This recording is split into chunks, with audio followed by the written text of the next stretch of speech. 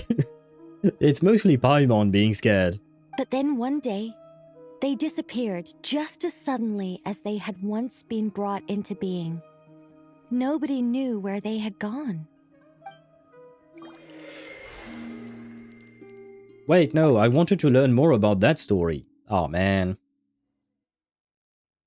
Like I thought, no more paths back to reality have emerged since.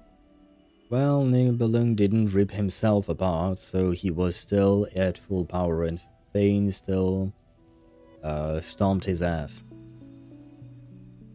Yeah.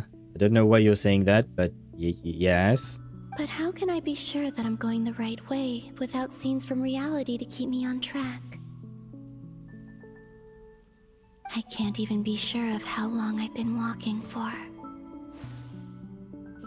Why did this thing turn from blue-gray-ish to purple? The further I travel, the less stable this space becomes.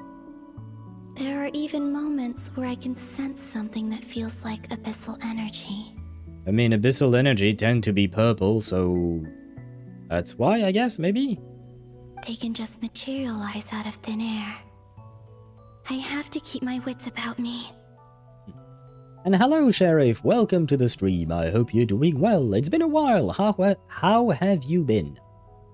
Thane's ripped himself apart into himself and his shades, so my full power Thane's is even stronger than what we know of now.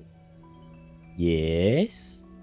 I still don't know why you're talking about that, but yes. I mean, I agree. That is most likely true.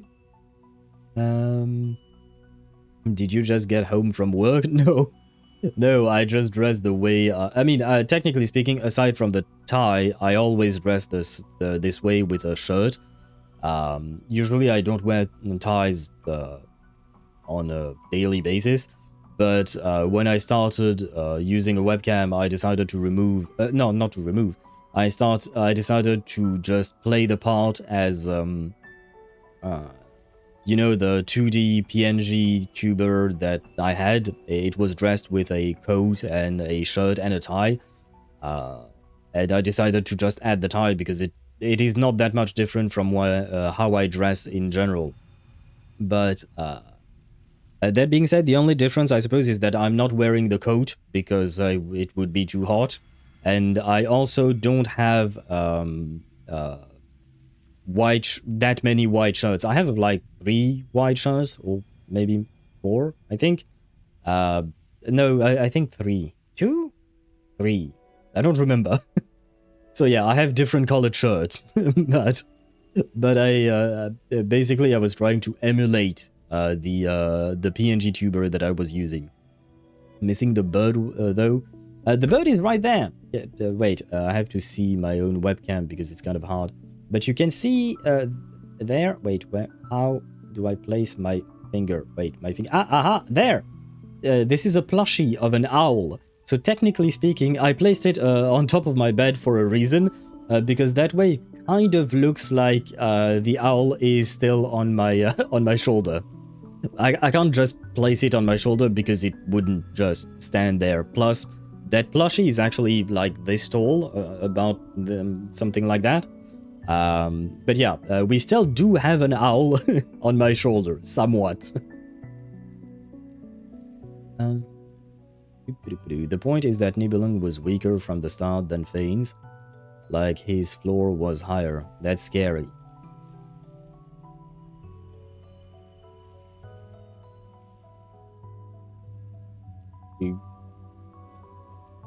I understand the point. I don't really see it as scary. I just see it as a fact, you know. He's stronger, that's fine. I mean, it's for me, it's just like, you know, we at first we saw the Archons, and the Archons were more powerful than all the Vision Holders, right? Oh, if you want to step back even further, Vision Holders are stronger than regular humans. Archons are stronger than Vision Holders. Then later on, we learned the existence of the Shades, and the Shades are way stronger than the Archons. And then there is Fanes as well that is stronger than them. And for me, it's like, it's basically the same continuity of some people are stronger than others. That's just it. And maybe one day Genshin will introduce someone who's even more powerful than Fanes. That could happen as well. Maybe we'll see an Eon or something like that in Genshin. Archons and Vision Holders can be competitive. Do you mean they can compete between each other, or do you mean they can compete with something else? Because I don't know if they can... I don't think that Vision Holders can compete against Archons. And the two of them can't compete against Shades. But I'm trying to emphasize the sheer gap between Fanes and Nibelung. Yeah, I know, but these gaps are pretty much always the same. Like, an Archon compared to a regular-ass human being is a god, right? And basically, Fanes is a god's god? It's god. Fanes is a god's god. Because Archons are gods to humans, Shades are gods to Archons, and Fanes is a god to the Shades, or something like that. You know what I mean? Yes, they can. There are Vision Holders that can beat Archons. I suppose it depends on who the Vision Holder is. I mean, oh, do you mean like people like Sertology or something like that? But they're extremely rare exceptions, right? If you're talking about people like that, they are extremely rare exceptions. It's like a few people in the world. It's not like there is a whole group of people that could do that. Not even Sertology? Then who are you talking about exactly? It will be super hard, but Archons and Vision Holders aren't that big of a power gap difference. See the top 5 of the Fatui. That's just 5 people. Okay, yeah, no. When I talked about a group of people, I was talking about like hundreds of people. I don't think there are hundreds of people. It's like in the maybe like what? There is a handful of people. Like 5 is literally a handful. But yeah, maybe 2 handfuls of people that can do that. The average Vision Holder cannot do that. I was talking about averages. I wasn't talking about exceptions. The top 3 are guaranteed to beat Archons. Yeah, I know. But those are exceptions to the rule. They are not the majority, right? They are in a very select group of exceptions.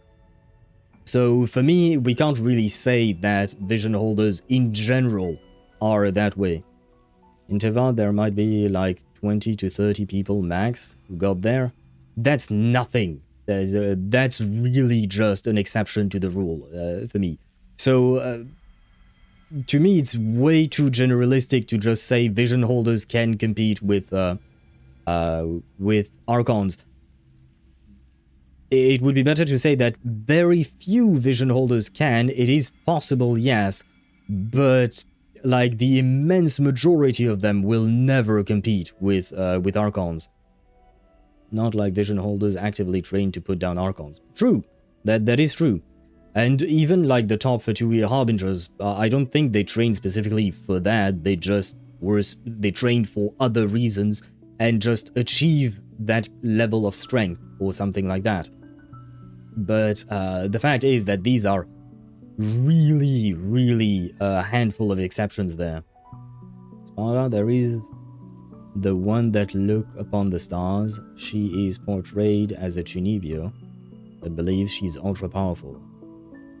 I don't know who you're talking about. Are you talking about a variant of Vilvi, Daedra?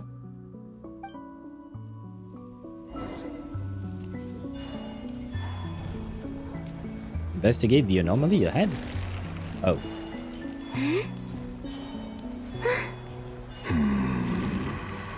Ah! Is that the ray here of Solnari? I can't believe he survived. How did he do it? I moved too fast, I'm sorry. You are the moon goddess. But how? No, my dreams of Rerir finding Tholindis again and having sex with her behind a rock are shattered. I thought he had finally found happiness. Oh man. Please, there's no need. I'm not interested in fighting anymore. Or maybe I was right. They found each other, they had sex, so now he's happy, so that's why he's no longer willing to fight. Okay, so maybe my dreams weren't shattered. Yay! I find that a little difficult to believe. He does sound way more sane than when we talked to him back in Teyvat. Back in Teyvat, he sounded angry, he sounded kind of unhinged and all of that. Right now, he sounds really calm. Strangely so. Yeah. Honestly, so do I. I did not remember how much I liked his voice. Look at Tartaglia, though. Without foul legacy, he's still amongst the absolute strongest human beings in Teyvat. Yeah, but I don't think Child can compete against, what do you call that? An Archon, right? Rerir-sama, come with me to fight one last time. I don't think he wants to. Leave him alone. He's been through enough. And he needs to go to jail. Need I remind you, he was basically a Nazi executioner. Not in the sense that he executed Nazis, but in the sense that he was working for them, executing innocent people. So, leave him alone. Rerir now understood Tholindis is maybe dead. I hope not. I really want her to be alive. We can put him in jail after we put down Fanes. Well, number one, we still haven't judged Fanes. You have, but the rest of the world hasn't. And more importantly, I don't think he can. The way you used my own power against me was a brilliant strategy. Nor do I think does he even want to. And then, in the final moment before I was thrown into this space, I got to see an old friend. You saw an old... It's a weird way of calling your fiancé. Mr. Dainsleif. Oh! Oh, right, yes, he was present. Yes, I suppose. Right. It was so long ago now. But we were friends once.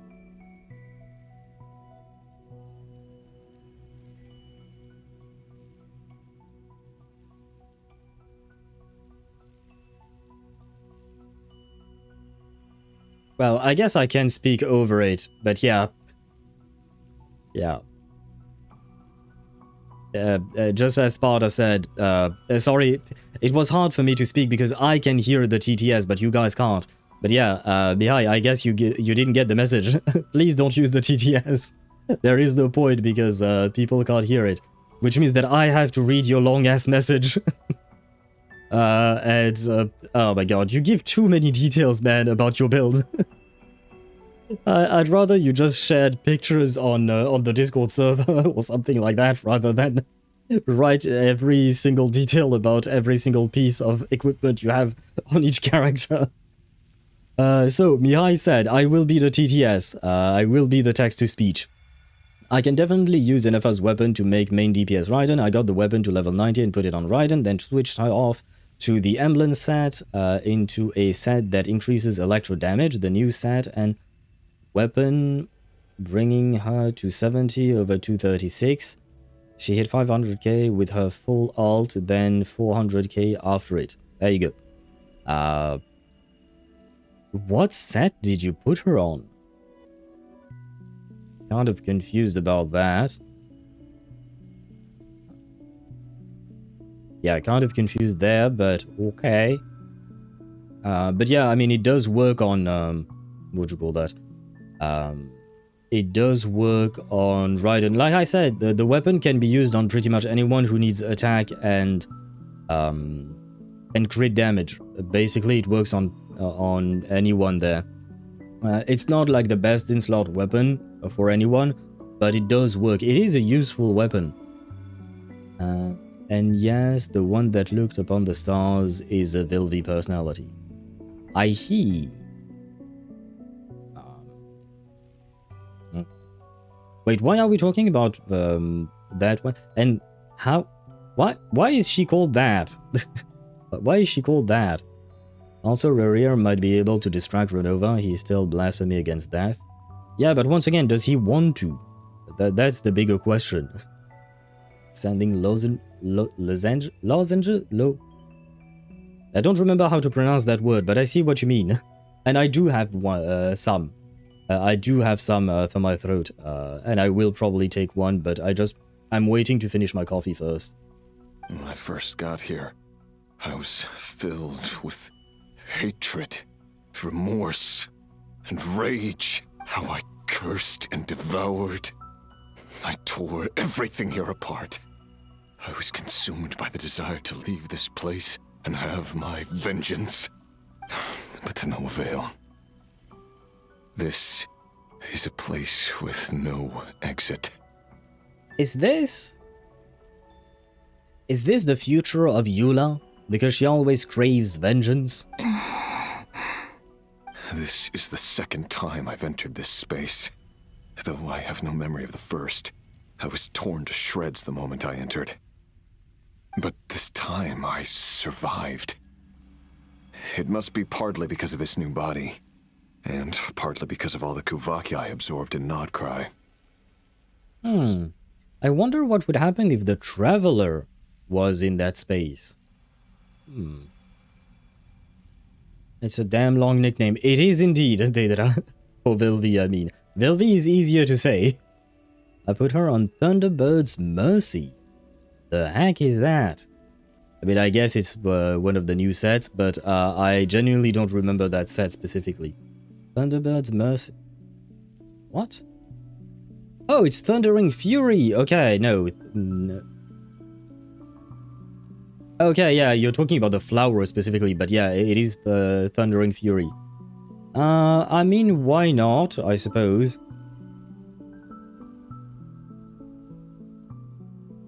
Still don't know if that's really the best way to build a Raiden, even main DPS, but why not, I guess? Let me check, I'm genuinely curious about that. Where is Raiden? Raiden. 517 guide, artifacts.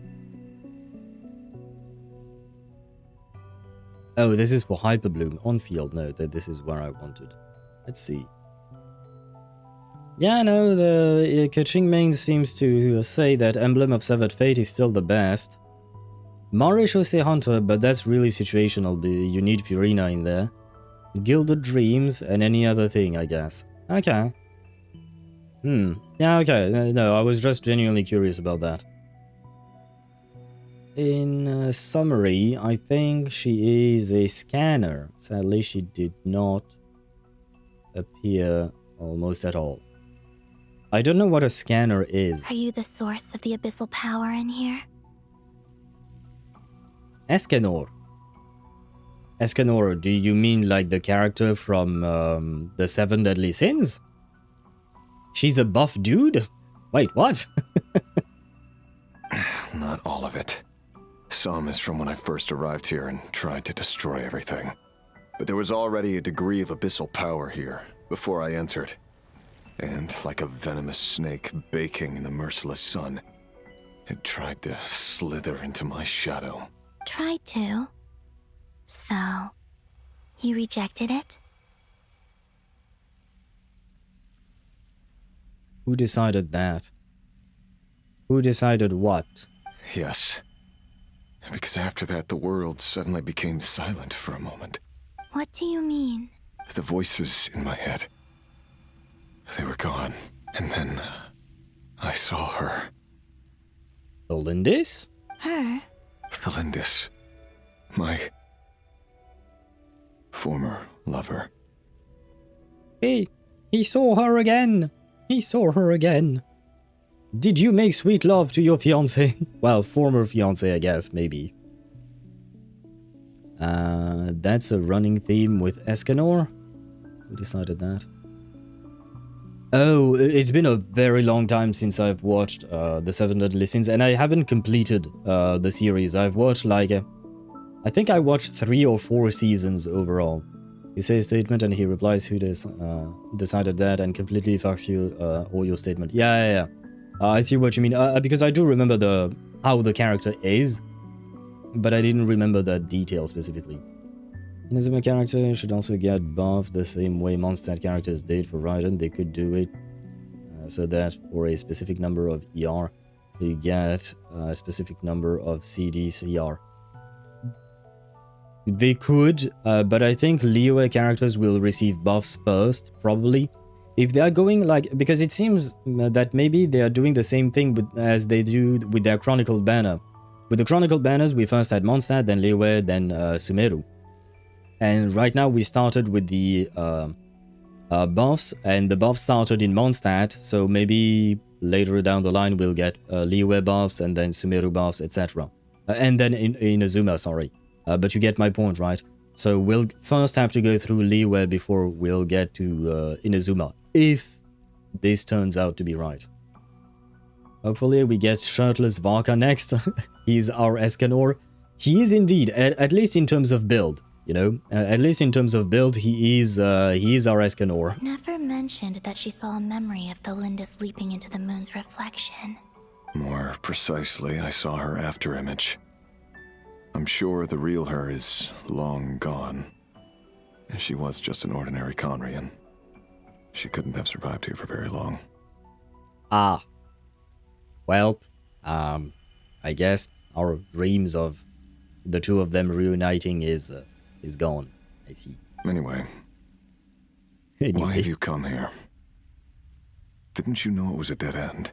If I hadn't escaped through the moon gate, my friends would have been in far greater danger. Oh, I see. Because of your power. The power of a moon goddess. What? You'd like to know how I know, wouldn't you? The one who resurrected me said so. I could hear a deep lust for power in his voice. Ah! So the one who resurrected you was Dottore. It was all Dottore's fault, I guess. He's not Finon. He is, technically speaking, Varka seems to have a bigger build than Finon. Do you mean Dottore? Dottore. So that's what he's called. He'd been collecting fragments of my body for a long time. Also that he could resurrect me at the moment of his choosing. I had no interest in his research. But being as corroded by the abyss as I was, we were aligned as far as hunting the moons and recovering my strength were concerned. Ah. I mean, we technically have shirtless Rerir. That is true. He only has bandages on his torso, so that is true. Kind of, indeed. One more disturbing note, I saw a video this morning on Instagram of a girl who was fangirling over Varka, and she said she wants to eat his... I will not finish reading that sentence. So that's why the Wild Hunt suddenly became so active in Nod-Krai. People are weird, man. When I left the Fatui in my weakened state, Dottore must have felt that his time had come. You know, I would sooner understand people liking tsunderes than I would understand whoever this girl is.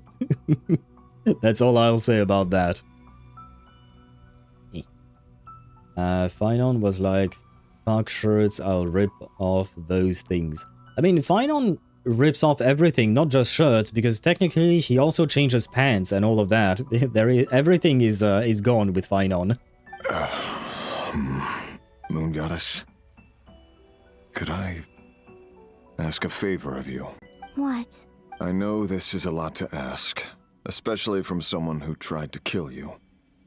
If you refuse, I won't fight it. But this is the only thing I desire now. Nothing else matters. What do you want? I'd like you to take a message to Thelindis for me. Thelindis? But... Yes, she's dead.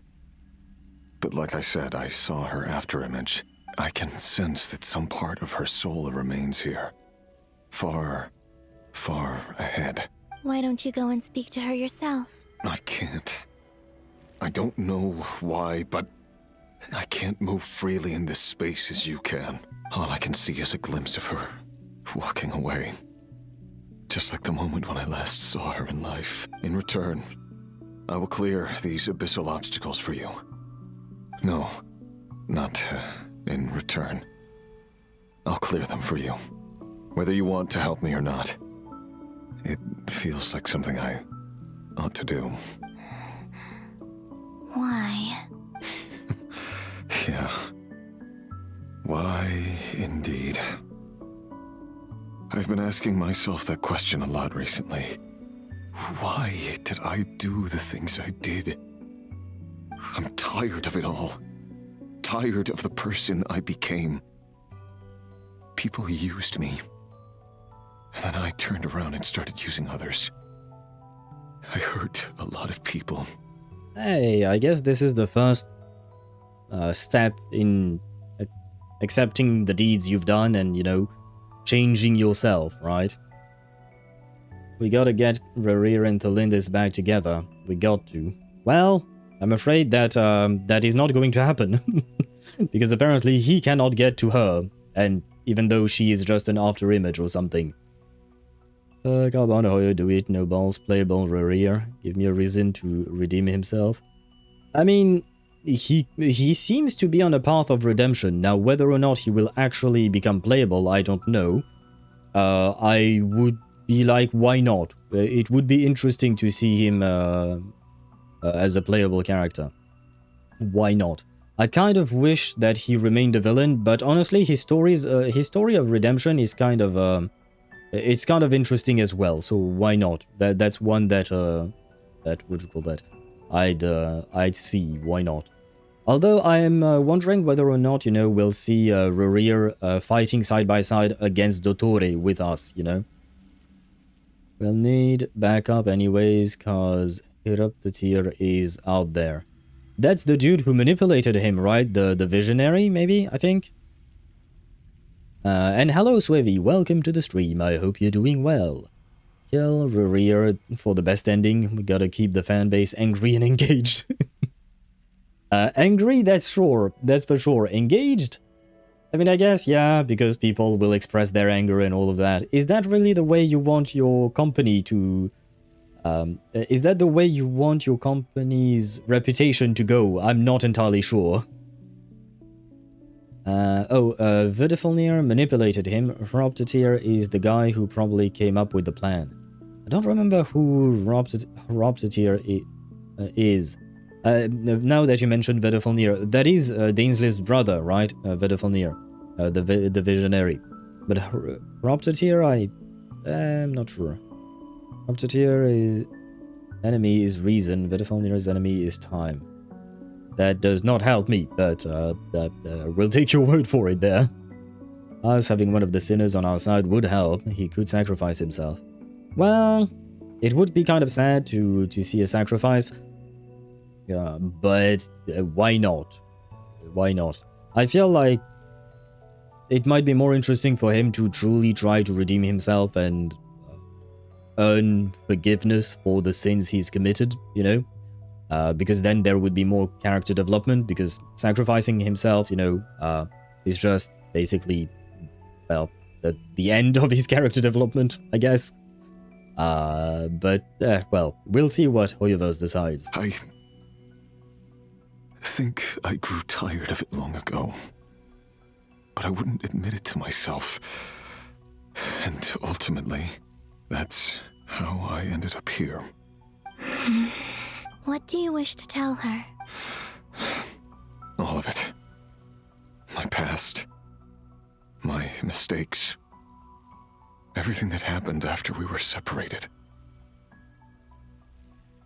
Is it okay if I give her the abridged version?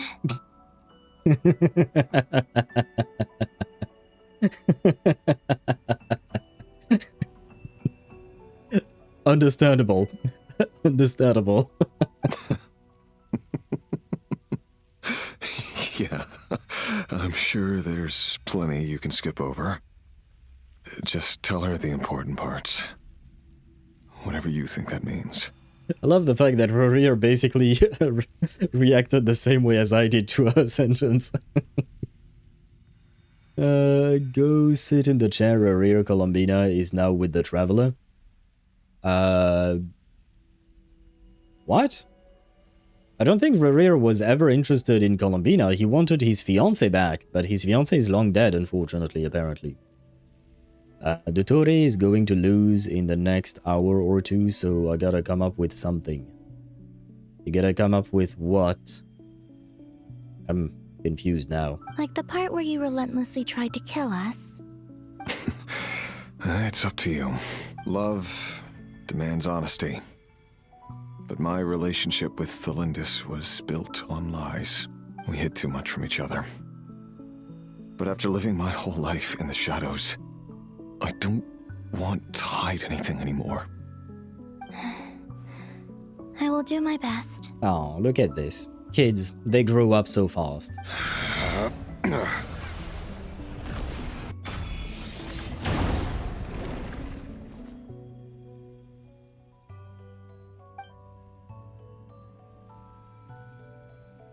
There. The Abyss will no longer stand in your way. Even though Mr. Dainsliff felt he had to fight you, I think he still regarded you as a friend. Dane? He said that you betrayed him, but he also felt great remorse at never having understood what you were truly going through. Why tell me this? Because if he'd known that someone could take a message to you, I believe that's what he would have said. Dottore is going to lose. Oh, I read that. Deidara said for me to stop plotting. But what are you plotting exactly? That's the part I don't really get. Nope, no shot. No shot at what? Goddamn, I missed. I don't know what we're talking about there. As that was Child's ult with his spear. What? Okay, now I'm lost. Why are we talking about Child's ult all of a sudden? Thank you. It means a lot. I know this will sound strange coming from me, but don't die, Moon Goddess. I can tell that you're determined to get out of here. Plotting Fane's death? Yeah, but you do realize that is not going to happen for at least the next 2 years, right? Because the move Rorir used, that was Child's ult. Oh, was it? I have to admit, Child is not exactly my favorite character.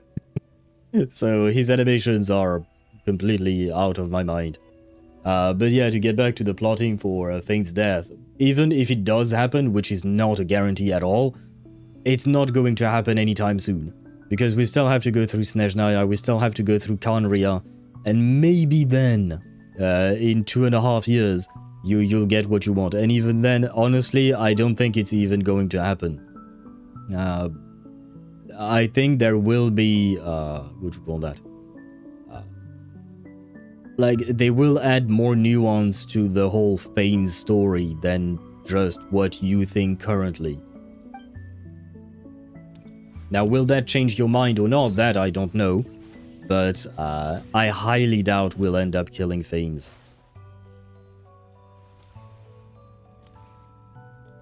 So are we just leaving the guy here? I mean, I guess we don't really have a choice. Well, goodbye, Rurir. He kept his word. The abyss is no longer obstructing my path. And I see a fiancé there. Hello. Is that the Lindis? She wasn't far off at all. And yet, they can never meet. Hello, Miss Lindis. Who are you? How do you know my name? I've never seen anyone else here before. You can call me Columbina. I promised Rerir that I'd bring a message to you. Rerir? My Rerir? Is he well? Well, about that, there is a lot to tell you. He's doing better than he was. That's one way to put it. Better than he was, huh? Sounds like he's had a pretty rough time. You could say that, yes. Others have had a rough time on his account too. In many cases, their time ran out because of him. That is a very nice way of saying your fiancé murdered people. Like, let's be honest. Let's say things how they are. This is just a very fancy way of saying your fiancé killed a bunch of people. Well, yeah, I mean, I suppose it's nice to put things in a nice way. He can't leave, and now I'm starting to believe that this is the end of 6.x's Nod-Krai Archon Quest story. Would be. But at the same time, I kind of doubt it, because we still have Barca and Alice and Nicole and, well, I guess that's already enough. But yeah, they've yet to come out. And you know, what kind of feels weird is, why would Varka not come out in this patch, or Nicole come out in this patch, and instead we have Zibai, a character that came out kind of out of nowhere?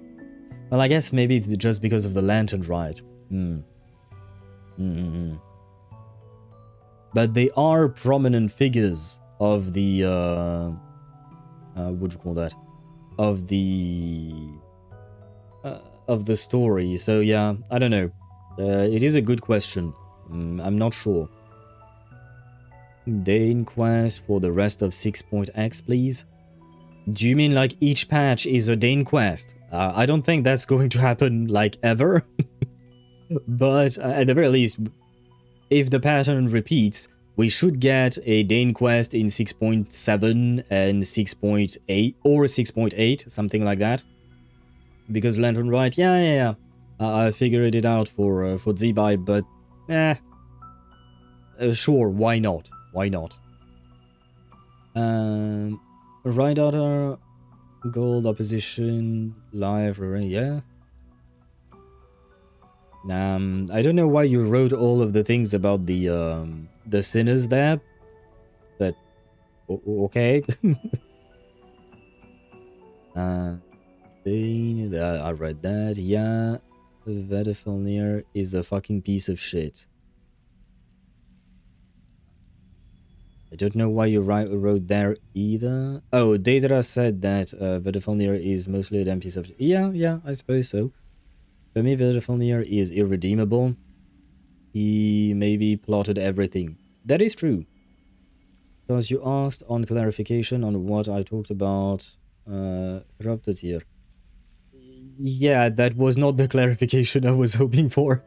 What I had in mind to explain it is just that, like, I have an image. I know who Vedifilnir is in relation to other people. I know he's the guy who manipulated, what do you call that, Rurir, and I know that he's Dane's brother and all of that. But I don't know how Corrupted here is connected to the others, or to other people that we know of. It doesn't have to be connected to the sinners themselves, it's just to other people that we know of. Corrupted here opposes reason, so feigns is reason. He was allegedly Piero's boss at the Universitas Magistrorum. Ah, okay, that puts more perspective in my mind than anything else. I see. Okay, okay. As for him opposing Fanes, well, I don't think we'll see anything about that anytime soon. Maybe. I kind of highly doubt it, because for me, Fanes is kind of like endgame content in terms of story, you know? He's kind of like the thing that we'll see in 2 years or something like that. So he's still out there. Yeah, he is, but I don't think we would see him that soon. Especially since he's supposed to oppose Fanes, so, you know, like I said, Fanes for me is endgame content, so if someone opposes Fanes, we'll probably see them later down the line. And so is Ved, and Rurir has a bone to pick at least. With at least 2 of them.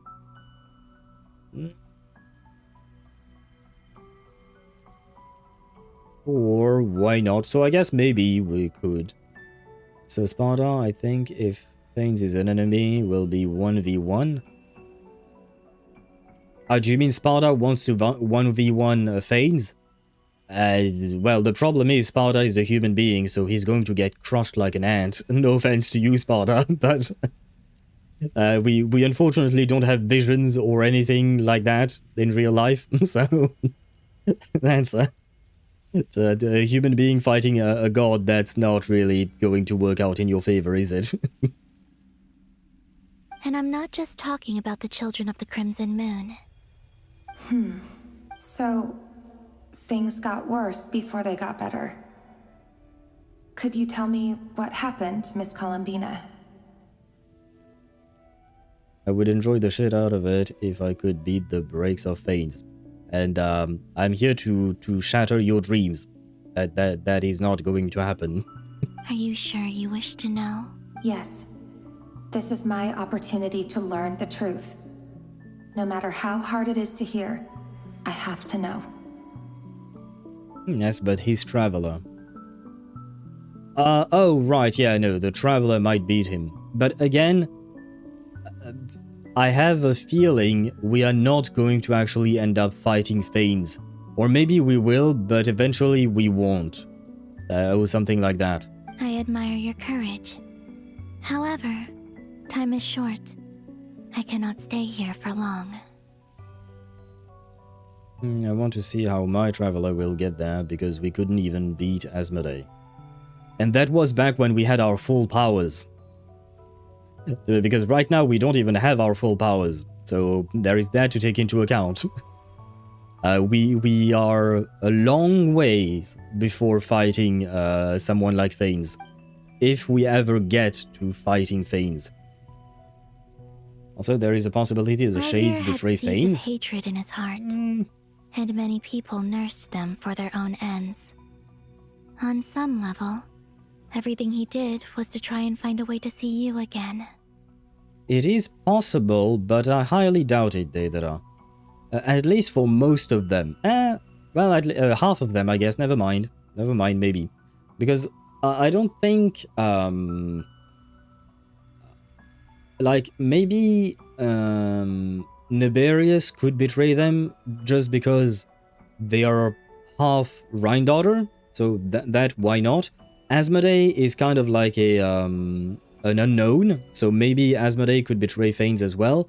But Renova and the other one whose name I'm blanking on, I kind of doubt. I kind of doubt them. So it might be a 2v2 between the Shades. How were we supposed to put Fanes in the ground when Asmodee was too much for both of the twins at full power? That is a good thing, a good point, yeah. But that's why I'm saying maybe we are not supposed to put Fanes in the ground. You have a hate boner against Fanes, but that's not the case for HoYoVerse writers because they know the truth. And the fact is, like I said many times before, we don't have the full story. So there might be reasons for us not to put Fanes in the ground. But I want to, yes, because of your hate burner, but that's a you problem, man. That's a you problem, that's not a problem for the story itself. you have chosen your side, that's fine. But like I said, there is way too many unknowns about the story, and HoYoVerse will, or could, sorry, I should say, they can very well change everything, right? And I'm guessing they will. That's my take on it. I'm guessing they probably will turn the tables around Fanes, because it makes it more interesting, basically. And that's why I've said it even for Dottore or even for Rerir specifically. The more we learn about our villains, the more you flesh out the character, the better it is. And the thing is, Fanes is absolutely not fleshed out as a character. Most people, I'm willing to bet that most players don't even know who Fanes is because the name has never appeared in a main quest. Technically speaking, I guess we basically never talk about Fanes except when we talk about the Heavenly Principles, and that's it.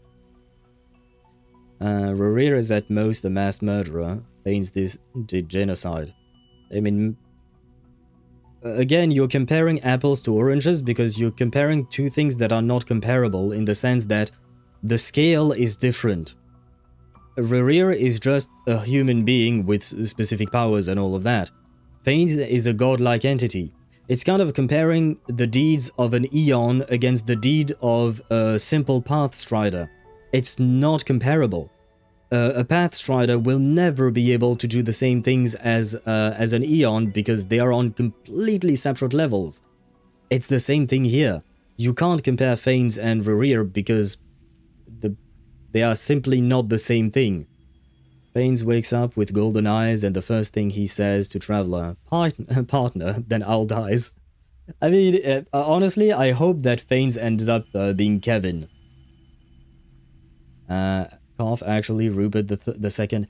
Yeah, but once again, you're just talking about one specific instance. It's always about the exception and not the average or the rule.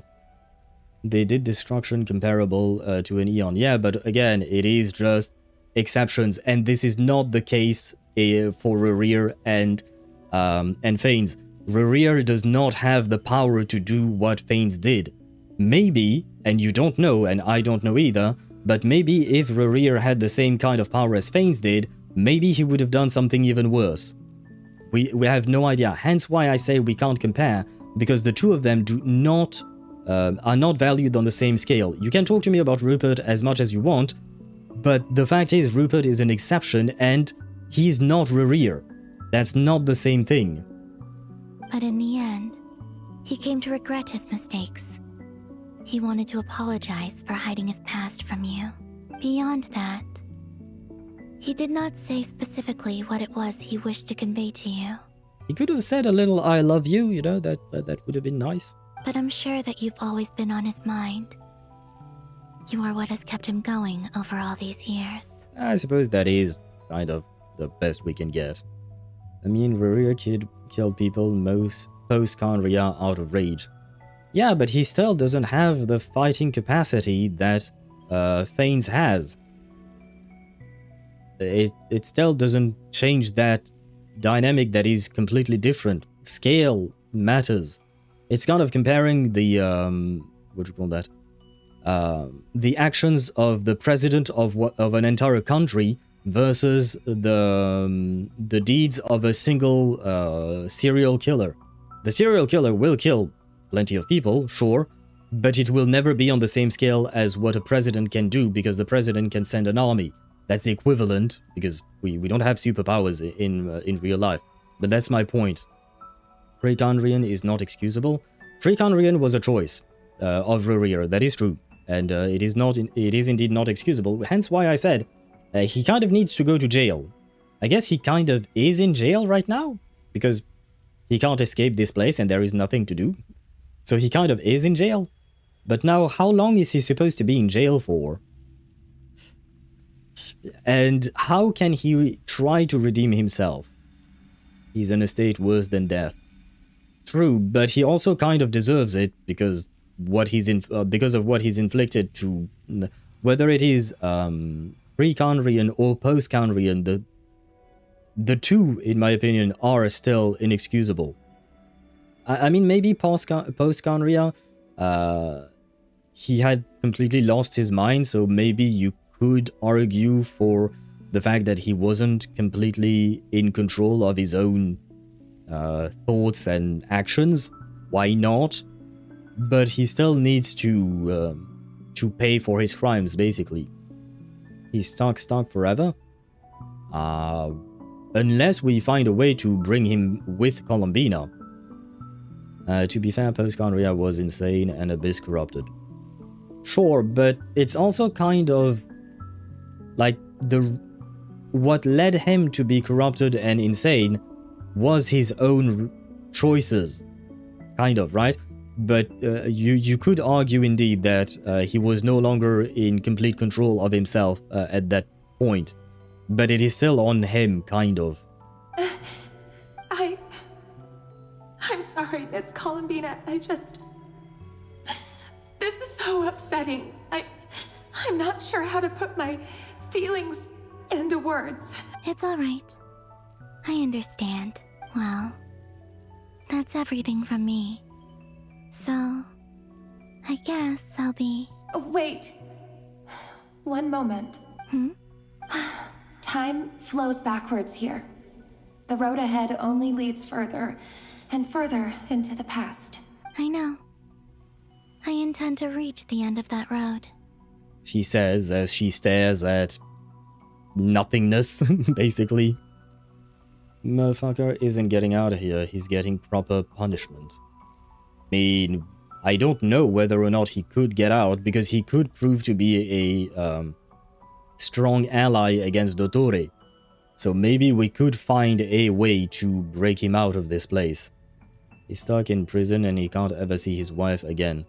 That is indeed a proper punishment, that I agree, but the fact that, think he didn't try? Yeah, but he's alone. And he doesn't have a descender with him. And he doesn't have a moon goddess with him. So, again, not the same thing. He may have tried, but he was all alone when he tried. And we are currently trying to free Columbina. Why would she be able to get out and not him? Maybe because she's a moon goddess? Maybe not. But this is all hypothetical, so if one has a possibility of getting out, we could argue that the other also has a possibility of getting out. Not on their own, maybe. Or maybe Columbina has the possibility of getting out on her own, but Rerir doesn't have the possibility of getting out on his own. However, he could have the possibility of getting out thanks to the help of others.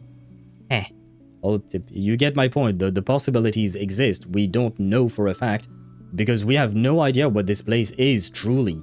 We don't know the true rules, all the rules of this place. I don't care. Make him playable with a big giant spear. Oh, do you mean like a Rerir? I kind of doubt why that would be the case. Like why they would make him playable now. Especially if he does remain stuck here, then that doesn't really make sense to make him playable, I think. But it would still be nice. You'll see, I know what this place is. He's stuck. But don't tell me that. I don't want to know what you already know because you've already gone through the quest. That, to me, is considered spoilers. I do not want to know that. I don't know that. Because I don't know what this place is, nor do I know the rules. So if you do wish to discuss some things with me, I ask you to discuss things that I have been through, not things that you have been through, because you are technically in the future compared to me. So that I was not supposed to know. Without a moon marrow, without the 3 moons' power, you won't make it far. Wait, unless... Are you one of the moon goddesses? She is indeed. You could say that. What do you mean you could? She can and she will, and she did. I see. I often think to myself, if life is like a train ride, why haven't I reached the terminus? Where am I even going? Why are we talking about Terminus? He's in another game. Leave him alone. We're trying to avoid him. God damn. I'd rather die than be stuck forever in a weird big place. Understandable. Understandable. But... what would you call that? Could he actually well, as horrible as it may sound, could he actually kill himself? Because I don't know. I guess no, his body is made in such a way that even that would not be an escape, probably, I guess. See any black cats? Not so far. And it's not just me. It's this whole place. Wherever it is, it seems like it's existed forever. It's such a mystery. Where is it going? And now you just found out why he's stuck. I have not? What are you talking about? Without a moon marrow, without the 3 moons power, you won't make it far unless you're the moon goddess. Yeah, but there is nothing to say that the goddess can't take someone with her. As far as I can read from what is being said here, there is nothing that says that that the moon goddess can't take someone with her. If the moon goddess has the power to escape, why wouldn't she have the power to escape with someone else?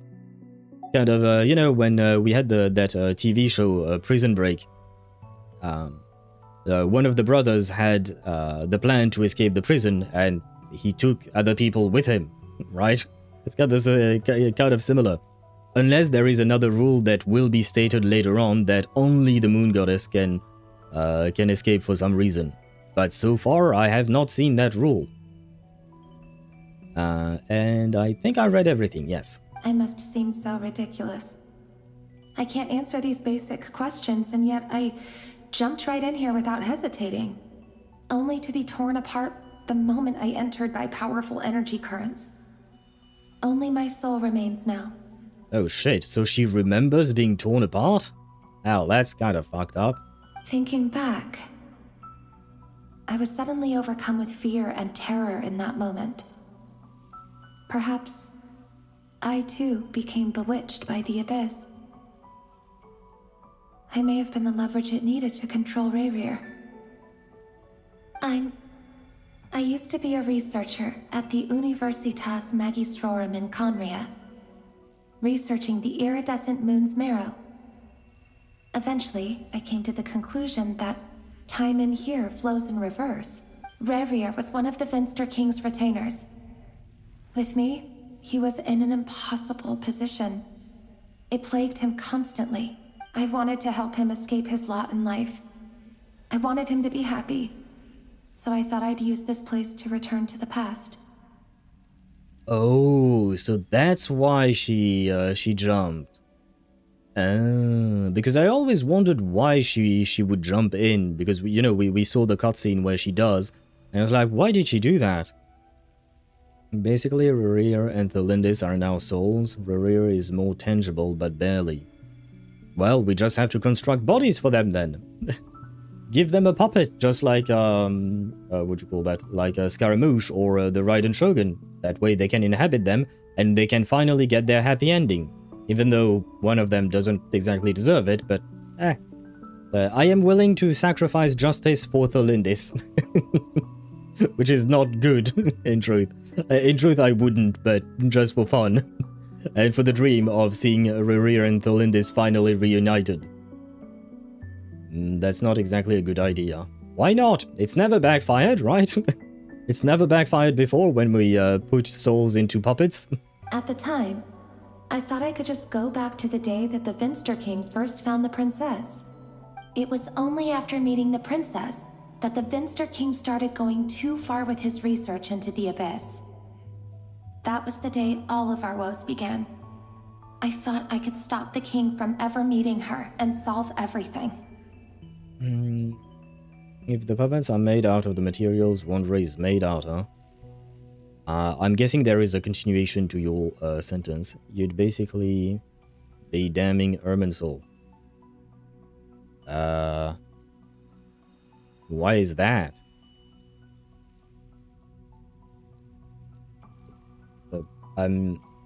Oh, do you mean like Wanderer post Sumeru? Because I was thinking of Wanderer is basically made out of Irminsul wood. What about the Raiden Shogun? Is she also made of Irminsul wood? So is A? How did she get that wood? where did she get the wood from? Well, I guess Irminsul, but like, how did she get her hands on it? Because of that, I have to admit, I do not remember what Wanderer was made out of and whatnot. And yeah, another thing I wanted to mention is Thelindis is basically blaming our sister? Because I always thought that, maybe it's not really blaming our sister, but I always thought that the Vinster King went mad and he's the one who kind of influenced our sister. But maybe he went mad because he realized what our sister could do, but the sister itself, didn't actually do anything that made him mad. It's just him that saw the possibility and went mad for it or something.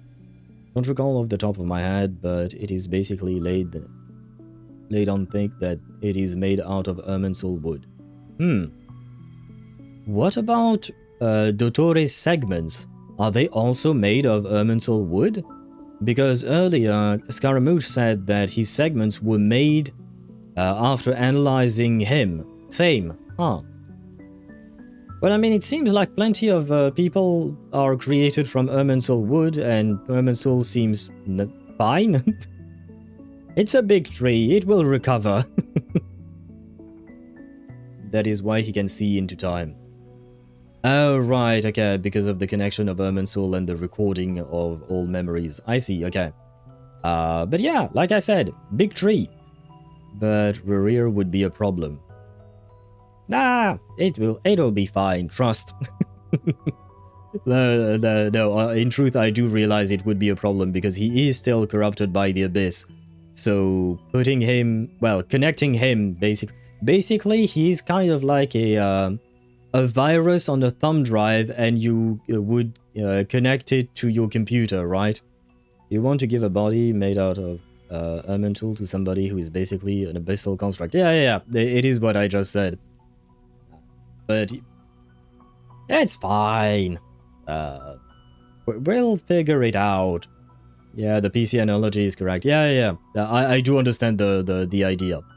I just want to see a happy ending for Thelindis. You would be shoving a zip bomb into Irminsul. I'm trying to find a solution, but off the top of my head, I can't. Or wait, okay, if we don't do that that way, and wait, does a puppet have to be constructed from Irminsul? Can it not be constructed with something else? Does it have to be Irminsul wood? Is there no other material in Teyvat that can house a soul? I genuinely don't know, because, I mean, I don't think the game has ever told us that. I Never mind. couldn't kill the Vinster King himself, so I had to find another way to save Rerir. That's why I wanted to go back, to kill the person who had brought new possibilities to our realm. So I was right about the fact that basically the Vinster King went mad because of the new possibilities. And,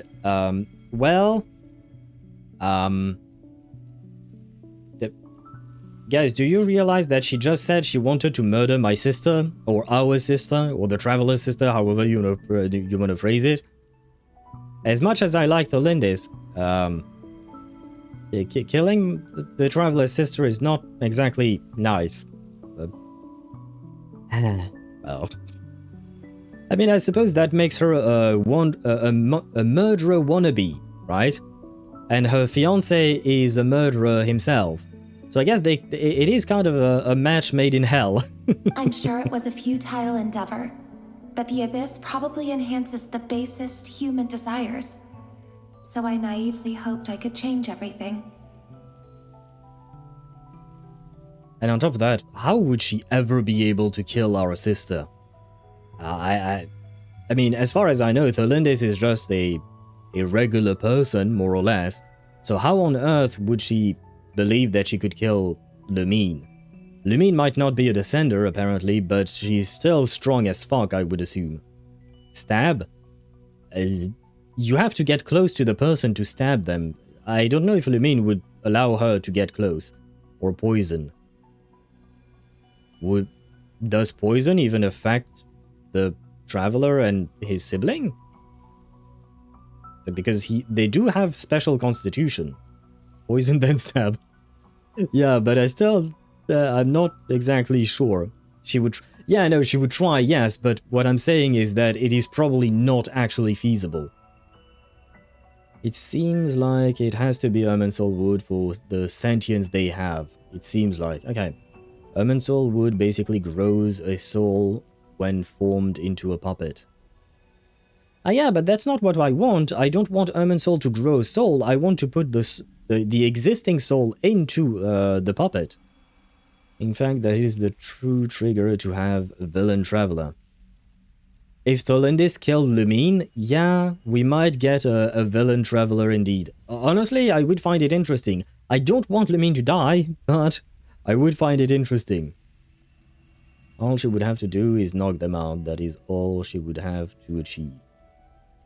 Well, that is a big all, I would say. Because, I mean, look at all the people who tried to kill the Traveler. They very clearly never managed to do so. So I have a feeling this random person here, Tholindis, would probably not be able to.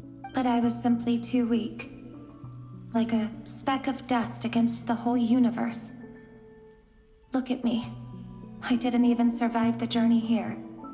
Not physically, at least. I know I'm never getting out of here. But you're different. You can make it, and I want to help you. I owe you that much. Well, I guess I can kiss my Tholindis happy ending goodbye. I mean, Dottore managed, but... okay, Dottore is well fucking ill Dottore. So it's not comparable. What are you talking about? Oh, are you talking about the soul inside of the puppets? I mean, if one dude can do it, there might be others who could. Dottore knocked us out. Oh, that part. Yeah, but like you said, as a descender, yeah, but as you said, we can't compare Dottore to Tholindis, right? She does not have the power of the Trialune at her command, right? So she probably wouldn't be able to do that. As for what would you call that? For the puppet thing, I'm trying to think of anyone else who could try to achieve that, but I suppose not. I mean, maybe if we put the Raiden, because the Raiden was the one who built a puppet, right? How did she come up with the idea of the puppet?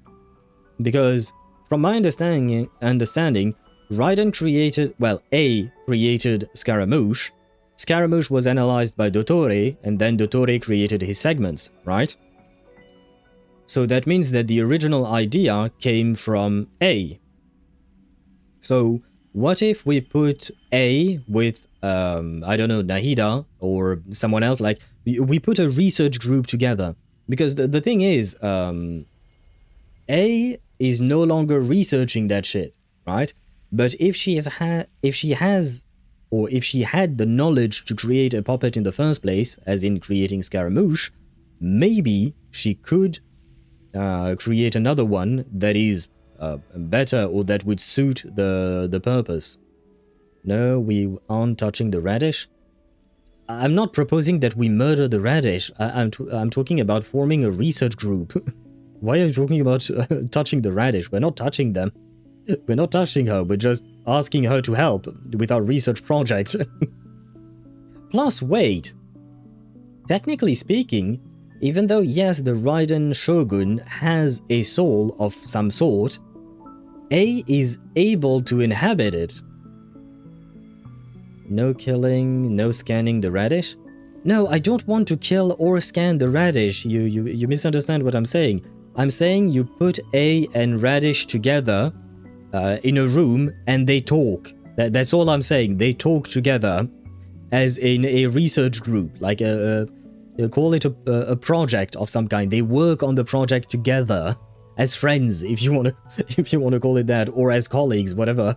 They are colleagues technically. They are both Archons after all. But to get back to what I was saying, if the fact is that the Raiden puppet turns off while A pilots the body. Well, then what prevents... Then we can still put Thelindis' soul into such a puppet. That is how she inhabits the puppet. Okay, so we could still do that, right? Or maybe, like I said, the Raiden stopped in researching that that technology, if you want to call it that, but we could ask her to restart the research to develop it further. Like I said, if she has the mind to create it, then she could push it further, right? Because at the end of the day, Dottore managed to do something that the Raiden didn't do, but I don't think the Raiden even wanted to do something like what Dottore did, right? But she has the knowledge, she has the smarts. Do you want Thelindis to basically have hyper schizophrenia? Same with Rerir. I mean, A seems fine, and so is the Raiden. So, not entirely sure what you would... Because there would be another personality in that body, possibly. Yeah? So what? What was the issue there? Does Raiden and Puppet align? Well, then we create a body that aligns with Thelindis and Rerir. Thelindis and the body may not. Yeah, well, it's a process of trial and error. That's how science works. And like I said, they could also not just... they don't have to do what they've already done. They could improve further on it, right?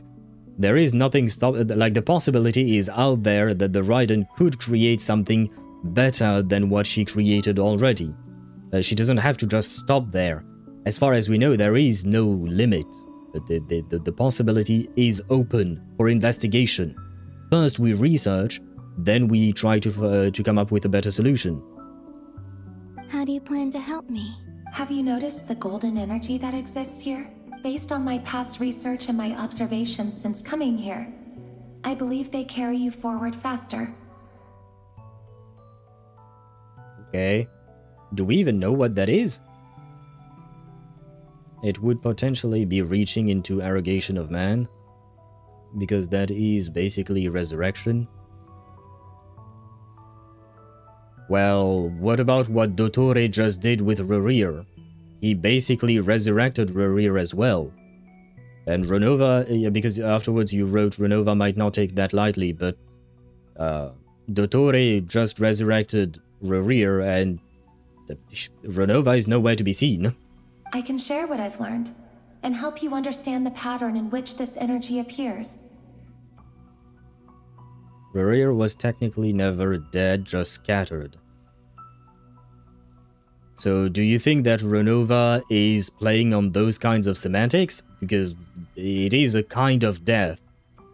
So at this point it is semantics indeed, but it could be important to the Shades. We don't exactly know how closely to the rules they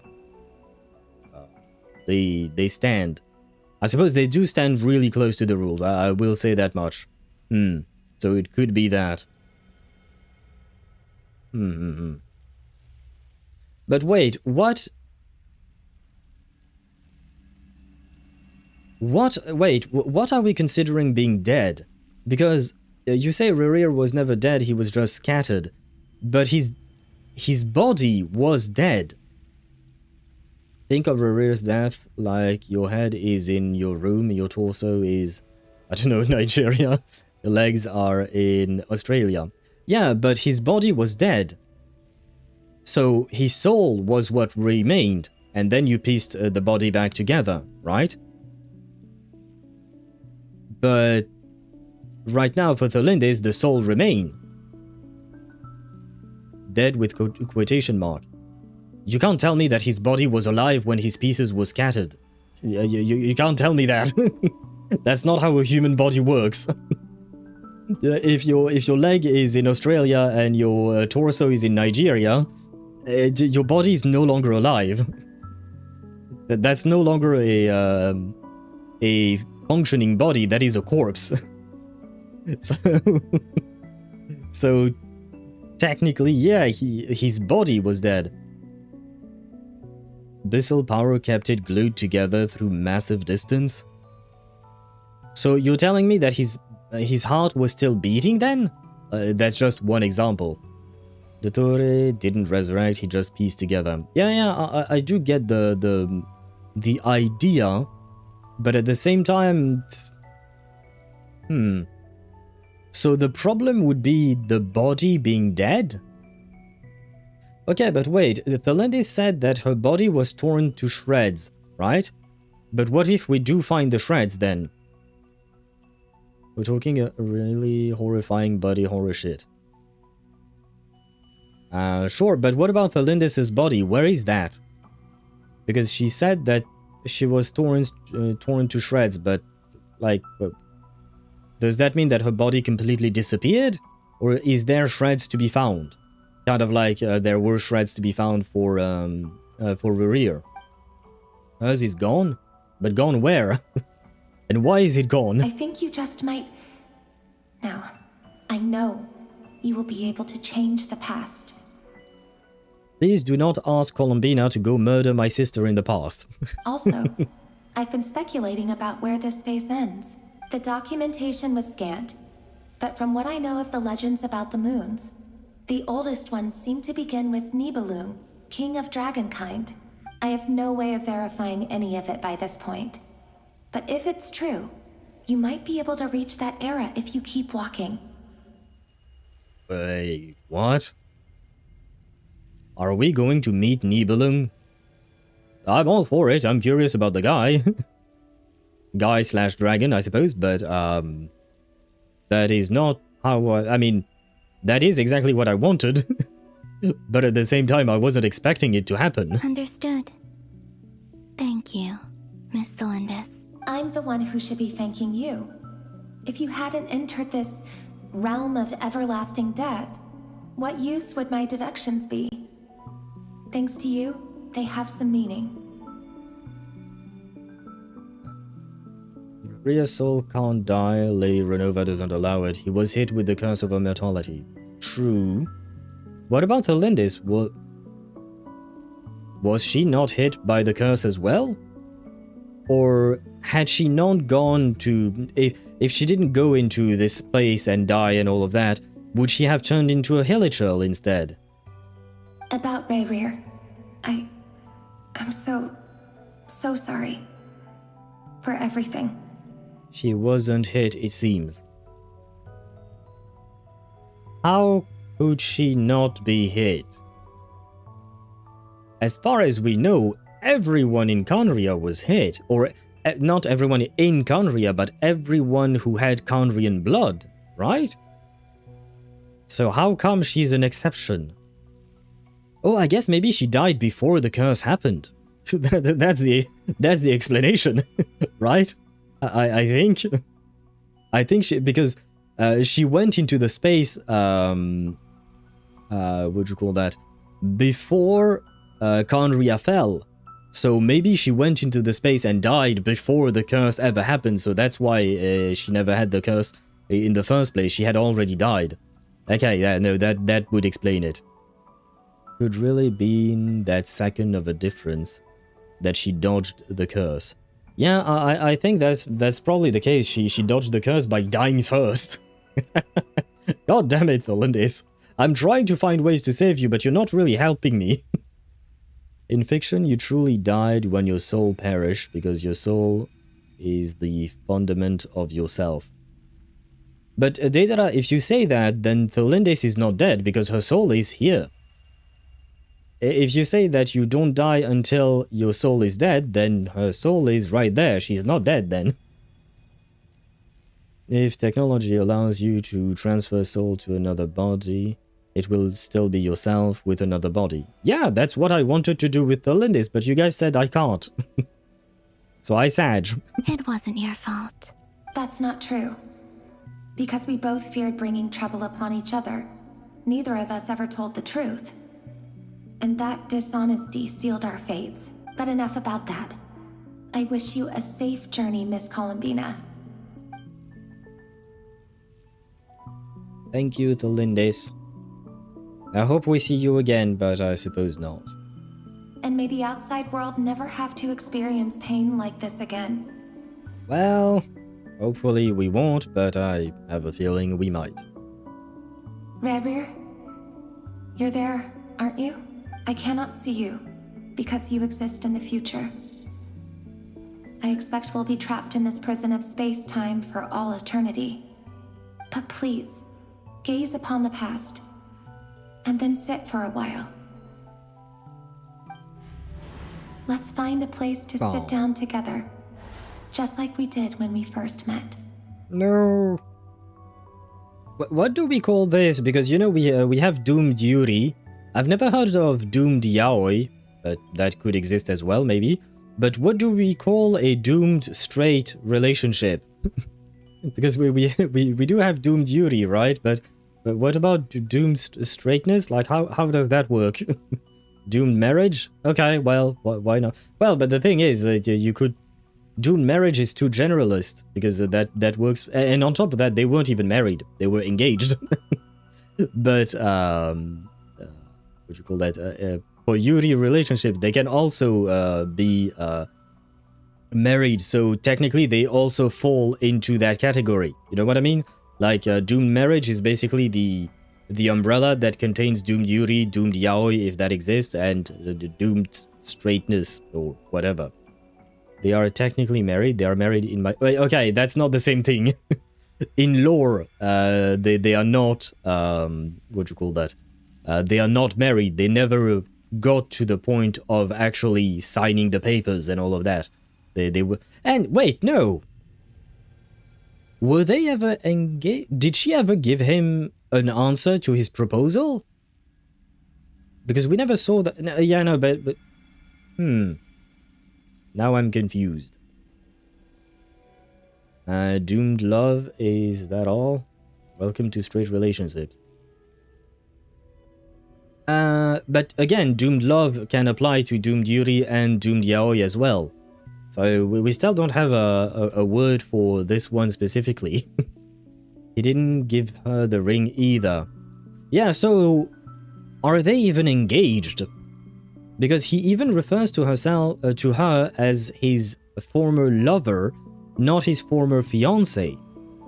Because we never heard her reply. She said she needed to wait and she wanted to what do you call that? She wanted to give him an answer later, but we never saw the answer later. So did she ever give him an answer? I think she did, because I do believe at some point he referred to her as his fiancée. I believe, but I'm not sure. So I'm confused. But that means they are definitely not married. That seals the deal on the marriage part. Fuck it, I'm digging up Khaenri'ah and finding that ring. Well, I wish you good luck, brother. I wish you good luck, because that's gonna take a while. First, you have to get access to Khaenri'ah, which doesn't seem to be that easy. Because doomed love, we don't need to use another word. Yeah, but the problem is that doomed love is like, what do you call that? It's a general term. It's not specific. Doomed straight relationship, that sounds so dumb. Yes, I know! Hence why I'm trying to figure out if there is a word or not. But the fact is that the solutions you guys came up with, whether it is doomed marriage or doomed love, technically speaking, it encompasses all types of relationship, right? Straight or gay relationships or lesbians or whatever. It encompasses all of it. So I guess we need to come up with a name. Not that it really matters, to be fair, but we need to come up with a name. How long have I been walking? How much further till I reach the end? Is there even an end to be found? Everything's getting blurry. Maybe you should take a nap? Yeah, there you go. As I told you, maybe you should take a nap. Wait, what? Wait, who that? I see feet, but I've never seen these feet before. Who is this? Are you alright, little sister. Little sister? That's a moon. Well, I mean, that's a person, but you know what I mean. That's one of the moon goddesses. Have you come from the distant future? No, no! How dare you? How exactly did the moons just disappear? Shouldn't it be a little harder to get rid of major creations like moons? How dare you, Genshin Impact? How dare you show me one of the moon goddess's feet? Well, one of the, yeah, foot? Feet, yeah, because there were two of them.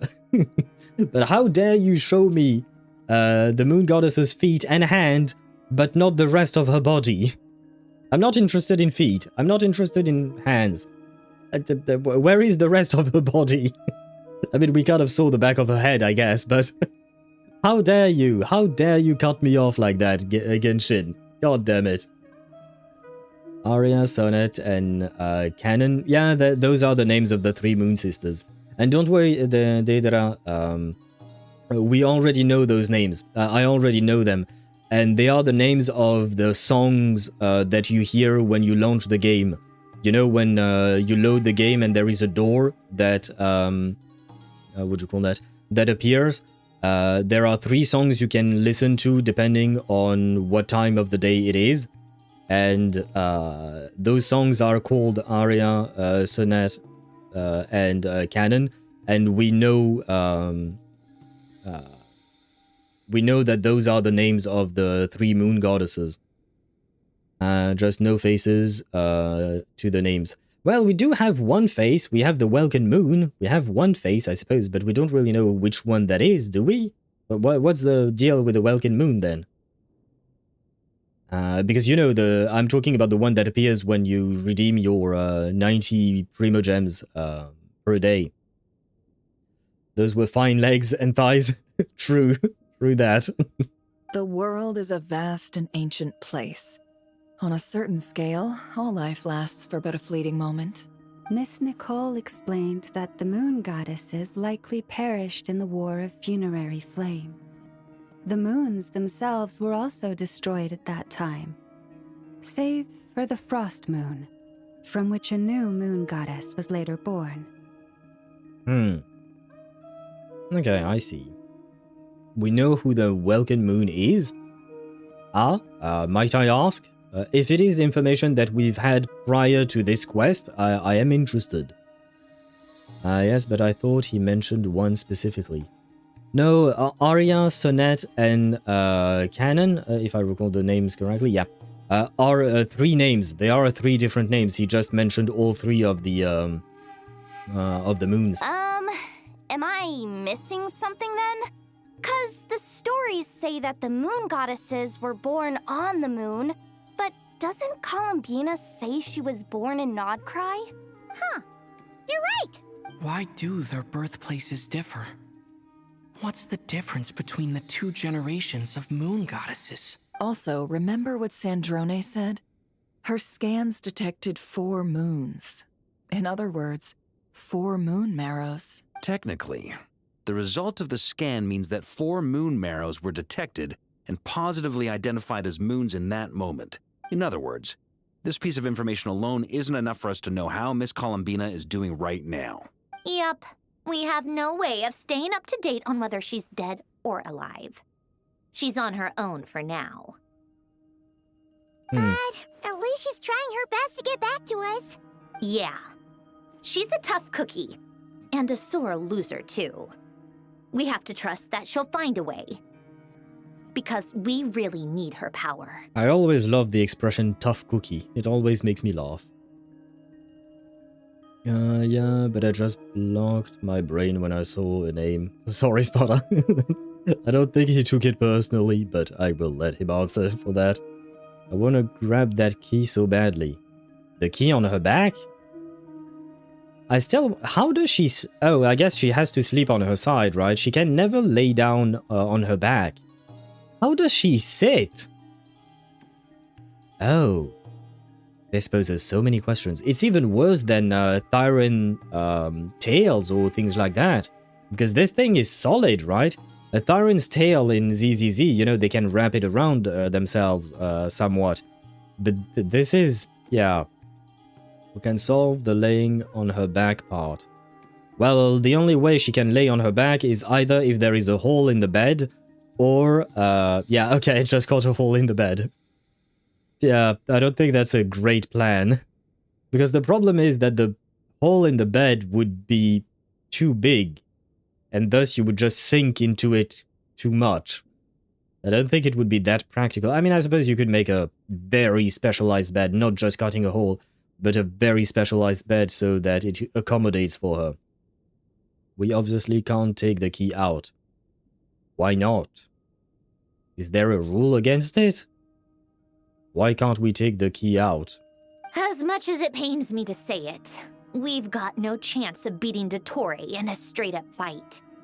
He's much too powerful. It wouldn't even be close. That maniac is going to devour everything in his path until he reaches us. We need to find someone or something that can stop him before he does anything worse. I'll be frank. Our only hope of defeating this false god is with a real moon goddess on our side. I'm not just saying this because Columbina's a friend and I want her back safe and sound. It's just the truth. Yeah, okay, but having a moon goddess is all nice and all, but we also need the moon goddess to be able to actually use their power. Right now, and ever since we've met Columbina, she's been in a weakened state. So even if we do retrieve Columbina, that does not guarantee an automatic win. I mean, we still do need her. The more we have, the better, of course. Plus the whole friends thing, of course. But still, we have to also find a way for Columbina to be able to access her whole moon power. Unless it's a decoration. That is her heart. I don't exactly rip her heart out. I want her heart for myself, but not like that. I mean, fair enough, but what makes you think that this is her heart? Has it ever been stated in the game? And I know that even she was no match for him when he attacked, but I don't have a better solution. Okay, fair enough. We're not giving up on saving her, whether she can defeat Dottore or not. Right. Don't worry, Miss Sandrone. We're all aligned on saving Columbina. No one's trying to argue that we can only justify saving our friend because it will help save the world. This is about multitasking. We want to save both. So, she's more than just a moon goddess to you guys? Well, yeah. Did she not realize this until now? Absolutely. Duh! She's part of the gang! And you are too, you know. Yes, I know. You don't need to labor the point. I knew that the moment I came running over with my documents that I was part of the in-group. I mean, if Arlecchino can fit in, I certainly can. No. I would say the other way around. If you can fit in, that Arlecchino is definitely fitting in. He's much less disagreeable than you are. Anyway, as for how we get Columbina back, I've been working on it constantly. But I think I'm still lacking certain information about the moon. I'd probably get there if I could continue my calculations, but the problem is, I've run out of computing power. What does that mean? Computing power? You mean you need more energy? No, the issue isn't energy, it's processing power. There's so much data to get through that the whole process has just ground to a halt. Can we ask Radish for help? Radish is smart. Radish can help. Please use the Radish. The Radish is useful. And the Radish is always lonely, so she would welcome more friends. She's basically a super advanced clockwork mecha. She's a little slow on the uptake. Yep, that is true. That is what I noticed as well. She's a little slow on the uptake in terms of social interactions. The rest, she is indeed very smart. But as for your comments about being a super advanced clockwork mecha, I agree. But is that related to the key? Because I don't know if that means that the key is integral to her or not. Radish is the supercomputer of the world. Yeah, hence why I want to use Radish. Radish is useful, and she would happily help. So why are we not contacting Radish? You know? That's a tricky problem. Rene de Petrichor of the Nod-Krai Ordo once foretold the fate of the world. But I don't know how he did it. My guess is that he used the primordial sea's power. Oh. Yeah, no, we can't use that. However, that won't work for me. His methodology was vastly different from my own. What's worse, they're incompatible. And, to top it all off, we can't even leave Nod-Krai. Ugh, this is so annoying. If I'd known we'd run into a bottleneck like this... Well, no, the design bureau's a bust as well. Curse that Dottore! Couldn't have made this harder for me if he tried. Well, I think you're not exactly a concern for him, but yes. Nuvi? I mean, I guess nowadays, because the, because he forgave the people of Fontaine, they are no longer at risk because of the primordial sea. So we could still use it. You have a point, yeah. And he is getting a skin, right?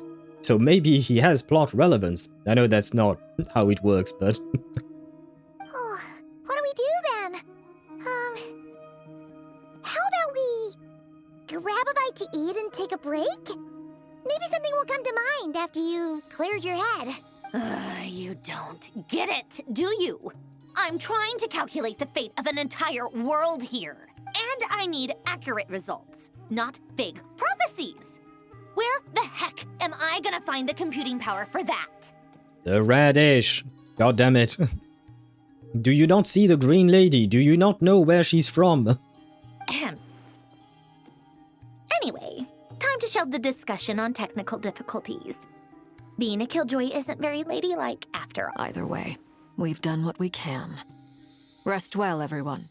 Remember to let us know if anything new comes up. Hat guy? Is he hinting that we should talk outside? Let's go somewhere a little more private. Why is the Traveler calling him head guy again? Anyway. And now Wanderer wants to go to a private place with us.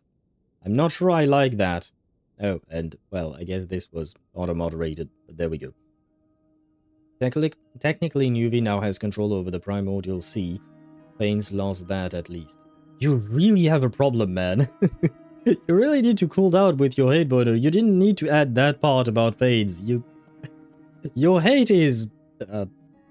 really too much, I think. But yes, Nuvi does have his, what do you call that? His powers back.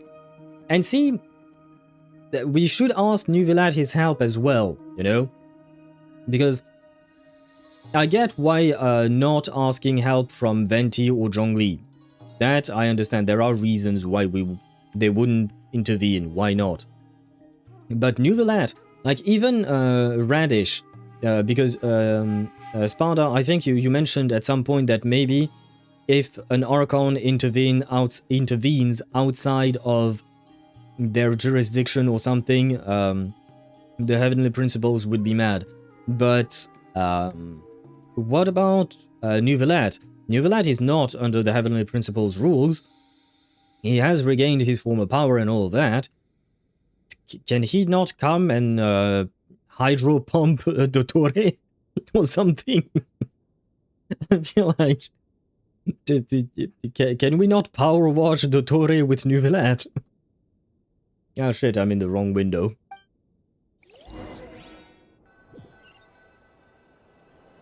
Wanderer fans dying of nosebleeds right now. True. You know that Dory went back to Sumeru, right? Yes. Yeah, she mentioned she was planning to head back. Nuvi might be where the god's gaze does not fall. You got a point there. Yeah, plus he's our friend. And we can offer him very icy water from Nod-Krai. If you promise him water, he's going to come running. I promise you that. Things aren't looking good for Nod-Krai. She's gone to spread the word so that Sumeru has a chance to prepare for the worst. From what I know of Dottore, there are two possible reasons why he hasn't made a move yet. One is that he's still working through some kinks in his new powers.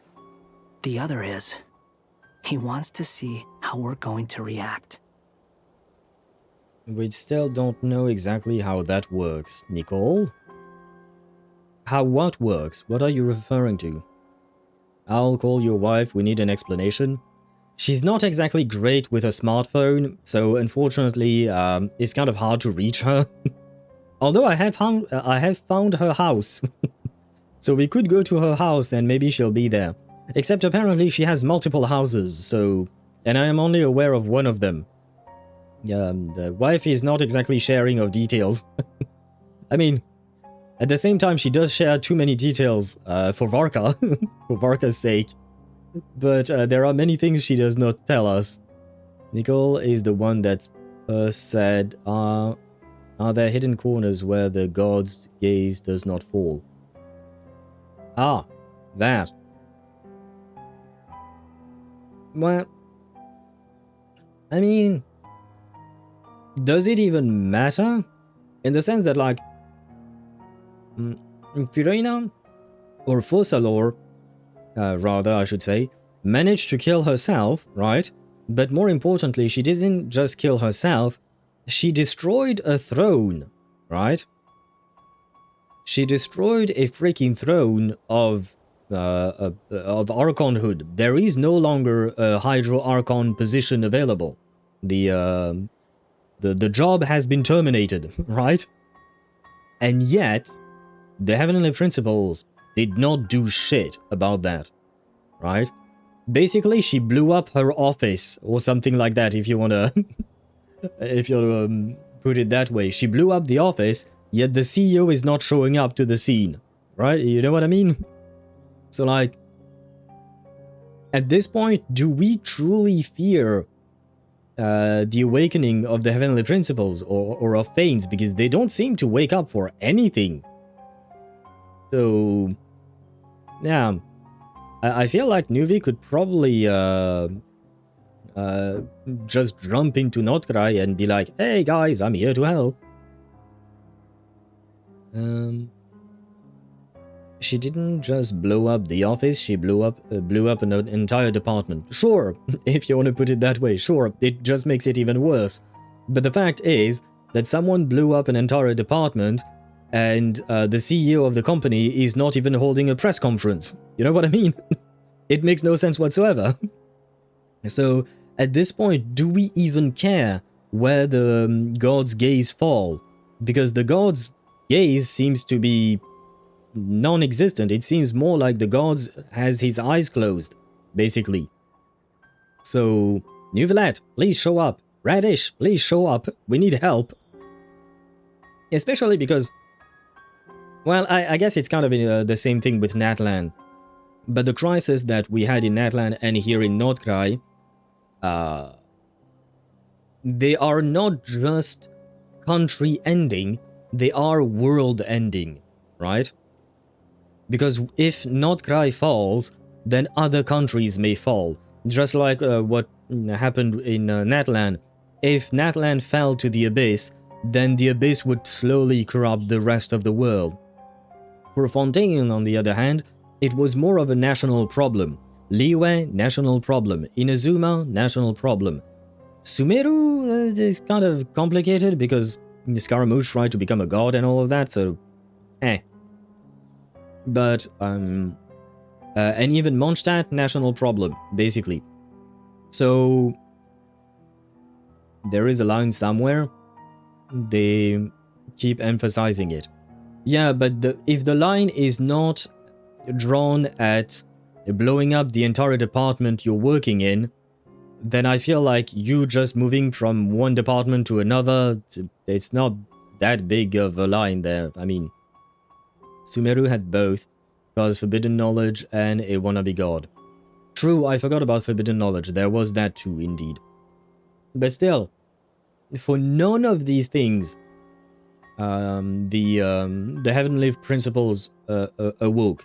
And I think, as far as I can tell, the most egregious one is what happened in Fontaine with Fossalor, and still, the heavenly principles did nothing. So I'm like, why not give a call to the radish? Especially because we can actually call the radish. I mean, I guess we can't anymore. They used to have internet, but they no longer have that. Plus, it only worked in Sumeru back then. Nah, never mind. I mean, we can still send Mika, right? Send Mika to be a messenger.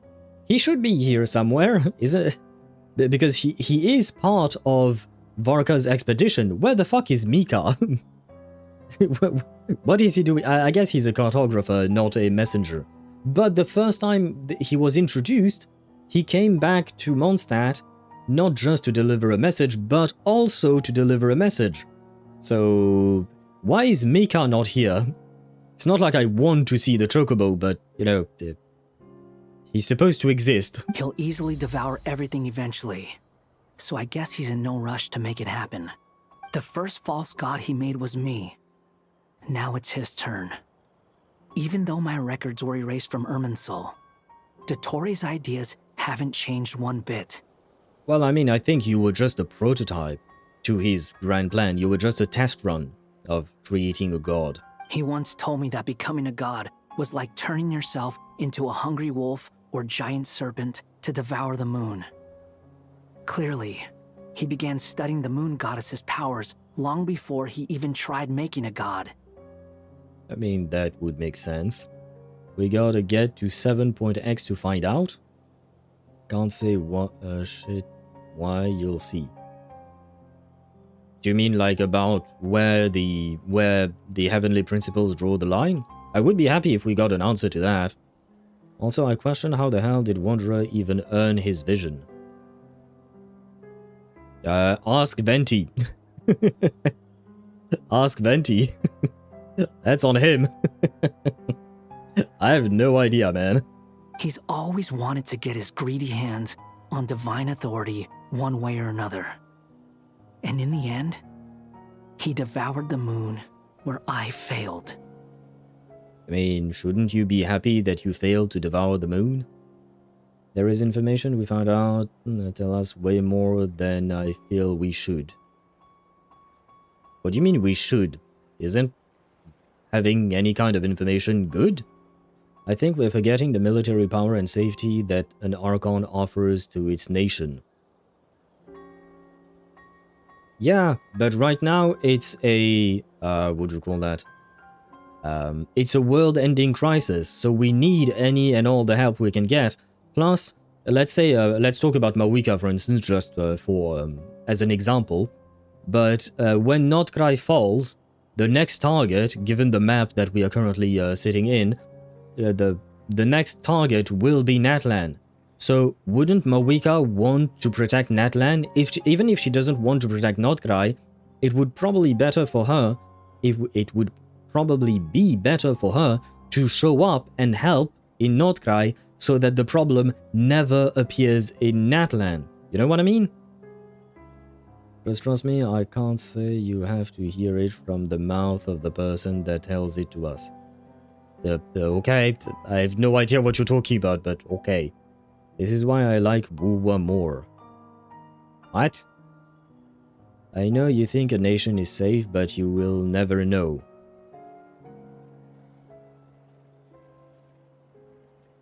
I mean, yeah, but, like, again, world crisis versus national crisis. There are still competent people that can help in each nation. They certainly don't have the same power as an Archon, but they can at least mitigate the issue until the Archon returns. And look at Liyue. Liyue does not have an Archon anymore. Zhongli is retired. He's drinking tea. So they can handle things themselves. Humans, I mean. They do have some help from Adepti, but still. big, like, you don't need the Archon to be there. And look at Venti, he's basically never there. Venti is basically never in Mondstadt. Most of the time, he doesn't help with most crises. From time to time, when he feels like his help is indeed needed, he will intervene, that is true. But most of the time, everything is handled by the Mondstadters, I think. Yes, but you're requesting an Archon. Yeah, and we can. That's the thing, we can, because we have examples where we see that Archons are no longer present in their nation and the nation is fine. So why not there? Technically, he's in the bar most of the time. Yeah, but during Crisis, most of the time, he doesn't do shit. He still sits in the bar and drinks, basically. In other words, the Archon is not actually needed to protect the nation, right? So if the Archon is not an absolute requirement, then you can ask the Archon to drop by and say, hey, we need help. You can ask for an ambassador, but not the Archon. Why not? Why not? We have two major examples of Archons not being in their nation and the nation being fine. So, and on top of that, like I said, this is a crisis that will affect their nation eventually, right? It is a crisis that will affect them. So why not get ahead of the problem so that you're not just protecting Nod-Krai, you're also protecting your own country, because that way your country will never be in that kind of an issue.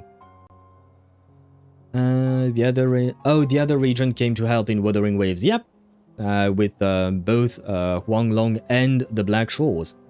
Yeah, Big Dong Zhong could help. Yeah, he has nothing better to do. Bro is just drinking tea and living his best life talking about rocks. He could come and help. I mean, wait. Maybe Zhongli can't because of his contract, right? There is that thing. We don't know because we don't know the details about his contract. So maybe he can't for these reasons, for the whatever is in his contract. So maybe Big Dong Zhong has to stay drinking tea and talking about rocks. Dedera, I think, is assuming it's the line for HP, stepping beyond the regional authority. Well, there is only one way to find out.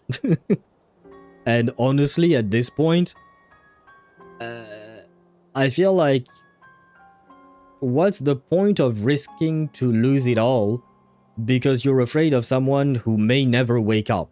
You know what I mean? Because if you do, like, what is the bigger risk? The Abyss consuming it all, or waking up the Heavenly Principles? For me, the Abyss is worse. Because the Abyss will consume all. You may have your opinion on Fanes, Sparta, but at the very least, humans are alive, you know? In a world controlled by Fanes, humans are still alive. But in a world where the Abyss is rampant, everybody dies. They don't know that. They don't know what. If a crisis arises in Liyue and he seems the humans is losing, he will interfere. Same for Venti. I don't know that Zhongli would. The whole point of his quest was to make sure that that Liyue was prepared for him to step down, and he has stepped down. So, I mean, maybe out of his conscience he would, but the fact is that he would probably intervene at the very last moment, and he would allow Liyue to go through the motions themselves to save themselves, which is basically, again, the whole plot of the Liyue arc, was Zhongli testing whether or not Liyue could fight against a god, albeit not the same level of god as he was, but still. And again, he could just travel for a few days. I don't think you need him to be there. Plus, we don't exactly even know where he is. And we do know for a fact that people do travel. We have seen, what do you call that? We have seen, New Valette travel to, what's the word for it? To Chenyu Vale, right? He wanted to buy tea or something, I don't remember. And he ended up carrying the bags for Navia and Clorinde. So we know that Because Sparta, I don't think Deidara is talking about crossing the boundaries because of feigns. I think Deidara is just saying that the Archon needs to stay just in case. But the fact is that Neuvillette took a few days off and he went to buy tea. So if the guy can go buy tea, I don't see why he can't just go help out another nation for a few days as well, you know?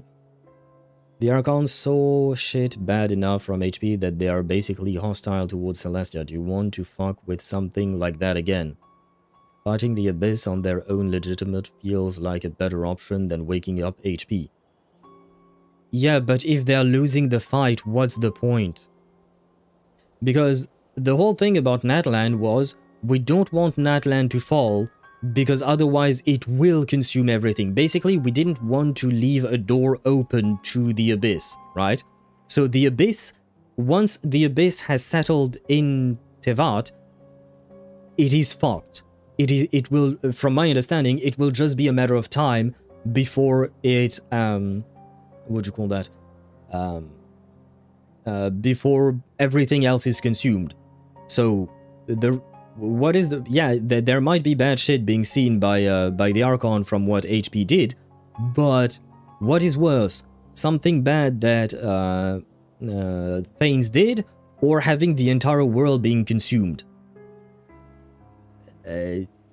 What is worse? I don't count events? Why not? Events are part of the game, they are part of the story. They still deemed HP worse.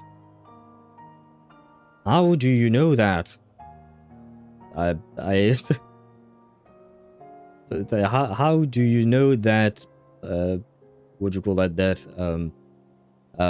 they deemed that? Because for me, the only reason Archons don't appear in other regions, as far as I can tell, is just because Hoyo doesn't want that to happen. Basically. Hoyo just wants to focus on the character at hand and not bring in outside help. Because we don't have an actual hard rule. This is all speculation. Hey, I'm back. Welcome back, Sheriff. We have vivid discussions about what can or cannot happen here. I mean, our main proofs are Venti and Bing Dong Zhong. Proof of being ultra vague. They never said much. They always skirted around everything. They really are obsessively keeping their mouths shut. Yeah, but you have no idea why. Because they never said, because they kept their mouths shut. You're assuming why, but you don't actually know that for a fact. Because they never said. Again, we do not have that information. In the desert of Sumeru, there is a chessboard built by King Deshret, also known as Al-Ahmar. I don't know if it was a real game, or if he was just trying to challenge his servants and citizens in some way. There has to be a very big reason. I agree with you on that. There has to be a very big reason. But that reason could be anything and everything. Maybe Fanes has compromising pictures of Venti having an orgy with prostitutes, and Venti does not want his reputation tarnished. Or maybe it could be 1,000 things. I know the example I gave was ridiculous, but that's the whole point of the argument. The point is, it could be anything and everything. You're assuming something because it fits your narrative and it fits your hate boner. But that doesn't make it the actual facts. We don't actually know. More tarnished than a drunkard? Who knows? This is just, like I said, a stupid example to just mention the fact that there are so many possibilities that we can't think of because it's too much. Like, the possibilities are infinite. For example, try to remember the King Mage from Black Clover. He never lifted a finger until the whole city was on the verge of destruction. I don't remember. I watched most of Black Clover, but I have to admit I don't remember. I stopped at episode 145, I think, if I recall correctly. But it was a while back, so I'm not entirely sure. Him being a man-whore might even be an upgrade. Would it really? But still, that doesn't change the point that I'm making. The point is, we have no idea why they are keeping their mouths shut. there is most likely, I agree with you there, a big reason why they're doing it. But we need to learn why. But creating games and setting rules, gods do that as a matter of course. That's the kind of power Dottore craves. Now he has the Trilunar Authority. His power is leagues beyond the common people. I don't think there's any point in other nations rushing to the front line. They're better off focusing on defense and hoping they can fend off any threats that spill out from Nod-Krai. See, this is where I disagree. I feel like it would make more sense for other nations to come help. Because, again, it is not a national crisis, it is a world-ending crisis. If Nod-Krai falls, everything else follows. So, like, yeah, I don't really get the idea here. Compared to a drunkard? I would probably prefer being called a drunkard rather than a man whore, I think. Personally, at the very least. I don't know how Venti feels about it, though. Is Dottore another cataclysm, though? Well, maybe. He hasn't nuked everything yet. Yeah, and do you want to take the risk of him nuking everything just for fun because he might think it's an interesting experiment? Because you can't trust that Dottore won't just do that. Well, that is not obligatory, but move an Archon from their nation is a risk. Yeah, but again, do you wish to... What is the worst risk? Risking the entirety of the world or risking your nation? I have to ask. I'm curious if he will. I mean, honestly, it could make sense, you know? The fact that Dottore might nuke everything. Why not nuke everything and make a world of his own? You know what I mean? Like start over, so he can rule the new world or something like that. Wanderer has a point, you fight at full in your terrain. Sure, I don't see that as a good enough point to not come to the nation's aid, but I mean, it would make sense for any war in general, but I still don't... But I mean, in the real world, for instance, we have gone to war even on difficult terrain, and we have won. I mean, one country has won against another country, even though they were invading and whatnot, right? So, to me, that doesn't really change much. Either way, Dory will inform Lesser Lord Kusanali. Ah! And she will contact the other gods in turn. Ah, wait! Radish is there! Aha! Maybe Radish can help, finally. Even if she helps from a distance, that's fine. Radish, at the very least, she can help from a distance.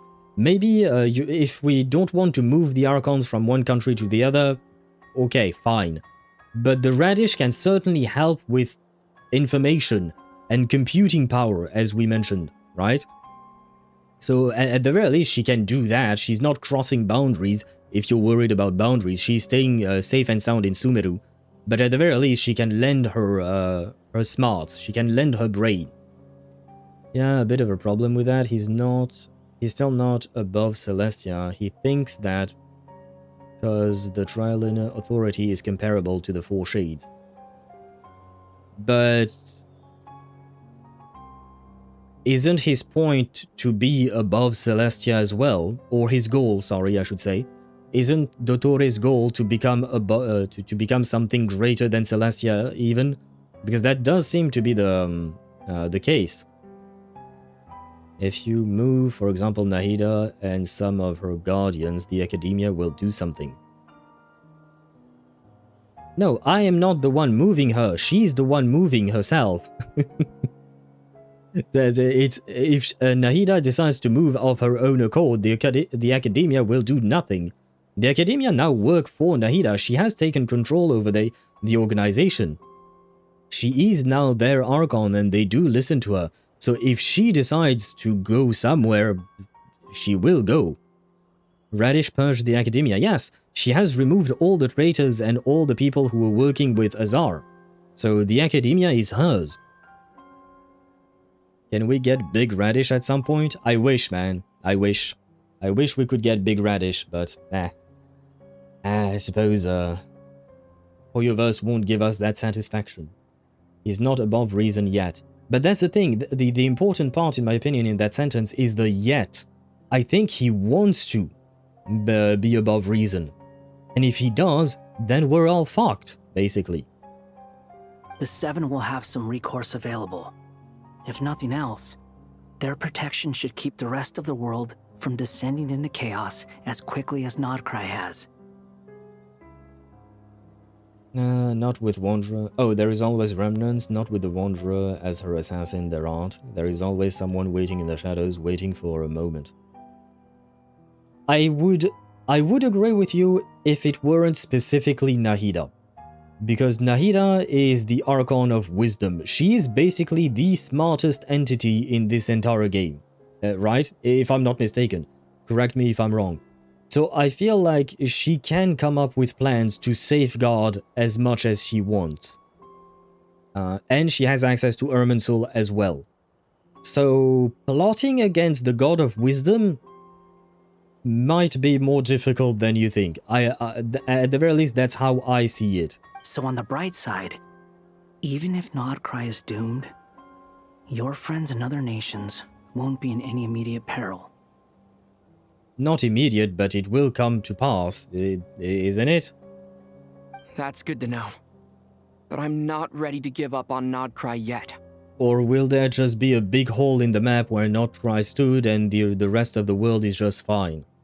If that's the case, just tell me so, and I'll just... I will shut up. I will accept it.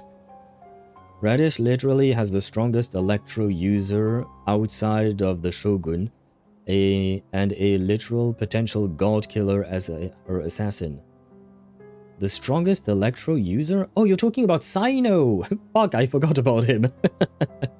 Yes, I suppose he is technically... Because in gameplay he's shit, but in lore he is the shit. You know what I mean? No shot there are remnants in Sumeru. Yeah.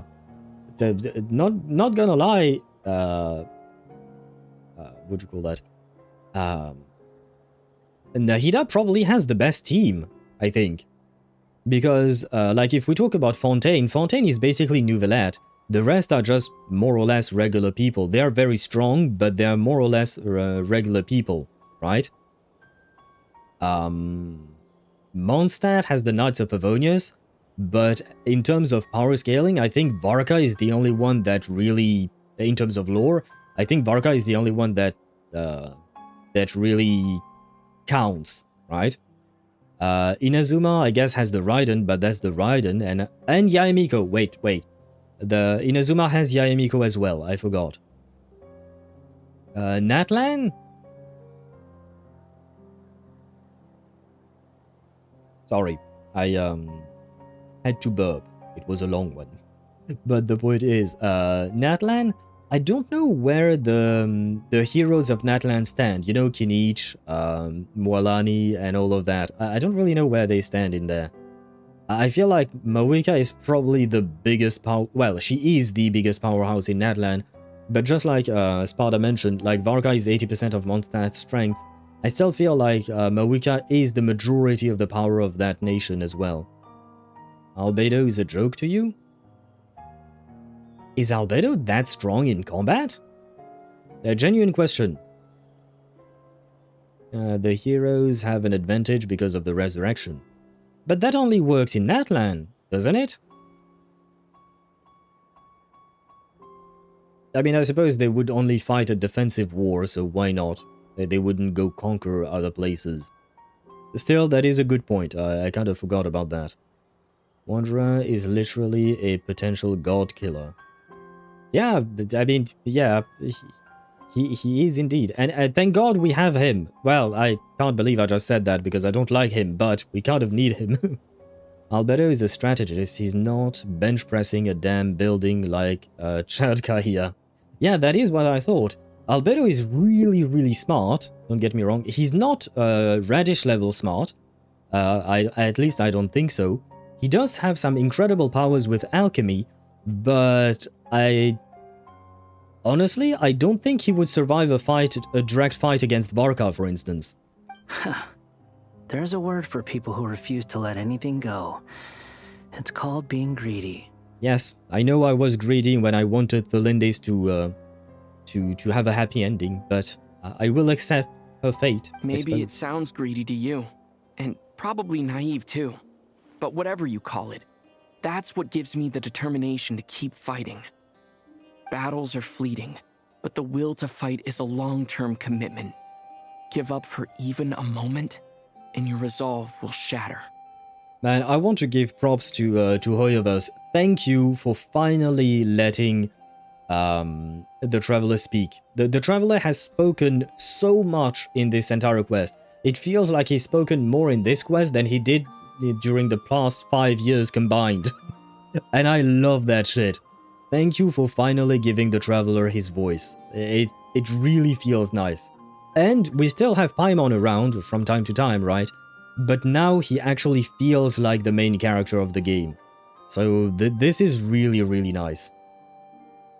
Durin is physically stronger than Albedo, and Durin is a goddamn baby. Which begs the question, what will happen when Durin finally becomes an adult, you know? Tell that to Rerir. Rerir was indeed greedy as well. Sometimes strategical power is more than raw power. While I agree, it's also not the point we were making. Like I said, in a straight-up fight, 1v1, Varka versus Albedo, I don't think Albedo would survive. In a straight-up fight, 1v1 Albedo versus Wanderer, I think Wanderer would absolutely stomp Albedo. Like I said, this is just 1v1, just pure raw strength. And sometimes raw power is so overwhelming, strategy means shit. Yeah. Like, for instance, you could devise a plan to attack Phanes, just like Sparta wants, but as far as we know, Phanes so far is so strong that no plan at all will ever do anything to him, until we get enough raw power to actually get to Phanes. You know what I mean? So yes, Albedo does have plans, but if he's completely outmatched in strength, he will die. No offense to him, and I don't want to see him die, but that's the whole thing. I don't think he compares against the other people we've mentioned. Why do you always feel the need to do the right thing? No one is born to be a savior. Not so stupid as to think we have the raw power to fight him 1v1. Do you mean Phanes? Yeah. But even with a plan, currently, I don't think we have a combined strength with other people strong enough to fight Phanes one-on-one. Not one-on-one, but all of us versus him, right? I still don't think we have achieved that yet. One day, perhaps, but not yet. I mean, who's gonna criticize you if you fail or give up? Don't take this the wrong way, but Dottore said something similar to me. I guess the Fatui attracts people who don't believe in saviors. Not necessarily. It's less about belief for me. I just want to know how determined you really are.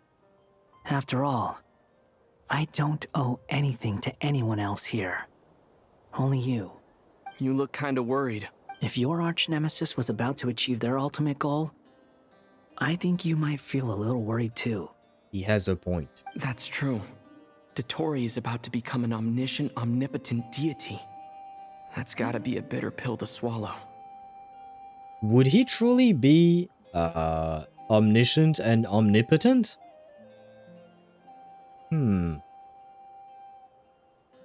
Because I don't think even Phanes is omniscient and omnipotent. Omniscience and omnipotence is really a high bar.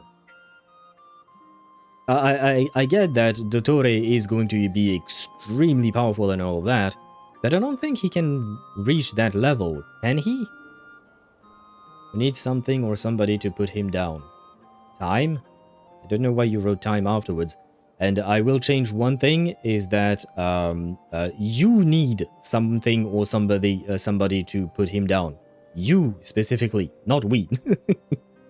Don't feed his hate boner. Yeah. I will calm his hate boner right now. He needs someone to put Phanes down. But right now, we don't have anyone that qualifies. So no matter how much strategy we can come up with, I don't think we have a chance of, what do you call that? Of actually being able to put him down. Time omniscience falls under time's domain.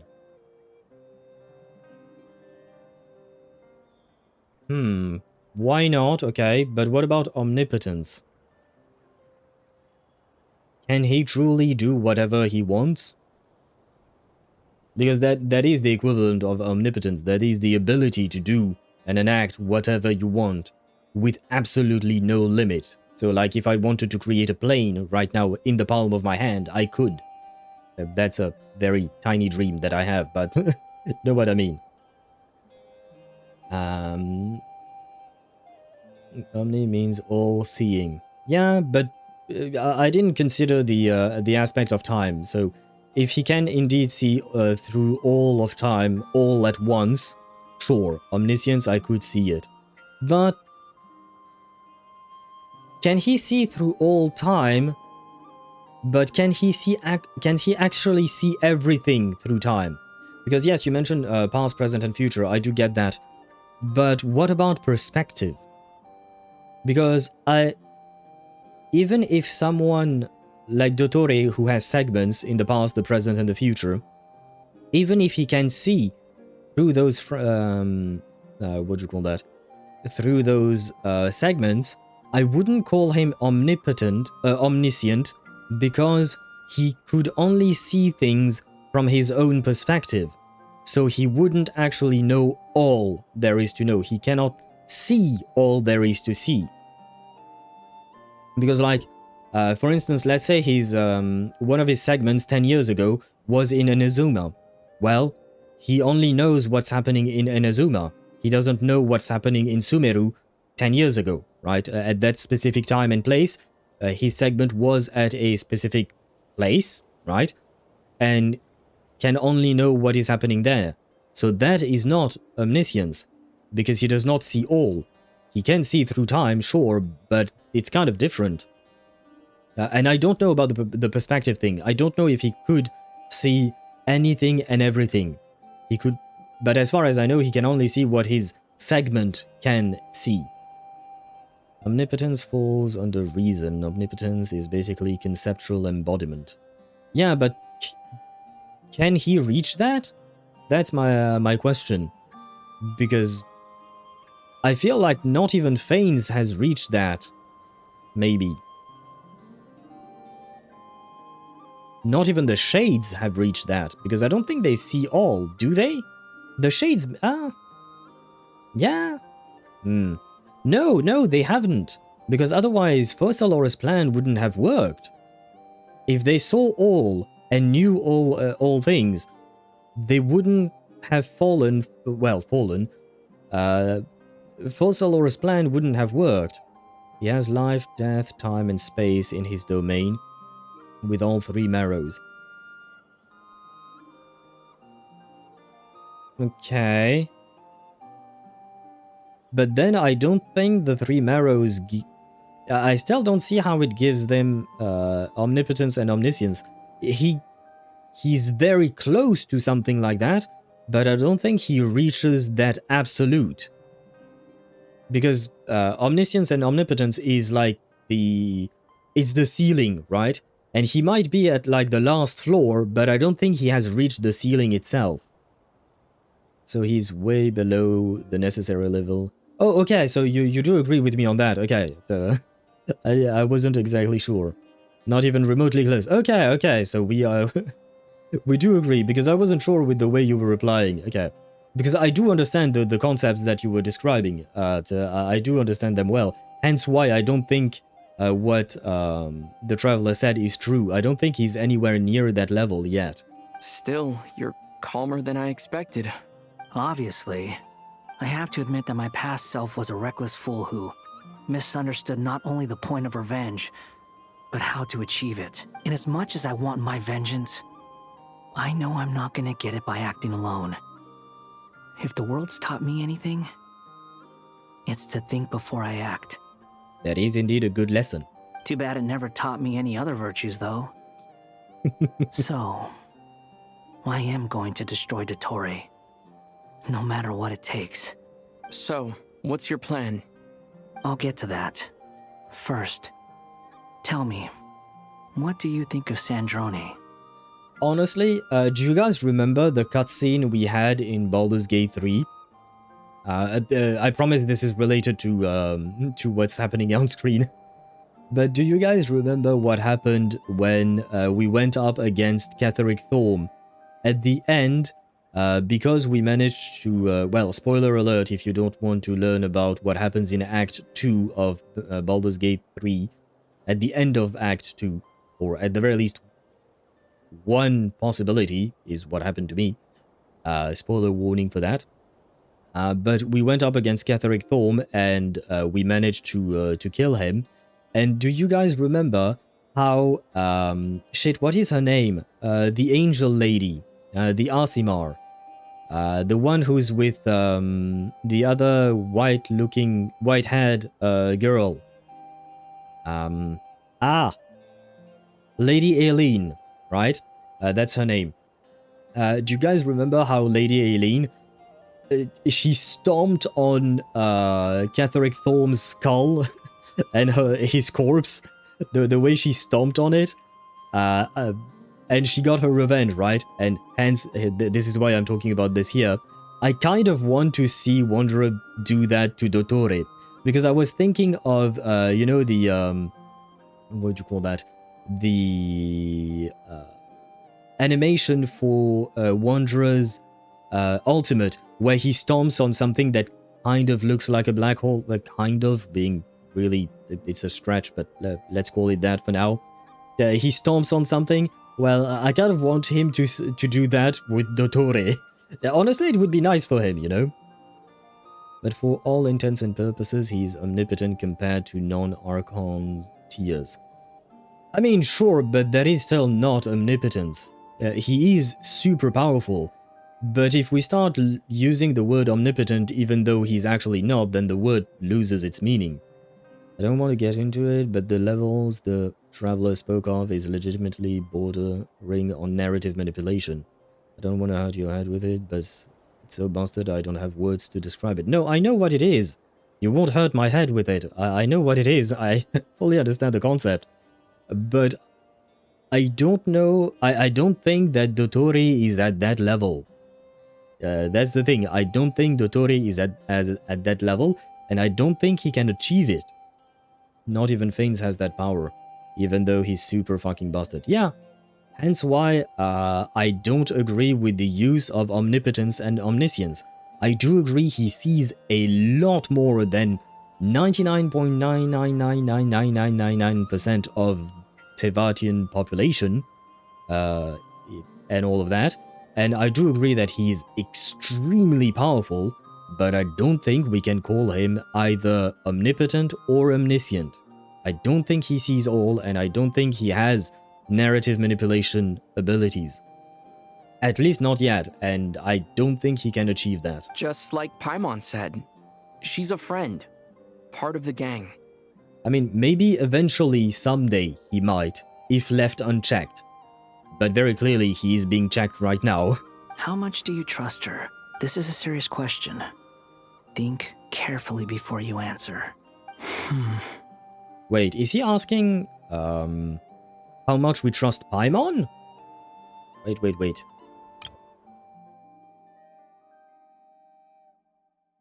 Oh no, he's asking us if we trust Sandrone. My bad, okay, I misunderstood.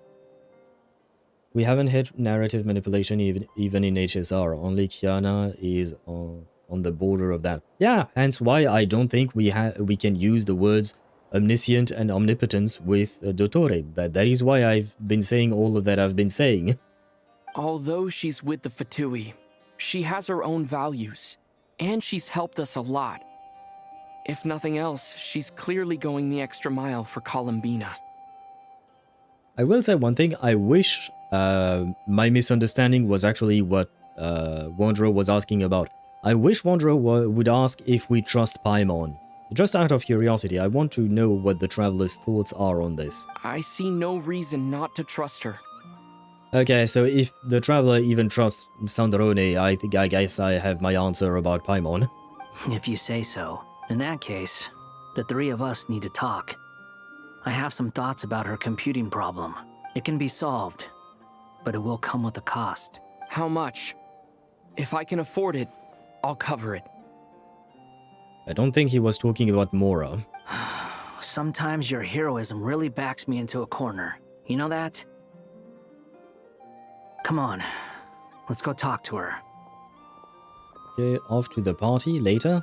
Ah, well, I hope you have fun. Thank you for being here, and I wish you a great rest of your evening. I suppose it is evening for you, aussi, as well. Aussi is also as in French. My brain malfunctioned there for a second. But a happy evening and enjoy your party, Spada.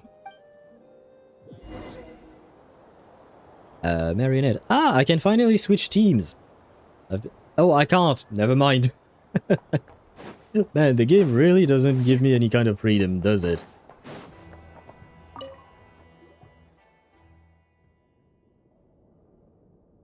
At least not while we're in story mode. Traveler. Hey there. Paimon's here too. She was just helping them sort through their things.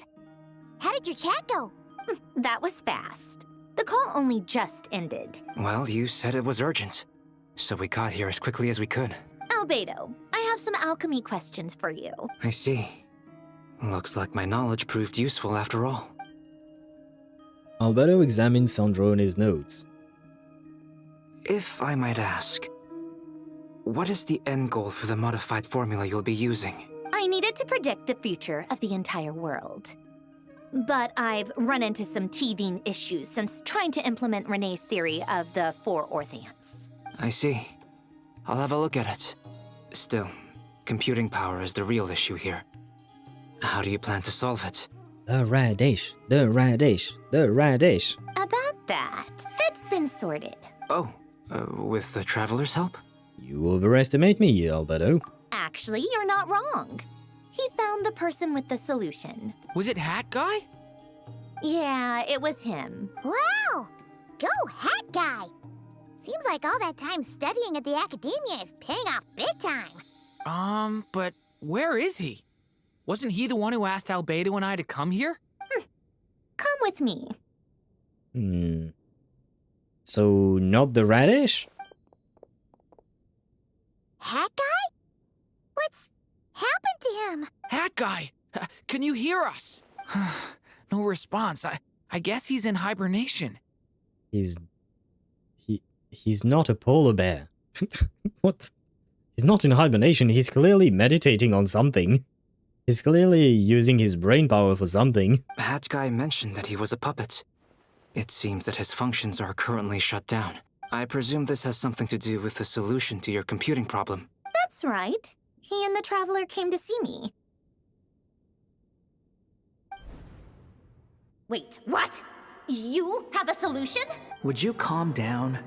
Why do you always react so hysterically to everything? He has a point. Excuse me? How would you know?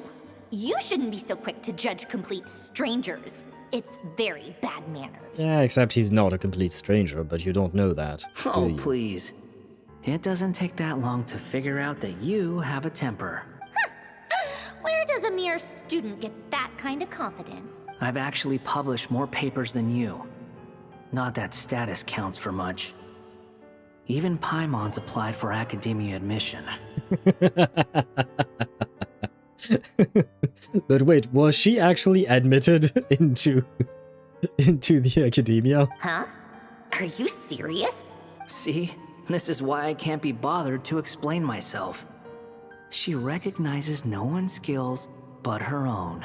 Okay, fine. I'll hear you out. So, tell me, how do you propose to solve my computing power problem? This world itself is constantly processing all kinds of information. If it's the world's future you're trying to calculate, you need a processing device that's designed to cope with that volume. Easier said than done. Only Irminsul can handle that kind of... Wait, is that what you're suggesting? But surely we can't just plug my formula directly into the ley lines. You should be able to tell that I'm not human, right? Yeah, I noticed. The technology, though, seems pretty ancient. Very different from Pontaine's. It's a completely different system. Conrian, to be precise. I'm what they would have called a puppet. It's Conrian technology? So A use Conrian knowledge? Huh. Does that mean that Conria had the ability to do that, or does that mean that A extrapolated or researched the Conrian technology to create something even better than what Conrian did? Puppets need an energy source and processing power. The artisans who built them sought out the materials most suited for that purpose. You? Do you mean... The Traveler and I have talked it over. He's willing to vouch for you. So, I'll allow you to borrow my core for your calculations.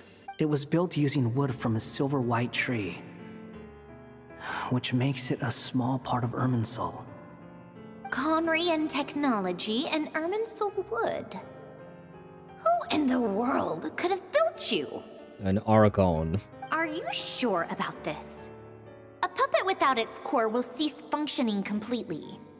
And if it's left in that state for too long, it might not recover. You could die if you do this. You do realize that, don't you? I can put 2 and 2 together, yes. No need to rub it in. I won't lie to you. This has never been done before. I cannot guarantee your safety. I don't think he was looking for a guarantee. Doesn't matter. I'm prepared for the worst. Did you two actually talk this through? Is he... Are we really considering this? Yes, it seems so. Yes, we discussed it. The bottom line is, he trusts me, and I trust you. Honestly, I do understand why a Wanderer would trust the Traveler. Us trusting Sandrone to this degree? Let's give it a shot, shall we? Honestly, I have no clue where this kid even came from. But for whatever reason, he lent me his core to use in my formula. I'm very close to finishing my calculations now, and the core is currently in use. So I'm sorry, but I can only show you a sketch right now. I kind of want to see that core, just out of curiosity. This is what the core looks like. Ah, well. There you go. I asked for it, and the game gave me an answer straight away. I didn't think they would show it to us. A silver white branch. It certainly matches the legends told about Irminsul. Is Hat Guy gonna be okay? He's not gonna die, right? Right? Well, that depends how long we remove the core for, apparently. In theory, he should be fine. As long as we put his core back in time. Do you know the deadline for it? Beyond that, all I can say is that I'll try my best to avoid risk and make sure the core doesn't sustain any damage. I think I know why you called us here now. Someone needs to watch over his body and make sure it's protected until the process completes. Correct. He said that the only ones he trusts here are you two, and the Traveler. And the Traveler will have other work to do. Look after Hat Guy for me. He will have our undivided attention. Thank you. Aww, Hat Guy. On a more positive note, things are progressing steadily on my end. I'll call everyone in for a meeting once the results are out. Oh, Sandrone returns to her initial question. She and Albedo enter an in-depth discussion. You, Paimon, and Durin stand next to Hat Guy, keeping watch over his silent body. You've never seen him in this state before. I'm happy that they're not doing this with just a black screen. Usually, oftentimes we just have white text over black screen for these kinds of things. I'm happy that we still see, the characters and all of that, even though nothing much is happening. The worst case scenario with the core removal is either a system reset or a total loss of function. But I'm not afraid.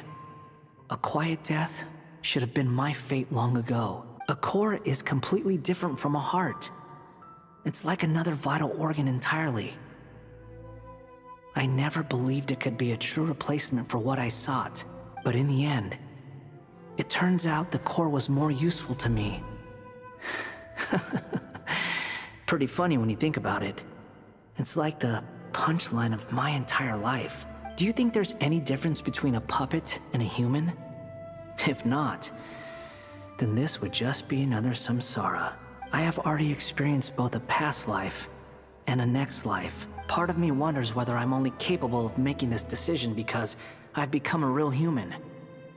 What's with that expression? Isn't this a good thing? Sandrone will succeed, won't she? She has to. Well, let's hope so, and not just for Wanderer's sake, because we also kind of need her to succeed in her calculations and all of that. She will. We all have to persevere until this is over. That's right. And I'll protect you all until the moment of victory arrives.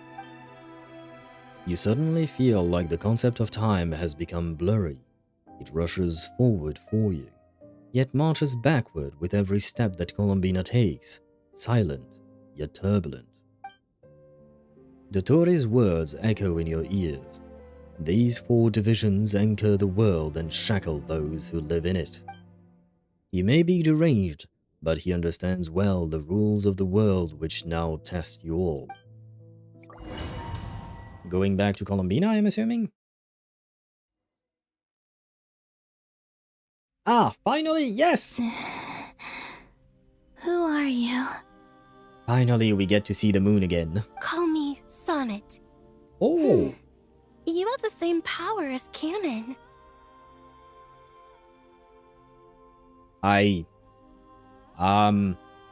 Sonnet, when are you becoming playable? You have to become playable, goddamn. She's so pretty.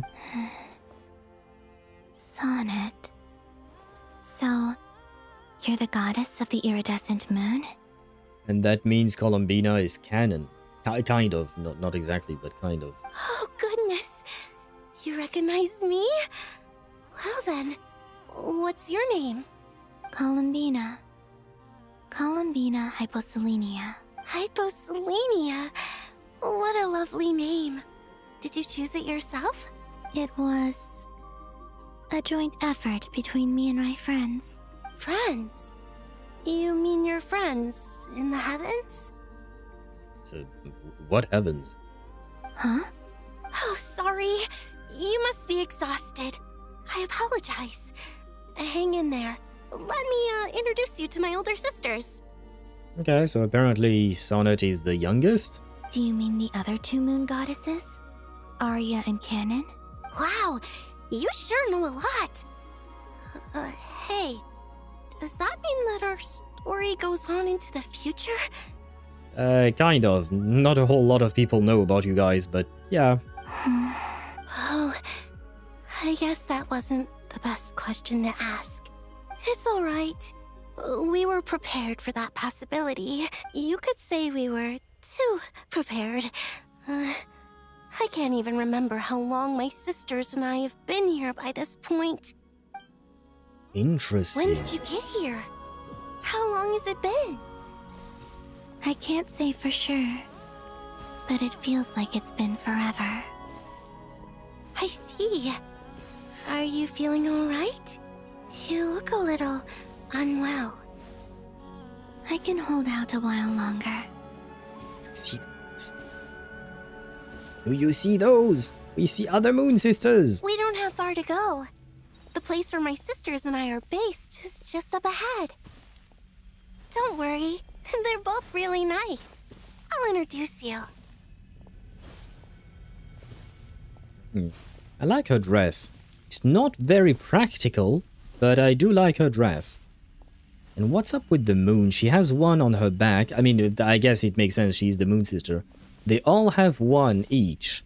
Huh. This is taking a long time, not gonna lie.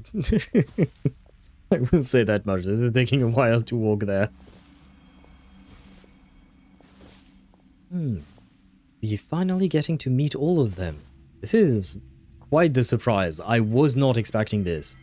Well, I mean, I guess I kind of was, but I'm also back. not. And look who I've brought with me.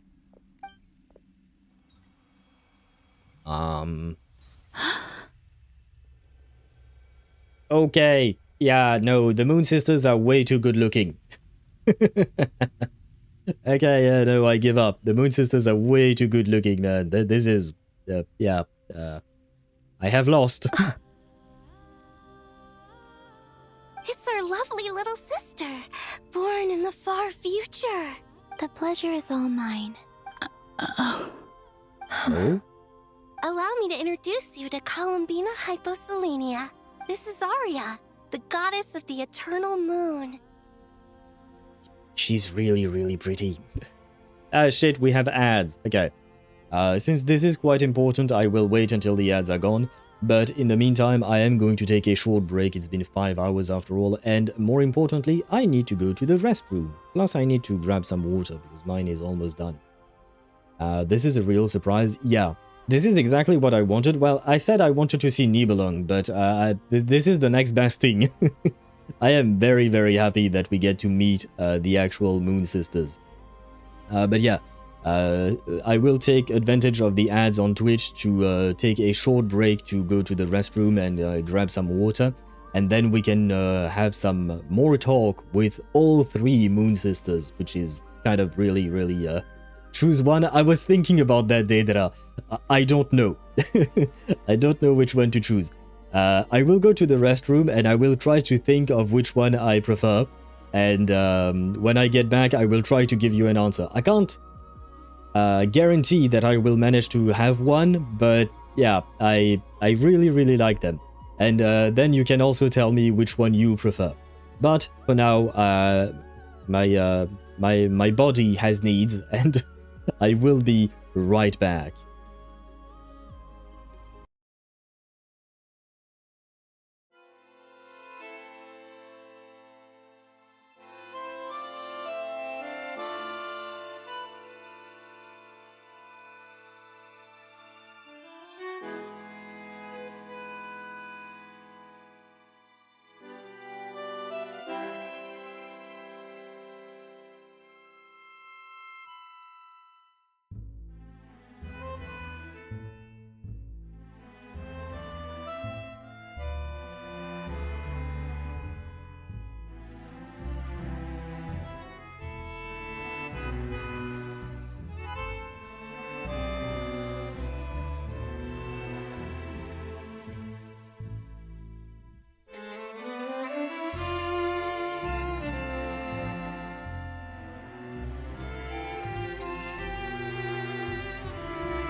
And I am back.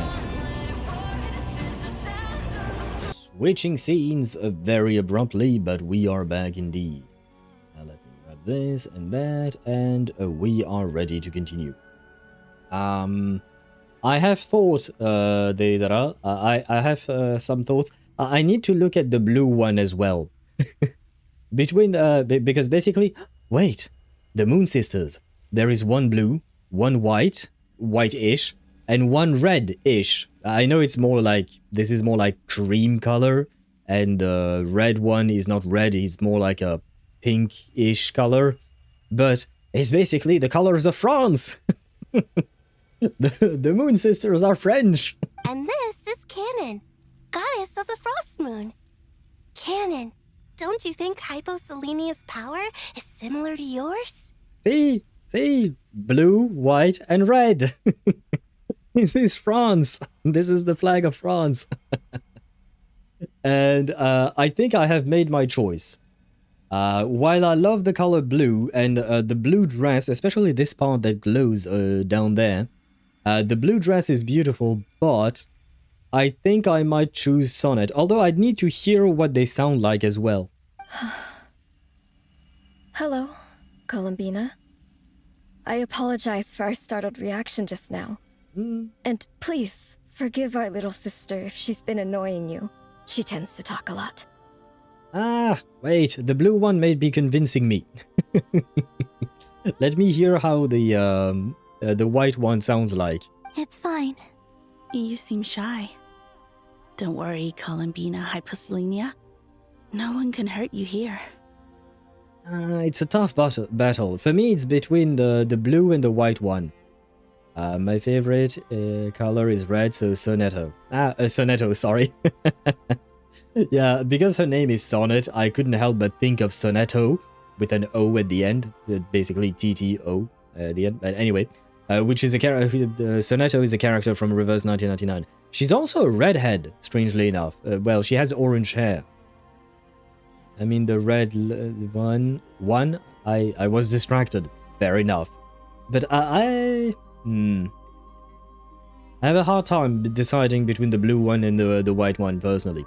So I'll happily give you the red one. That way, you know, we can all have one each. Well, if there is only 3 of us, then we can share. Every one of us has one each. Could you tell me where here is?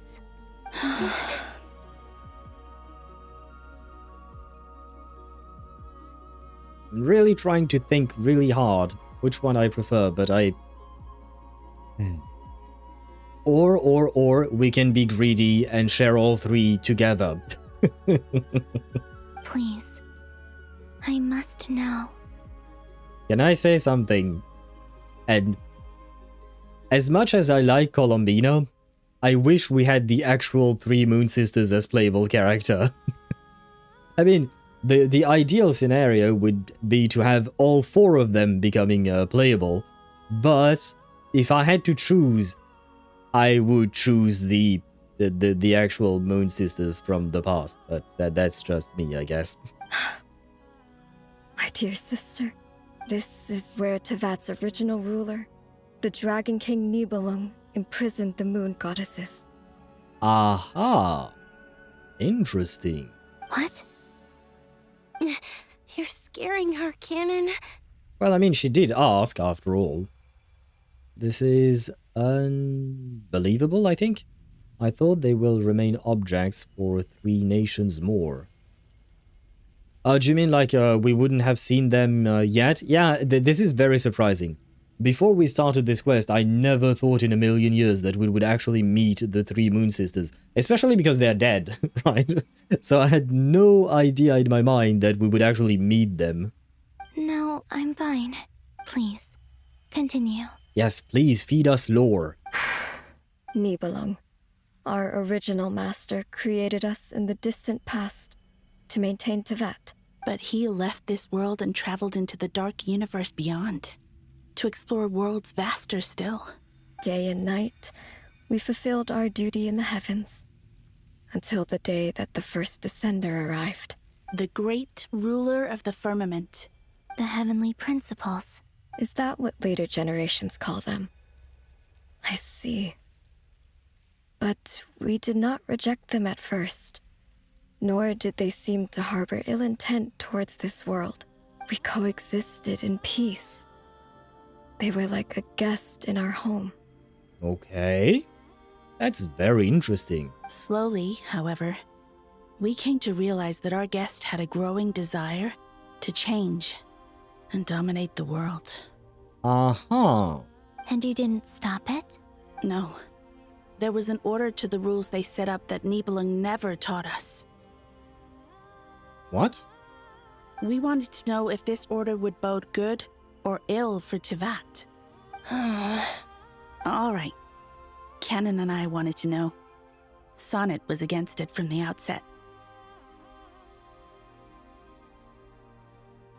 Huh. Okay, I think I understand. So Sonnet was against it, but Arya and Canon were just curious as to what it would look like if the Heavenly Principles, the First Descender, took control of Teyvat or something. But I didn't really understand this sentence. There was an order to the rules they set up that Nibelung never taught us. I don't know what that means. I don't understand that sentence. No, not Column wife is beautiful too. She is, but she's a tiny model. You know me. There is the reason is always the same. She has a tiny model. They have tall models. I prefer the taller models. And technically speaking, we say taller models, but if I'm not mistaken, you know what? Let me check before I say something that might be wrong. Genshin characters height. Let me check just to make sure. Height scale.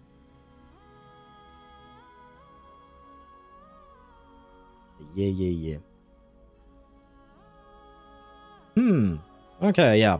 What I was looking at is a scale, the height of each character, and basically, the tall model is somewhere, I would say, yeah, between 168 centimeters and 175. I'd consider a woman 175 centimeters. I would say they are somewhat tall, but 170 centimeters, yeah, I guess it is somewhat tall. Somewhat.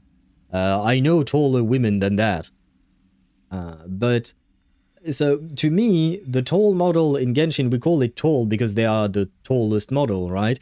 But they're not actually really tall. Like, if you told me that a woman was like 185 centimeters or even 2 meters tall, well, I mean, everyone is, at some point, even men can be considered tall at 2 meters tall. But, like, yeah, like if you told me a woman is like 185 centimeters, I would say, yeah, they are tall. But in truth, the tall model of Genshin is just average height, I would say. Wait, what is the average height of women? What is the average height of a woman? Worlddata.com. Yes, please. Consent. Sure. It's... do we have... the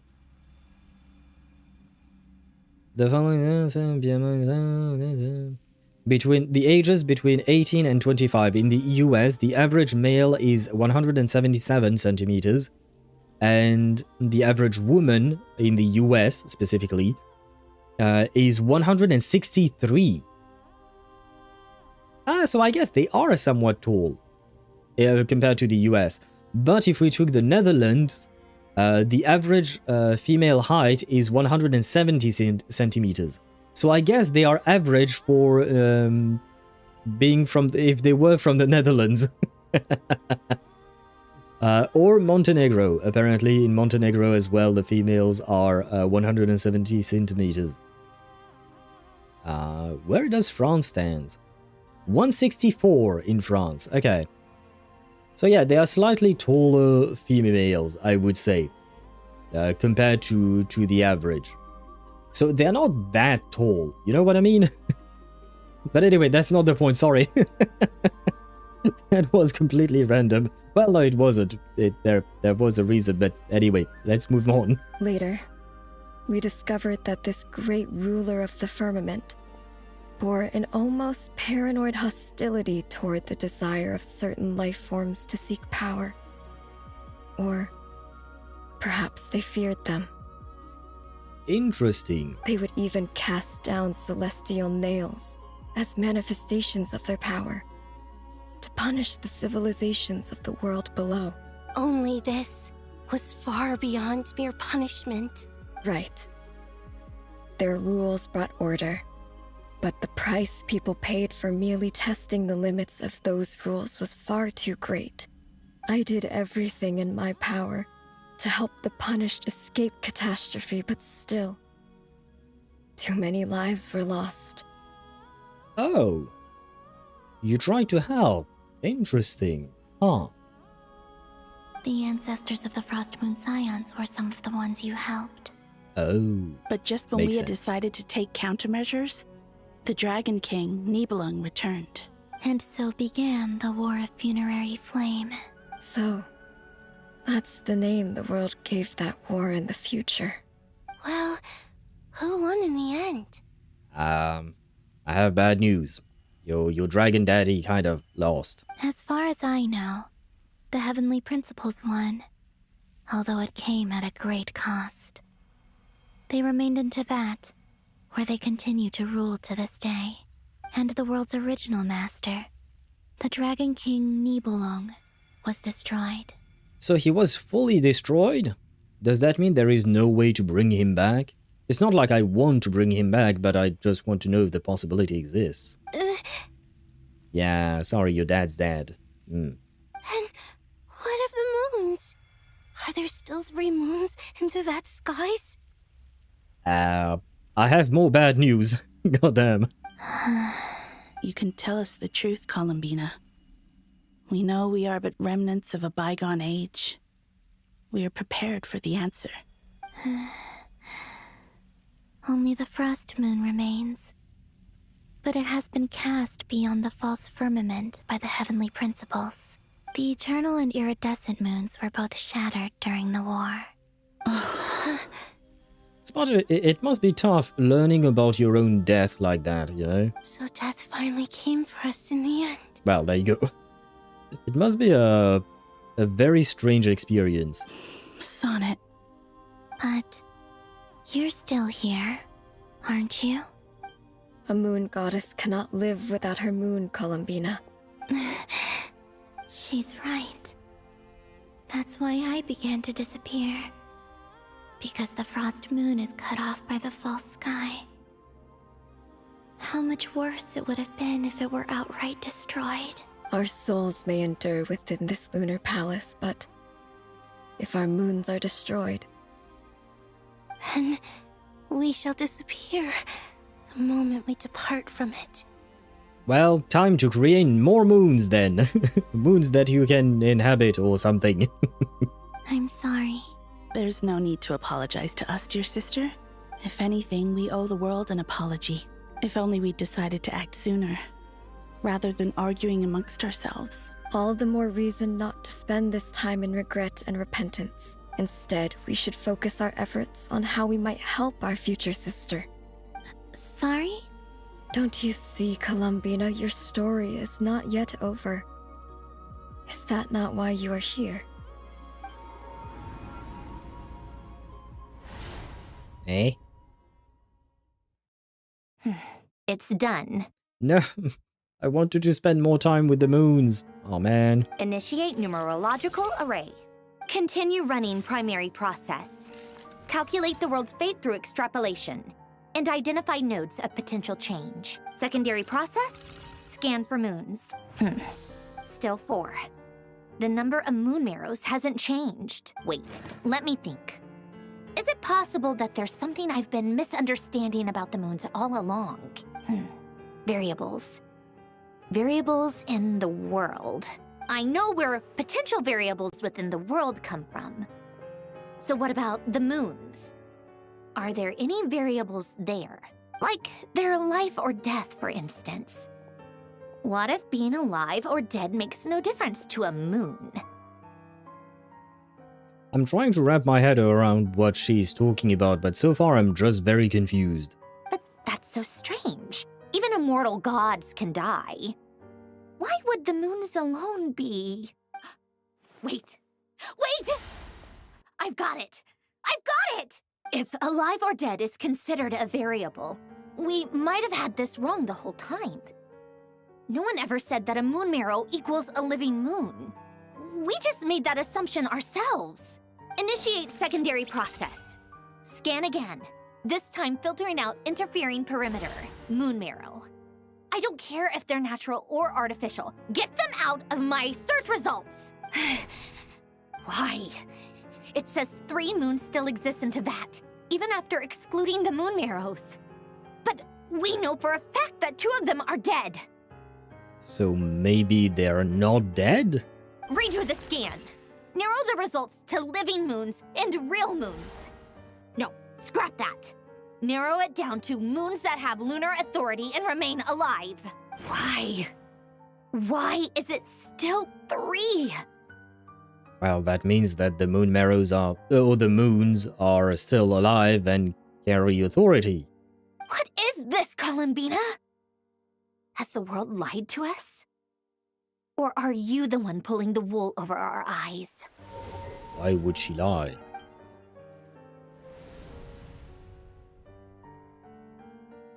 So, you think that the moon's reflection might be where Nibelung imprisoned the 3 moon sisters? Okay. Yes, it would explain a lot, such as why that space would respond to a moon goddess's power, opening the moon gate at her command. It would also explain why Miss Columbina has been unable to leave, and why time flows in reverse there. I get why it would make Columbina imprisoned, like quite literally it was a prison made for the Moon Sisters, so it makes sense that one of the Moon Sisters, being Columbina, she can't leave. That makes sense, but how does it explain the time reversal there? In the messages she sent, Columbina promised us she'd find a way to return. But we have no way of knowing how, when, or where this might happen. The fact that she still has yet to reappear in this world indicates that returning from that place is no easy feat. We cannot afford to simply wait for her. So you're saying, if she could return by her own power alone, she would have done so long ago. I mean, yeah, it makes sense. She doesn't exactly have a reason to stay in prison. Like, why would she want to stay in prison? Yes, she certainly wouldn't leave it to this late stage when it's so touch and go. I've been giving this some thought, and I've come to believe that Luanatar might be an anchor that she left behind, as a sort of future waypoint. This could also explain why Luanatar is always by the traveler's side. I know that Nicole is right, because we've seen it, we know what Columbina did, but I don't fully understand how Nicole reached that conclusion. Sounds like a plausible theory. If that's the case, there must be some criteria we need to fulfill to allow Columbina to return to the present. The question is, what could they be? Hello? Listen up! This is extremely important! Sandrone frantically relays her great discovery. Next, Neffa and Nicole present their hypothesis, as this impossible mystery finally starts to unravel, and I couldn't read the rest. Not only is Columbina alive, but she may well exist in a form unimaginable to us. I want to ask what that means, but at the same time, if it is a form unimaginable, then I can't imagine it. So I guess there is no point. I'm still unclear on the details, but she's done something truly inconceivable in the past. And the clue to what she's done lies in the moon and Teyvat sky. Which she is? Truly amazing. Oh, I'm so delighted for her. I mean, yeah, but would you mind sharing with the class? I'm sure we all feel the same. And I'm sure Columbina is ready to get back here and fight by our side. I'll keep my calculations going and try to find some way of coordinating with her. But that's not an excuse for everyone else to slack off, okay? All of you had better keep trying to think of solutions. Did I miss something? I feel like they didn't explain shit. They just said she did something, but they didn't say what. How can the dead moons still live? And Luanatar.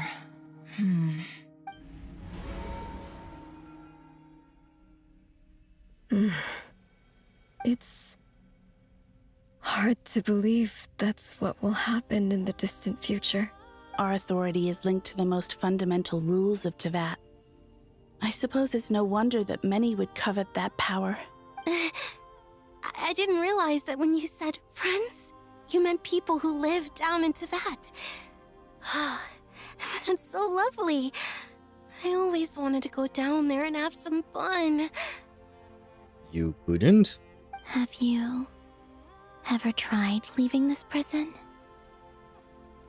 I mean, it kind of sounds like a dumb question, not gonna lie. Like, why would they want to stay in prison? But at the same time, maybe it is not a dumb question. Of course. Okay, yeah. Between us, we've tried everything. But no matter where we go, this space will eventually bring us back here. It's like the center of a whirlpool. Everything ultimately converges here, at the moment when Nibelung imprisoned us. In that case, have you tried using any of those pathways that connect this space to the real world? Sorry? What are those? What are those? They're passages through which you can make small-scale changes to reality by using Kuvaki. Or am I the only one who can use those passages? Because part of my soul remains in reality. Well, in that case, we grab a part of their soul and we put it in reality as well, and that way maybe they can do what you can do. And with the power of sisterhood, you will be able to escape all four of you. Kuvaki. What is that? Ah. You don't know? It's a unique kind of elemental energy found only in Nod-Krai, the land from which the moons arose. Oh. Well, it's true that the moons first rose up from the part of Teyvat you say is called Nod-Krai. But there is no difference in the elemental energy between there and anywhere else. Huh. So the energy is not different, it's our perception of said energy that is different. Because then that means it is the same thing as what phlogiston is, or something like that, right? What? Could you show us some of this Kuvaki? Hyposelenia? Maybe if we see it, it'll make more sense. Okay.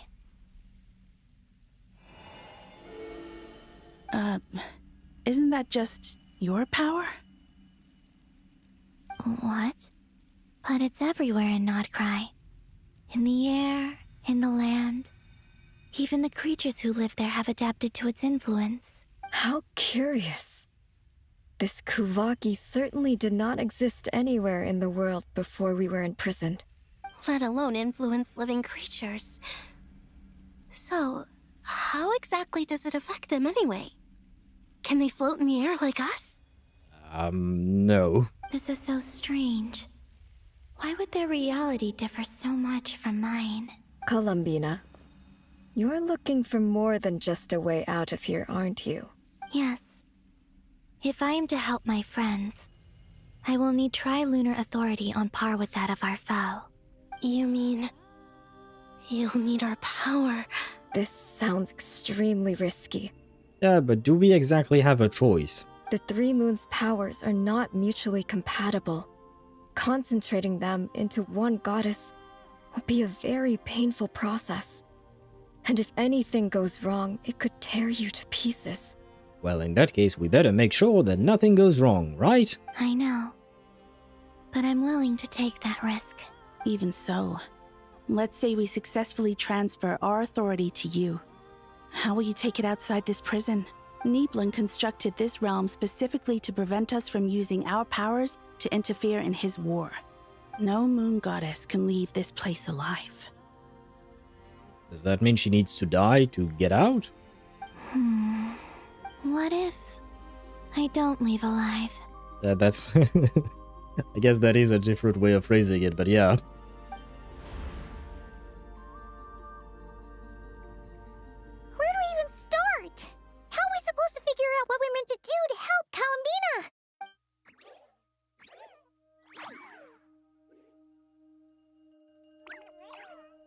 Columbina, what do you need from us? If she really got to the beginning of time in there, how do you think she'd leave us a message? You don't think she'd write it down on a stone tablet somewhere in the hopes that we'd find it, do you? Well, maybe she did write it down on a stone tablet, but I don't think she just put it there somewhere in the hopes that we find it. I think she would put it in a place that she knows we are going to find it, probably. Seems unlikely. If it were the case. Columbina may not talk a lot, but she thinks deeply about issues like this. Let's review what we know. This is the Columbina who fought alongside us against the Rakhir of Solnari, and with whom we celebrated Moon Prayer Night. Yes. She knows our personalities, our ways of doing things, even our unique strengths and abilities. So, if she wanted to tell us something from a long, long time ago, what would she do? Oh.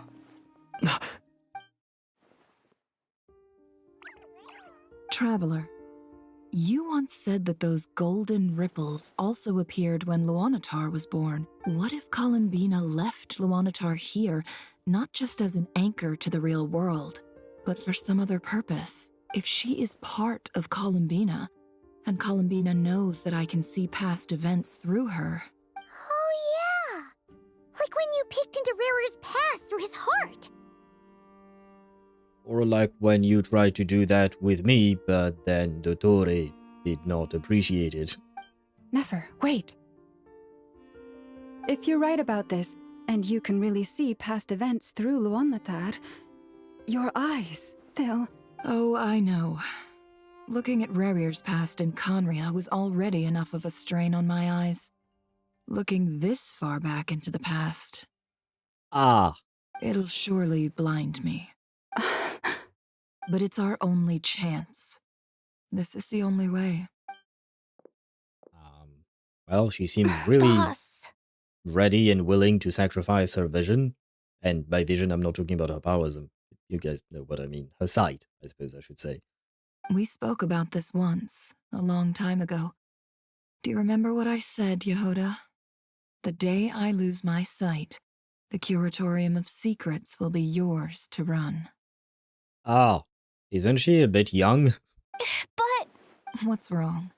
I'd be overjoyed if I were you. This day's come a lot earlier than either of us expected. I need to know you'll honor our agreement, Yehoda. Promise me. Yes, Boss Neff. I promise. Are you sure you don't want some time to think this through? What is there to think through? I should have gone blind after our battle with Rarir. Frankly, it's almost criminal that I got away with it for this long. Then at least let me take some precautions on your behalf. And if you really do lose your sight, I'll visit your office every day and make sure you're well looked after. Oh, please, anything but that. I was actually ready to go through with this. Are you trying to scare me into backing out? As if I could ever scare you. I'll assume you're just joking to calm your nerves. All right, enough chit-chat. Let's do this. As much as I want to see it done, I also don't really want her to lose her sight, but I mean, that's her choice, of course, but well, I kind of wish we could find some kind of solution, but I suppose we don't have such a solution.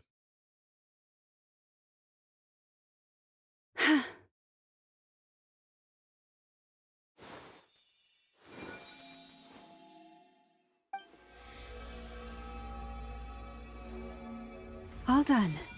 Good. Now give me some space. Come on then, little one. Show me what happened in the past. Do you think that means that Nefer is going to join Columbina and the other 3 moons? Not really. It's not how it works, right? I think.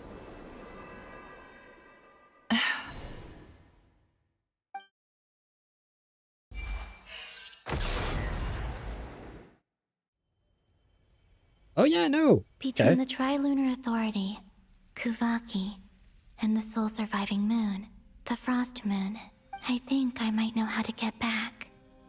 But I will need my sister's help. I think they seem to be willing to help. Time to go talk it over with them.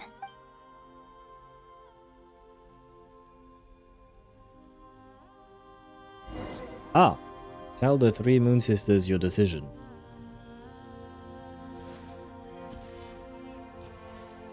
Why do I have to choose between the two?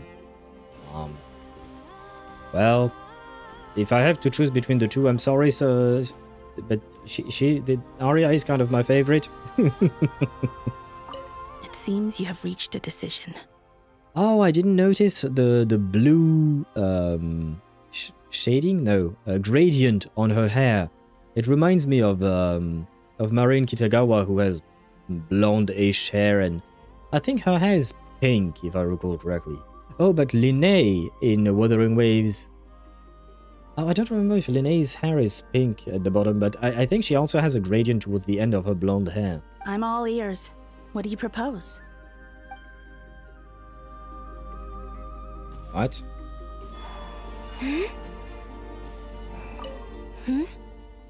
Have you decided what to do? I hope it's not too dangerous. You really scared me when you said that thing about not leaving here alive. Come on, let's go find the other two. I just did. Not really sure. Okay.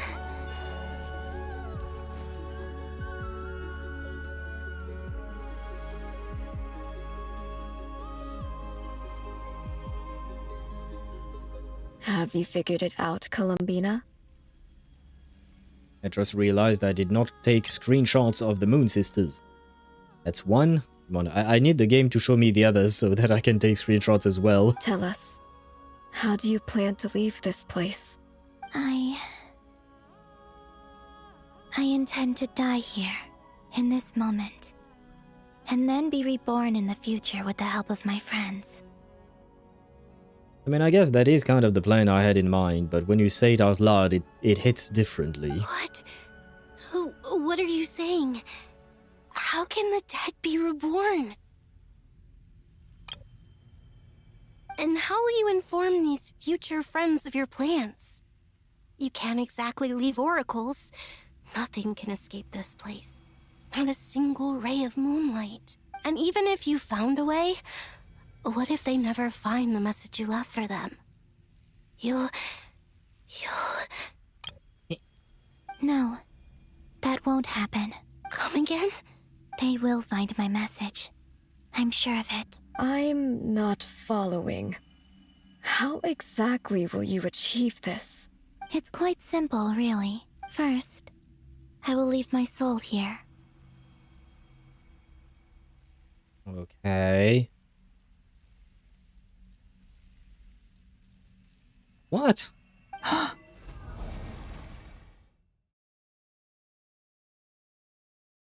So what, she sends her body somewhere else then?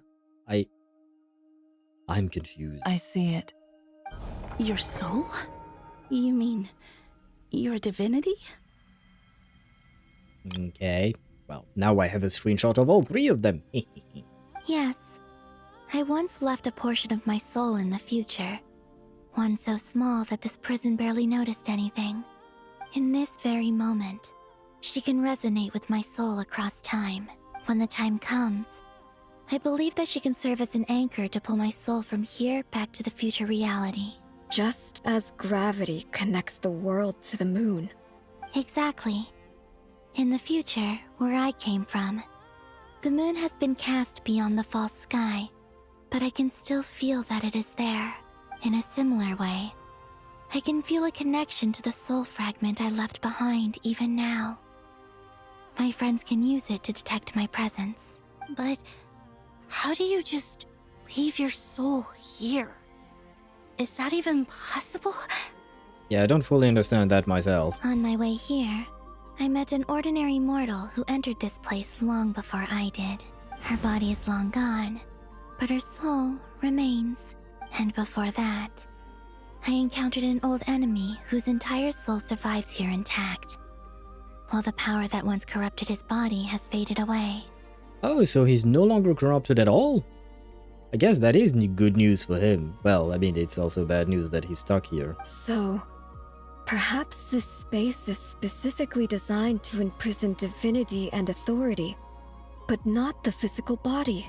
Still, even if your body can escape, would it not just be a lifeless husk without the soul inside? Yeah, that's what I thought as well. Wait, is that what you meant when you said you wouldn't leave alive? Yes. I shall turn my body into moonlight and pour it over Nod-Krai. And that would explain the Kuvaki. Huh. That power shall protect the land and quietly blend into it, awaiting my soul's return in the future. Okay. But, okay, if we have a timeline and, okay, so you're here in time. You went back to the past. You leave your moonlight, your Kuvaki, but then things progress, you're born again, and then you get captured by Dottore again, and then you end up in this place again.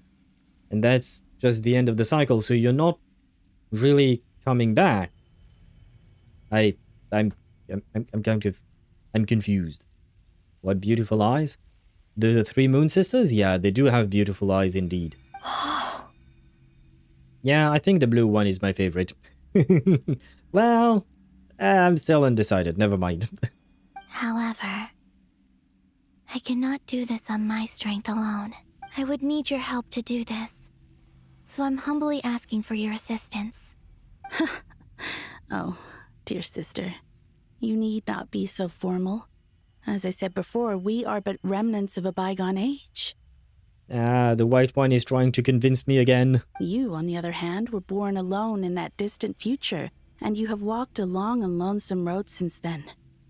How could I bear to let your story end here in this dungeon? Don't forget, we are your sisters, your family. Arya's right.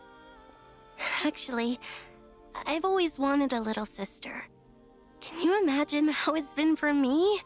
Getting nagged by two older sisters all the time.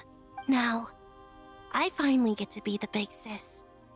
And not just that, but I get to help you return to your world, too. How could I say no to that?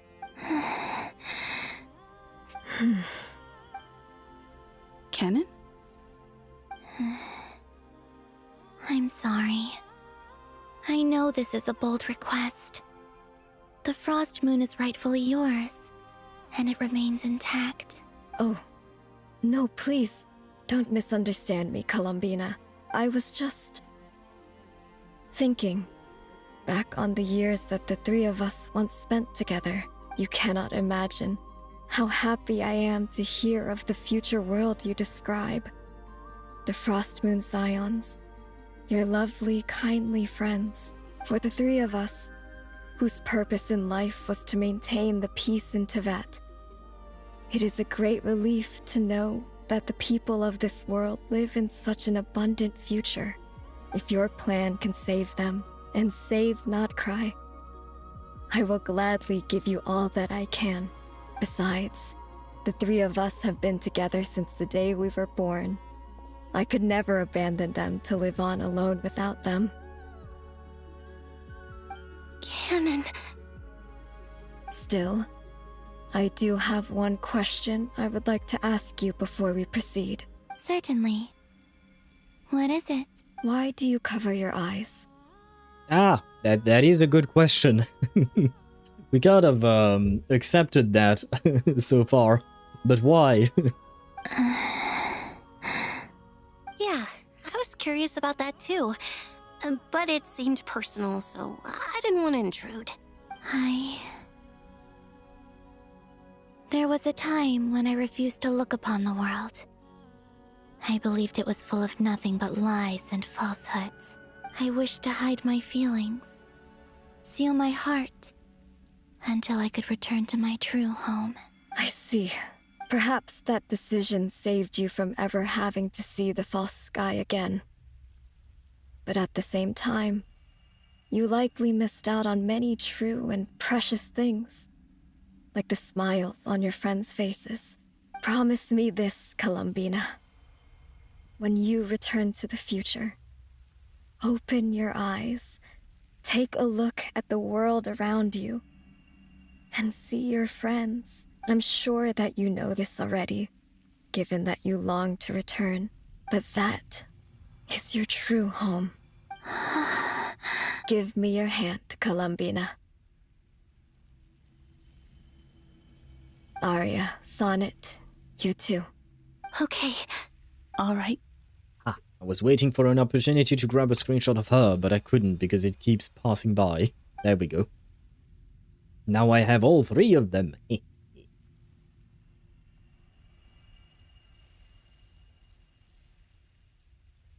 I still don't understand how this is bringing her back.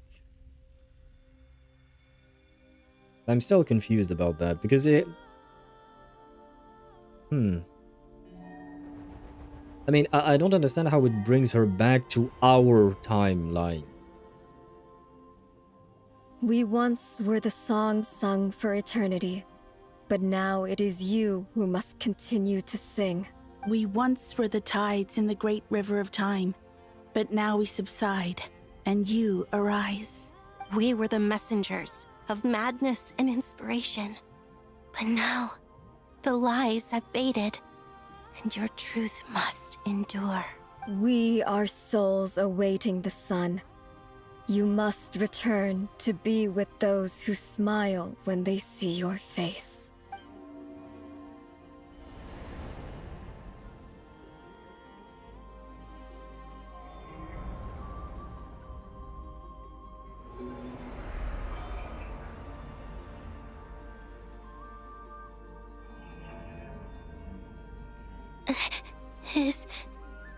Is it done? Yes. We have transferred the authority over all three moons to Columbina Hyposelenia. From this moment on, she is the Tri-Lune Goddess, the one and only moon goddess of this world. But didn't you say that would be painful? Because she kind of seems fine, which is good. I'm not complaining. Never mind, maybe she's not fine. Are you fine? Thank you. Thank you, my sisters. He certainly sounds fine. Now go, and do what you believe is right, Columbina Hyposelenia. Be aware that we cannot grant you the power of the three moons beyond these prison walls. The conflict that arose over their remains following our disappearance will still take place. I understand. Sisters, oh, my body. It feels... Now that we have given up our power and authority, our bodies are merely mortal shells. This prison is dissolving them as we speak. Ah. It's okay, Sonnet. The end must come for every god, just as it does for every human. That's all this is. The final destination of our lives. Canon and I will be by your side the whole way. Ah. So my dreams of having the three Moon Sisters being playable is dead, isn't it? We're not getting them, are we? No. I mean, I suppose it kind of makes sense. It would be too powerful. I mean, we do have the Tri-Lune Moon here as a playable character. I mean, maybe she won't keep that power, to be fair, but... Why do you do this to me, Genshin? You show me three beautiful women who seem nice, and you just snatch them away from me like this. How could you do this to me? Now she's above a shade? I think so. I guess. I guess so. She is above... Like, she's above shades individually, but I would assume that she's equal to...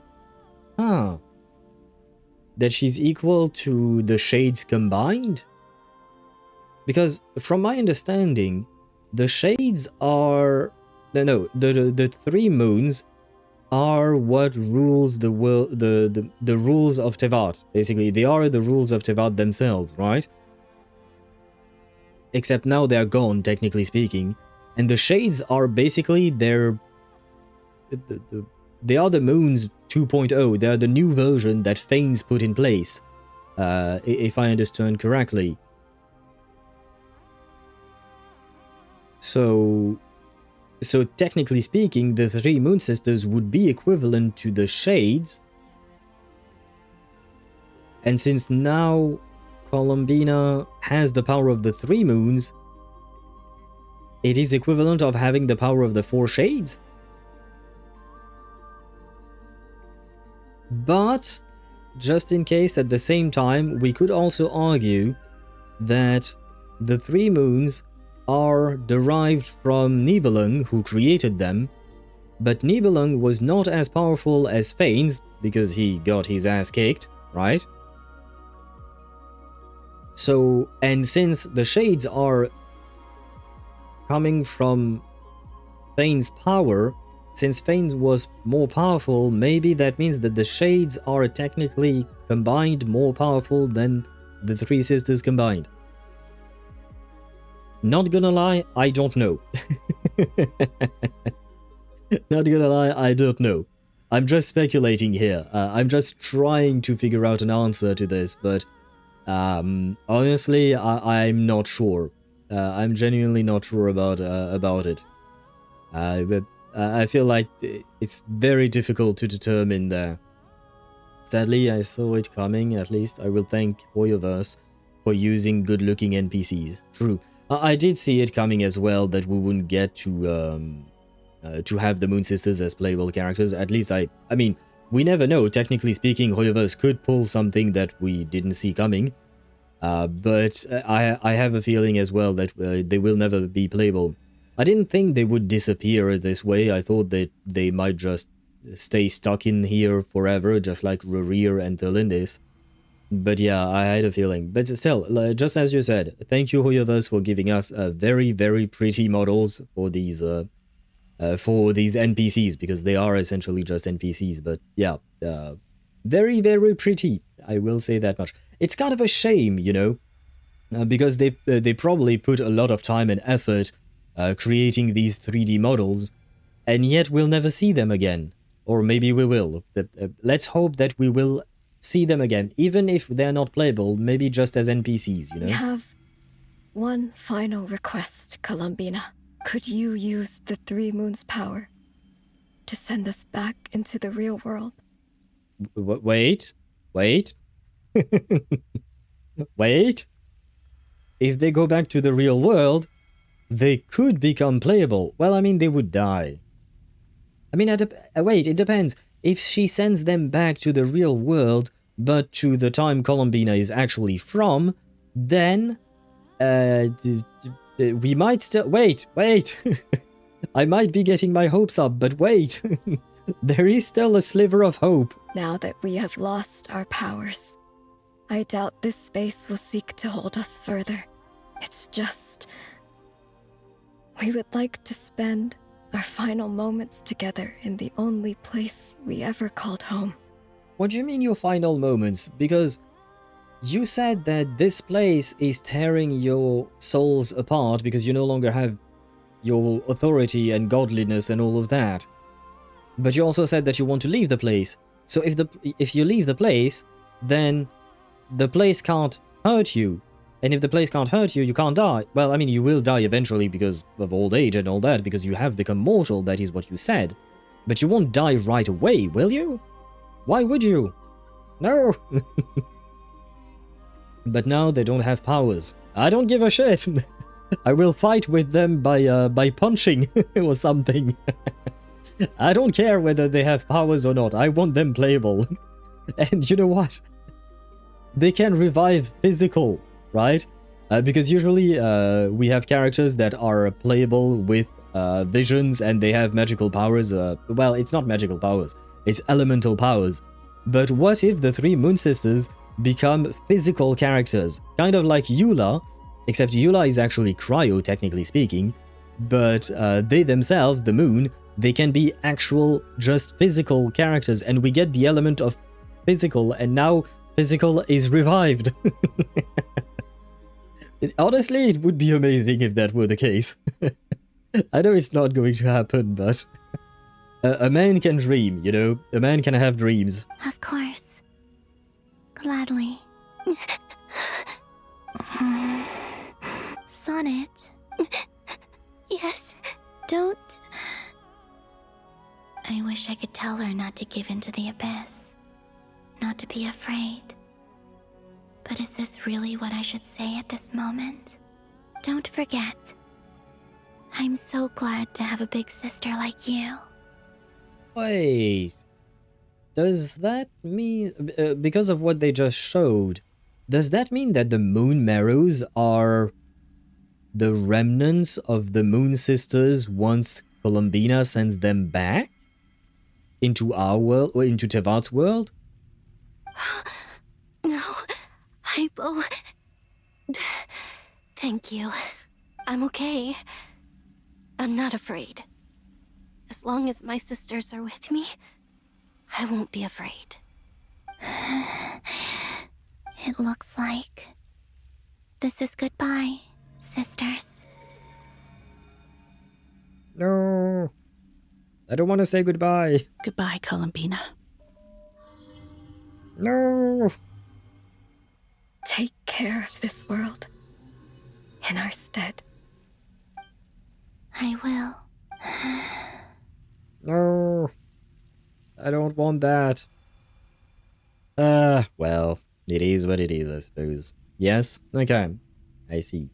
So, that means that technically, there is a remnant of the three Moon Sisters that exists within the world of Teyvat. If Dottore can somehow piece together Rerear, why can't someone bring the Moon Sisters back to life? Well, I guess the Fanes would probably put a stop to that, or the Shades or something, but I mean, we have to defy the Shades then. We have to defy them and revive our Moon Sisters. And now, it's time for me to bid farewell to my body too. May it become the moonlight that keeps Nod-Krai company through the long years ahead. So this is why Nod-Krai was not always home to Kuvaki. It only appeared after I poured my body out upon this land. And only this land. Kuvaki responds to me because it is me. My body, answering the call of my soul. And the golden energy I've encountered on my way here was, in fact, that very soul, which I am about to leave here to guide me. But all of this is very much pointing to the direction that the entire story of Genshin might indeed be some kind of a time loop. O power Trilune, eternal moonlight. I, Columbina Hyposelenia, lay aside my body. Let it be cast into the dark night to illuminate the future. May it be a companion to all who dwell beneath the moon.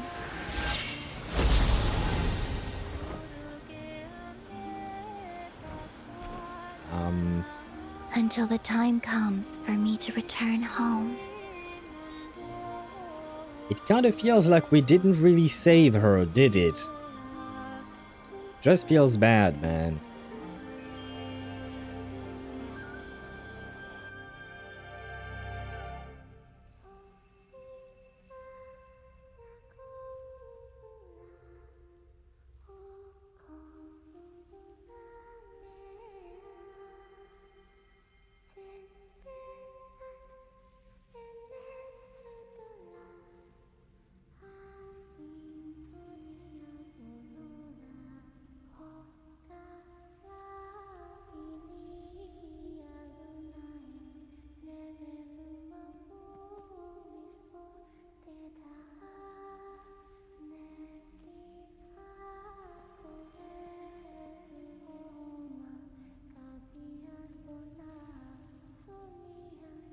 We lost her?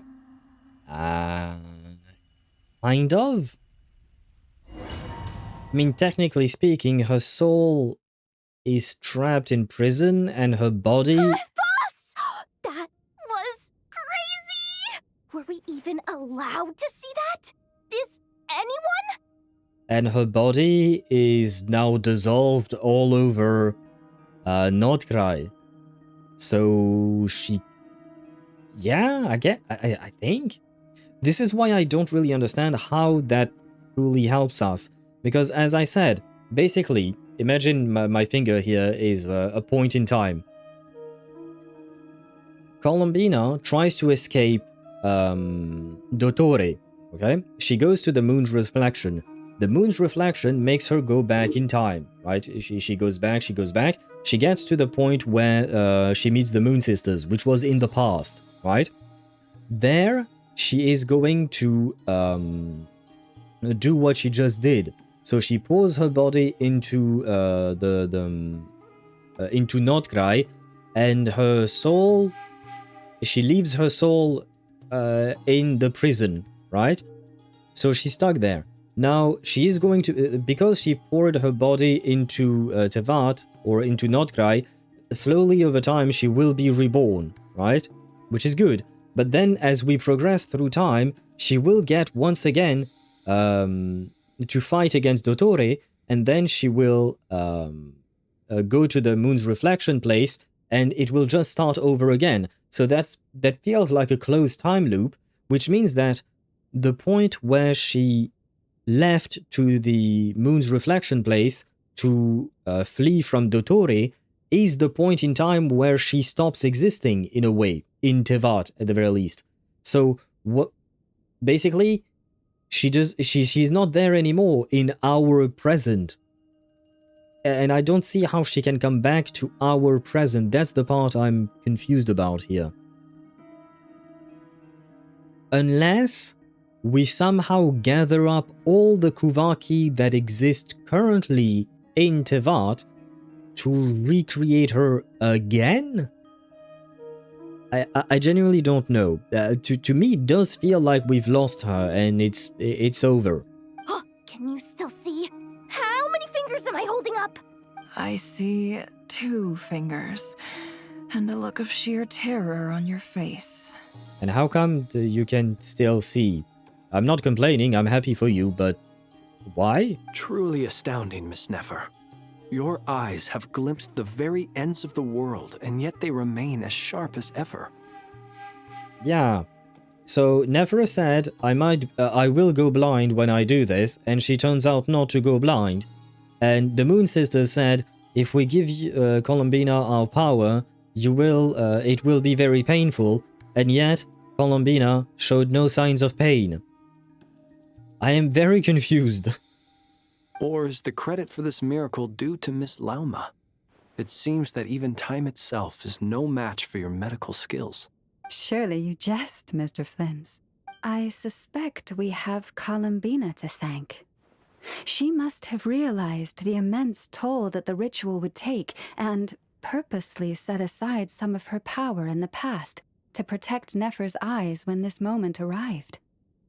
How?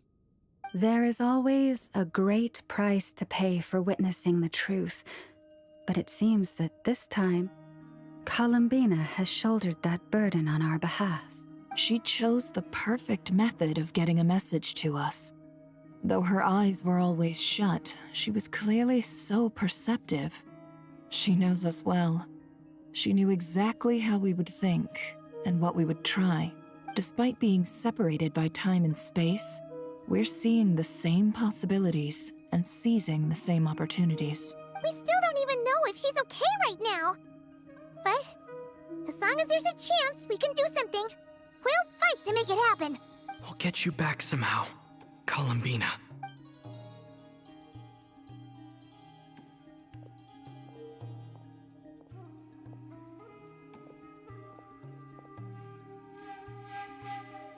Well, based on the information we now have, let's figure out our next moves.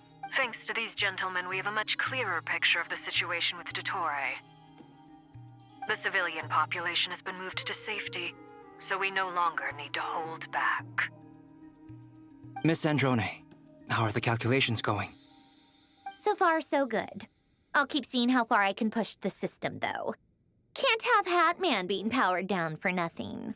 There's still a long road ahead. Where should we begin? Ah, does that mean that the quest is far from over? Oh shit. Everyone exchanges looks, then starts discussing a plan of attack. The battle ahead is filled with unknowns. No one can say how strong Dottore's grasp is. No one can say how strong Dottore's grasp of the three moons' power is. But you are not about to admit defeat. Everyone is united and knows that no single person can accomplish that task ahead alone. Your only chance of victory relies on everyone working together, and, just maybe, as a team, you can reach the moon and bring your long-lost friend safely back home. I still don't understand how we're supposed to bring her back home. Our plan is clear. Time is short, so let's get moving. There's just never enough time, is there? Time is the bane of my existence. Ugh. Anyway, I'm gonna get back to work. All right, we'll do our part too. Yeah. Still have no idea what the fuck we're doing, but okay. If you guys have a plan, that's Albedo's great. theory says that elemental energy can dilute the light realm's power, but I'm no expert in building elemental defenses. Sounds like something out of the advanced elemental theory section of the library. Whew. Probably something he's never read. We know Varka's aversion to reading, it seems. You seem quite troubled. Well, yeah. I mean, who doesn't get a little flustered when they're completely out of their depth? You were the very picture of confidence back when you approached the Hexen Circle. Eh, I could have been faking it through that whole meeting for all you know. Who's to say I'm not just a ball of nerves in a charming and gregarious package? Oh gosh, really? I'm so sorry, I had no idea. Well, you're all the braver for it. Still, I was much more in my comfort zone than I am here.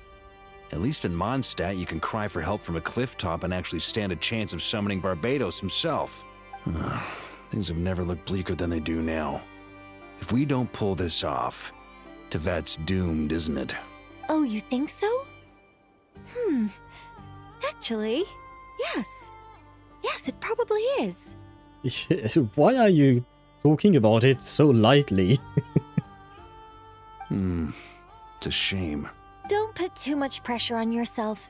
Teyvat has faced annihilation many times in the past, but it also gave us you, didn't it? Hey, don't give me that. It's not like I'm anyone special. I disagree. Every human born in this world is special. We angels have always believed that. In that case, this humble human being has a big favor to ask of you. I thought you might say that. I'm sure Alice, in her great wisdom, sent you here precisely to help us in this difficult time, yes? Well, that has less to do with her wisdom and more to do with my power. Of course, of course. Well, the thing is, these elemental defenses we're about to build, I don't think it's a question of if they'll fail, but when.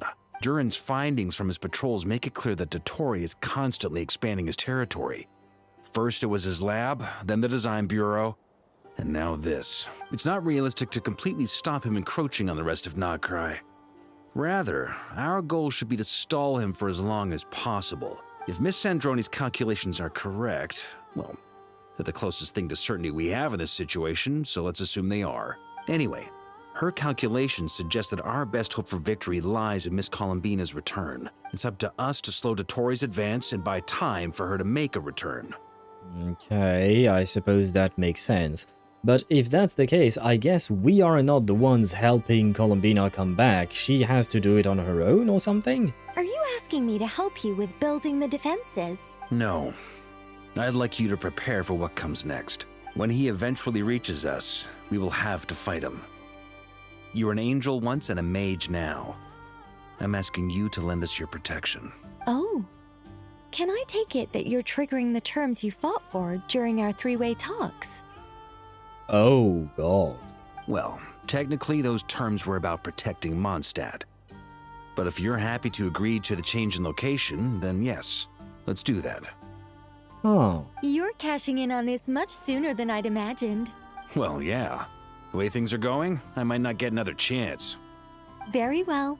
The mages have heard the knight's plea, and we will respond.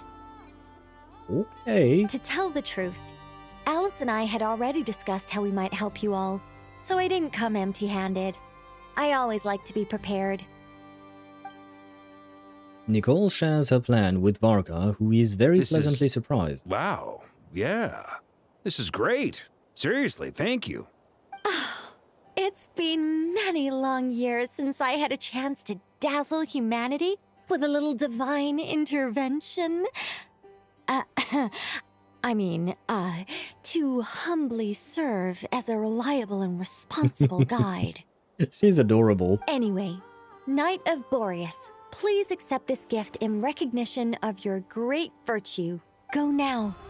May the angel's blessing deliver you safely to your destination. Uh-huh. Descending moon, reunite with your companions. Talk to Marionette. Okay, wait. I just want to check something, because I look at the time and I'm like, are we anywhere close to ending this story today or not? That's my main concern. Let me see, because I don't particularly want to end the stream at like 1 AM or something like that. Yesterday's reading kind of killed my my voice, that's for sure. Let me check this. We are in Descending Moon. Ah. Oh. I mean, Descending Moon seems quick enough, I suppose. Okay, I think we are close to the end, hopefully. I can't read what is on the wiki because I don't want to spoil myself, but yeah, it seems like we are somewhat close AF. Well, let's keep going and let's pray that I don't have to end stream at like 1 AM or something. Ah, you're here. You're indeed. Sandrone! How are things going? Glad you asked. You two are about to become the first people to lay eyes upon my masterpiece. Or should that be the first person and the first, specter? Spectre? Are you calling Paimon a spectre? Hey!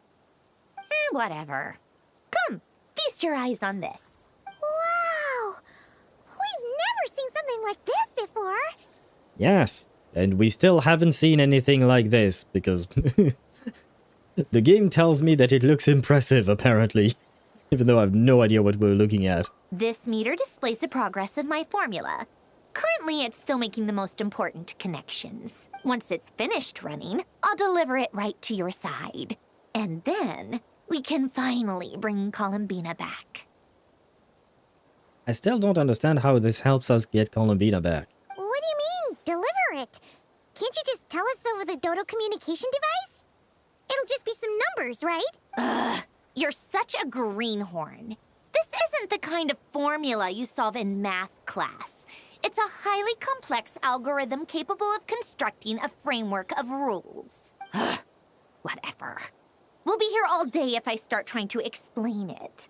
All you need to know is the formula must be completed before we can bring Columbina back. Okay, got it. I wish I could get the explanation, but I guess the game is telling me no. I'll share the data with you. Nicole's agreed to let me use her information channel, so we just need to use the Dodo communication device like so. There. Now you can check in on my progress. Wow! Look at that! You're amazing, Sandrone. So Paimon can see the UI in the game? I mean, I guess she does appear in the menu, so... About time you recognized my genius. Took you long enough. That was weird. Anyway, that's all for me. You should check on the others if you have time. Make sure we don't have any weak links in the chain. That might sound harsh to you, but close supervision is a common practice in a Fatui. Not looking to catch anyone out. I just care about everything going smoothly. That's all. I'm kinda stuck here while the formula's running, so I need you to be my second pair of eyes in the meantime. She almost sounded nice. And I still can't change my my team. So I guess this is the team we're going with. Very well.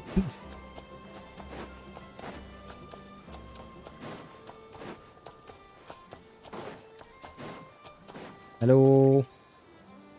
Thankfully, Miss Nicole has come to our aid. Nasha Town is now looking very well defended. Golden Flame. Yes, that's Nicole's power, all right.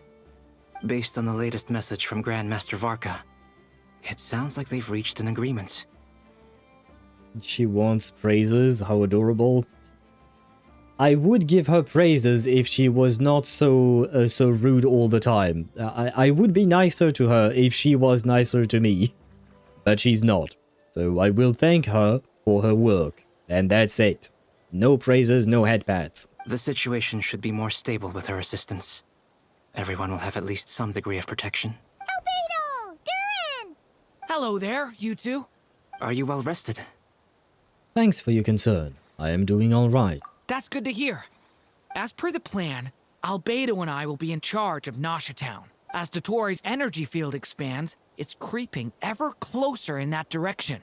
But we will do our best to hold our position. We fought side by side many times before, and always with great success. I believe this time will be no different. So don't worry about us. Focus on fighting Dottore. Yeah, hopefully we will survive.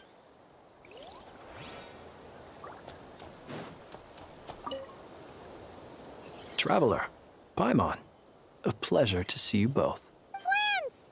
How's everything coming along? Fairly well, if I do say so myself. Personally, I am ready to confront Dottore head-on. Yeah, don't go getting yourself killed, man. You're not strong enough, brother. As much as I like Flins, none of us are strong enough, to be fair. Ooh, you sound much more serious than usual. To be honest, I am not usually fond of exercising my full strength. For one thing, it's hardly conducive to maintaining a low profile. You got a point there. Besides, I believe one should have the right to choose when to show their hand. I am conserving my strength until the moment of battle is upon us. Anything to boost our chances of victory. If the game tells us something like this, now I want a full-blown cutscene of Flynn's fighting at his most powerful. Like, I want to see him unleash his power. But she's so adorable if you praise her. Yeah, but I can't just praise her 24/7, and the problem is she's adorable like 10% of the time. 90% of the time she's just rude. And even if I do praise her 100% of the time, I don't think she will stay adorable all that time. So that's the problem. Seeing you get into the zone like this really puts Paimon at ease. Huh, Traveler? Yeah, me too. I consider it an honor to have your trust. Rest well. I look forward to seeing you both in your element during the battle. Well, battle is my element. Paimon, not so much. I wish, or rather, I hope that one day we get Paimon to help in battles in some way. You know, maybe kind of like Bang Boos in ZZZ or something. Moonchanter? What are you staring at? You always address me in the strangest ways. Lady Moonchanter 1 minute, Miss Moonchanter the next. Yes, and? Are either of those incorrect? Not as such. It's just that I simply call you Nefer nowadays. Uh-huh. That's my name. What's your point? I think she wants you to call her by her name. The point is I don't add any honorifics or titles. Meaning what? That maybe we're on friendlier terms now than we used to be. Is that how you see it? And I thought I was the one with eye damage. Never! Wilma! Seriously. Paimon, Traveler. Just swinging by to check in on you. How are things going? Did you manage to get some rest? Don't worry about me. I won't slow us down. And I give my all to ensure our victory. Ah, yes. Allow me to give you two a quick checkup. Ah, thank you. All done. You're both in good shape. We're lucky to have your support. Thank you both. You're welcome. You'll have your work cut out for you in this battle against Dottore, so make sure to get some rest in first. Paimon will keep an eye on him. Don't you worry. I'm glad to hear it. Take good care of yourself, too, Paimon. Sure thing. Oh.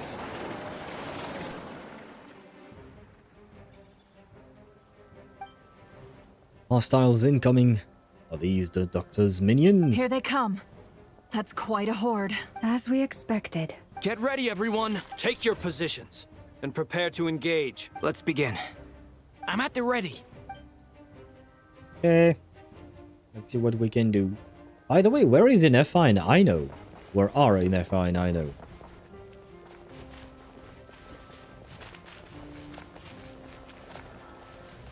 Oh god, am I going to have to fight as the trap? Oh god, yes I am. What do I do here? Wipe out! Observe to dust. Do you fear the dark? Water jet! Be silent. Night falls. Ah, that was a waste. Hey, we made it. Somehow. I love the little cloud from the lunar reactions.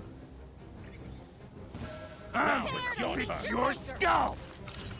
Forest, protect us by the frost moon of old. Oh, Nefer is... Okay, that's my bad.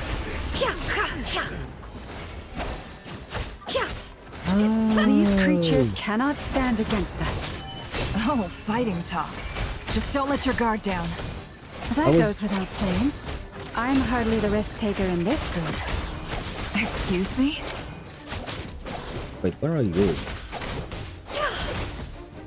It all falls into place. I'm wondering if that's why they are making it rain, so that we actually have bloom for Lauma and Nefer together.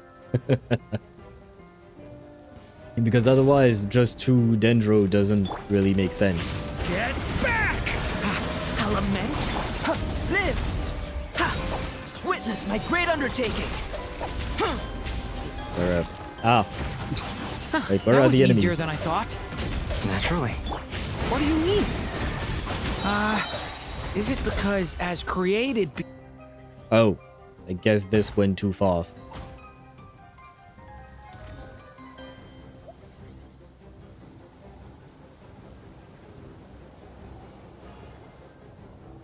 Okay, new team. Very well. Hello. Bombs away! Branch into song for the everlasting forest. The mystery unravels.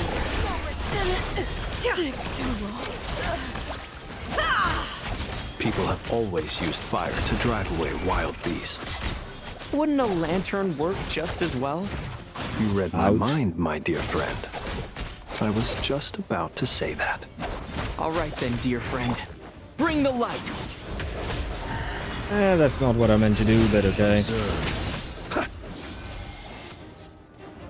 Oh, not these things. Oh man, these things are a pain. Come on here, please. Come. Are you kidding me? Please come. Oh my god. What are you doing? Oh god. Oh god. Oh wow, that's bad. There we go. With one heart, we pray. Oh my god, no. Be silent. Okay, so I see that the enemies can take advantage of the rain as well. Very well. Very well. But we survived, somehow. And not for long. You're looking well. I trust you've had a good couple of days. Much better without you, yes. Dottore. It's actually a good thing, in my view. If the subjects of my experiment were to die prematurely, it would throw quite a wrench in the works. And so, I must thank you all for your resilience. We are no longer on the same level, but you are nonetheless worthy of my respect. A creator god should be merciful and gracious after all. Sure, guys. Sure, dude. Man. And in any case, it is only right that before I end your lives, the world is informed of the arrival of their new god. I think I I might have to fight him now. Oh.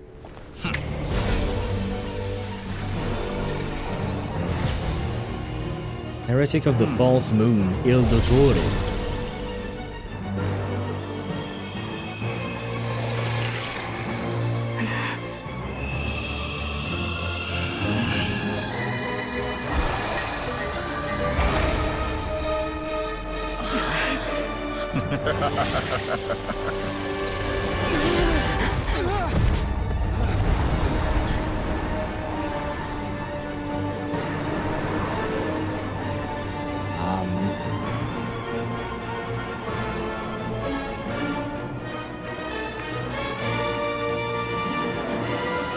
The experiment begins.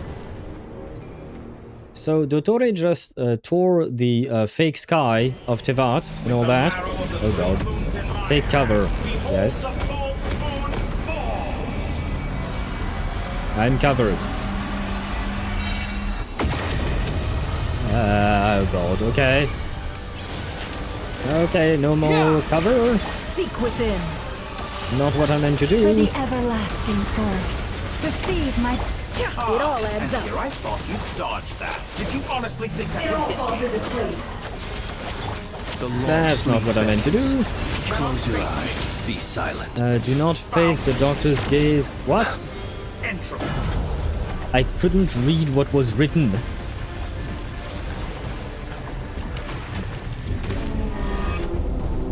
Oh god, what is happening? Okay, no, everything's fine, right? Oh god. Oh god, that's not fine, I guess. Ouch. Close your eyes. Be silent. Did he take away my energy? like an ant in my palm. Ow. Steady now. Ouch. Oh god. I've been What the? inside another space. What the fuck? And it's sealed off. Ouch. Looking at the structure of it, Ouch. seems like Dottore intends to trap us here. There's no exit. Our what do I do? endurance is about to be put to the test. What? What's happening? What's happening? Oh no, we lost. Oh my god, we lost Flins. Oh no, what is he doing now?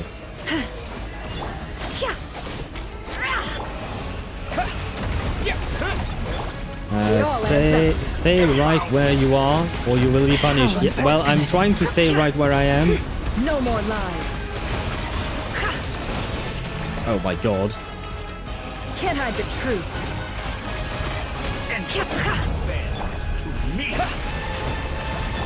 Branch into song. It all adds up.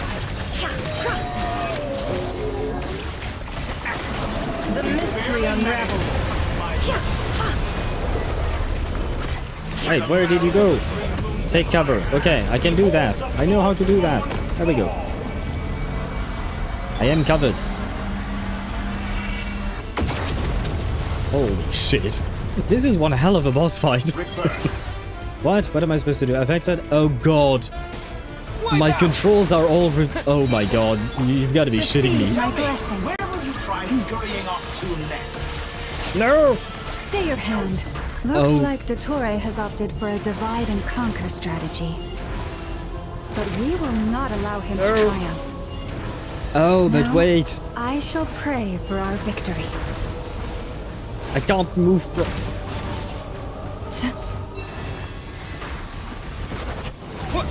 Oh my god.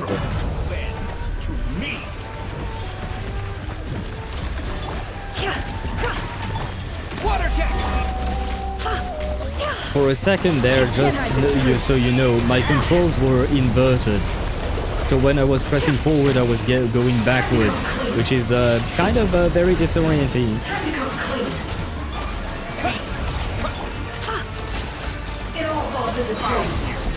You lose, Dottore. Wait, what? This motherfucker was healed! That's cheating! Hey, bro is cheating! Oh my god! Nepper, I'm sorry, you almost died. I'm sincerely trying my best, but Oh no! Oh, did I just heal myself? How did I see? I have no idea what's going on, guys. It all adds up.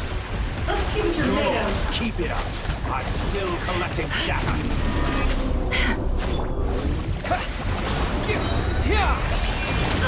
Ouch. No more lies. Did you honestly think that would hit me? Well, I'm trying to hit you. Be annihilated. That which cannot stand against me. Oh my god, that's cheating! I couldn't do shit about that. Oh no, my controls. A knockoff version of the space Columbina got trapped in? Ouch! There really is no way out.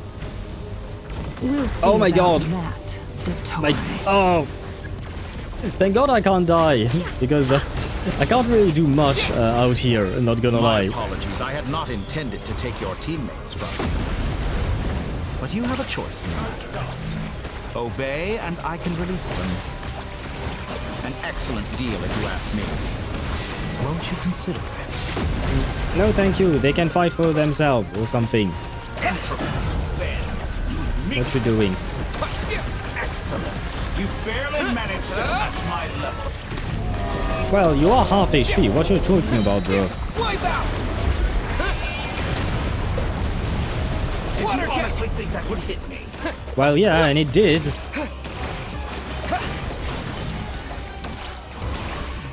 Oh god.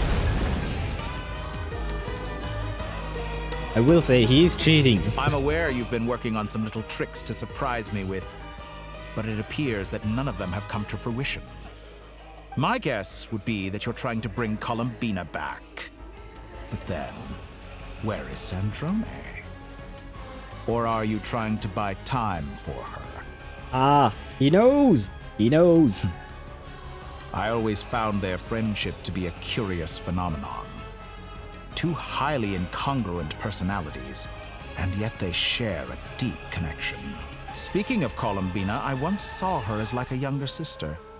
We got along quite amicably while she was with the Fatui. Really? I mean, it has been said before that the two of you got along somehow. But then one day she suddenly decided she would refuse to take part in any further experiments. To this day, I truly don't understand what I could have done to upset her so much. I think maybe she realized the horror of your experiments. It's such a pity. I could have had a sister, a family. But alas, she grew to dislike me. You're not fit to be family to her. That I can't deny. At least he realizes it. So many people, all obsessed with playing out the same tired old dramas. This world is rotten to the core. And then there's you. You had every opportunity to reach the right conclusion. The thought of killing you off like this? But I maintain that I approached you in good faith, so I will offer you another chance. Will you work with me?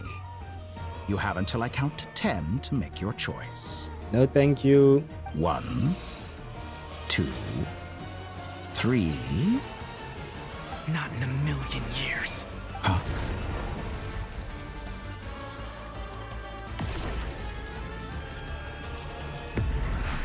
Oh! Well, hello there. Sandrone, what a pleasant surprise. I didn't think you'd join us all the way up here. Wait, does that mean we get to actually play her? I have a feeling there's a catch. You're as sick and twisted as ever. Don't fool yourself into thinking anyone's grateful for the chances you're offering them. Sandrone? But the formula hasn't finished running yet. Yeah, I was going to ask that too. Funnily enough, I was just discussing a collaboration opportunity with the Traveler, and then I see you, who I must say is a good example of an opportunity gone to waste. Gone to waste?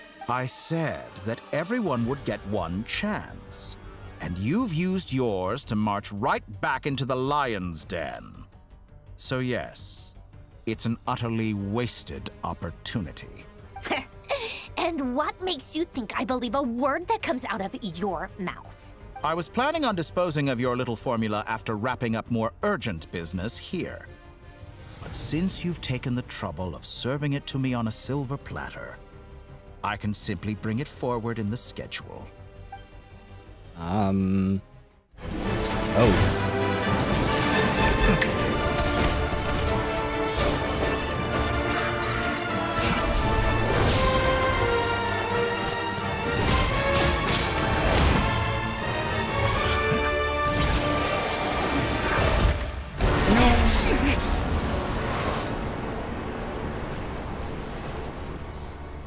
Ah. We have lost Columbina already. Is this your life's work? This piece of trash?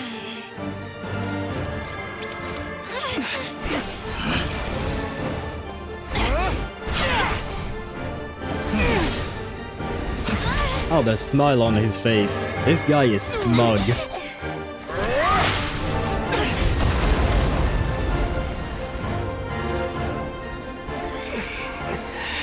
Your formula runs too slowly, Sandrone. You put your hope for success on others instead of fighting dirty. That is why you have failed. Now, whom should I slay first? Any volunteers? No one? How nice of you to leave the decision to me. Guess he's starting with me?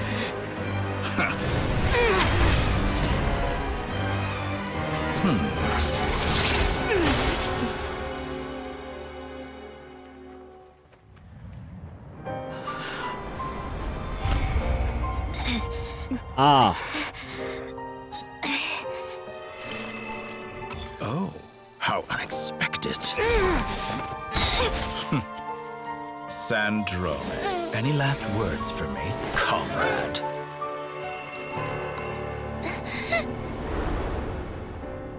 Is there anything you wish for?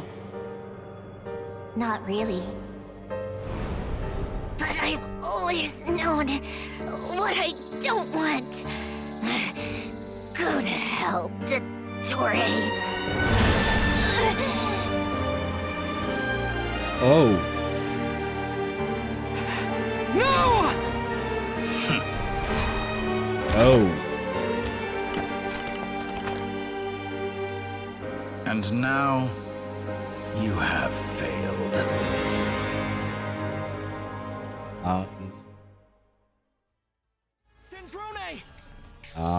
I think Sandrone mains are in shambles right now.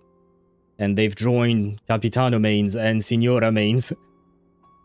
I certainly did not... I kind of expected when I saw that Dottore was about to shoot us. I had a feeling that Sandrone would put herself in the path. But I certainly did not expect her to die so fast.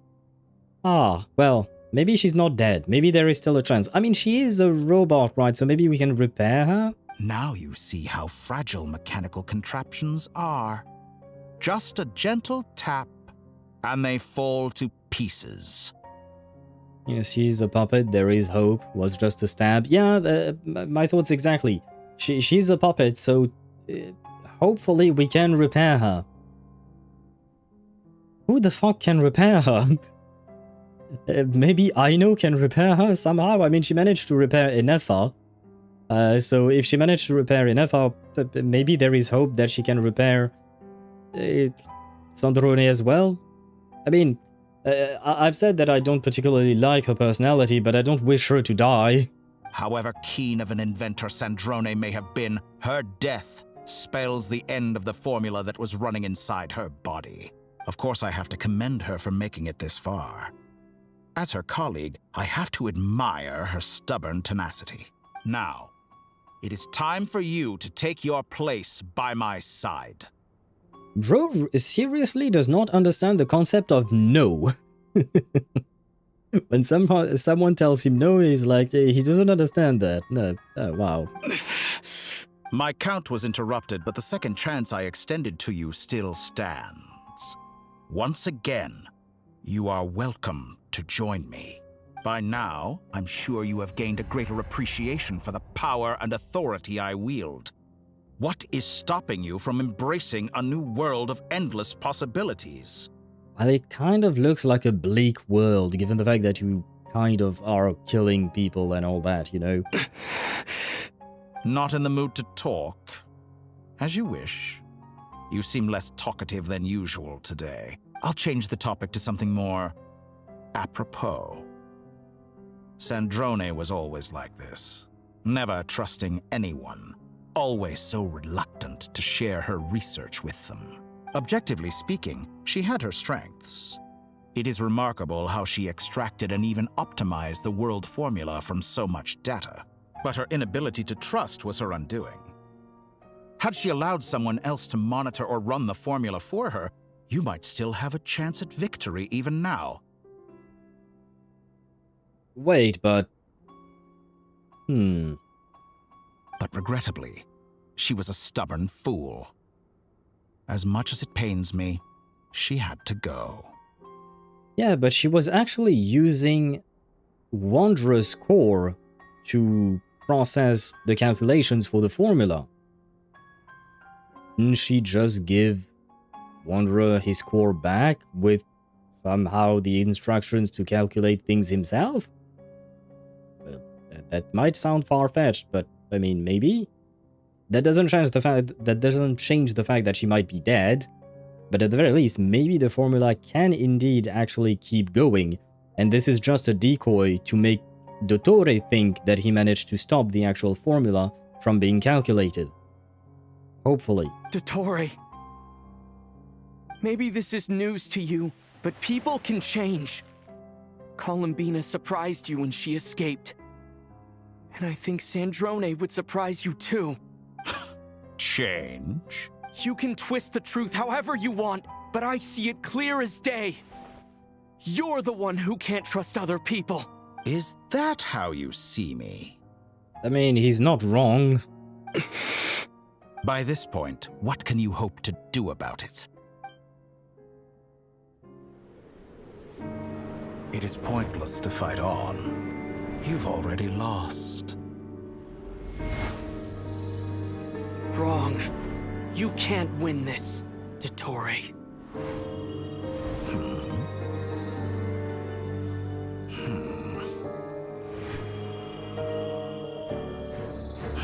What? What the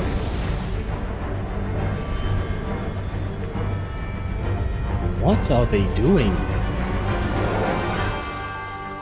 My formula can get us 90% of the way. It will connect you to Columbina. Then, I will bring the formula's output to the Traveler's side. For the last 10%, do whatever it takes. Just bring the moon down.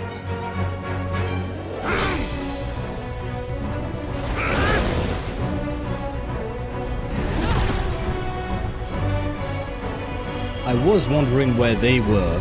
Arlecchino specifically, I was actually thinking of her.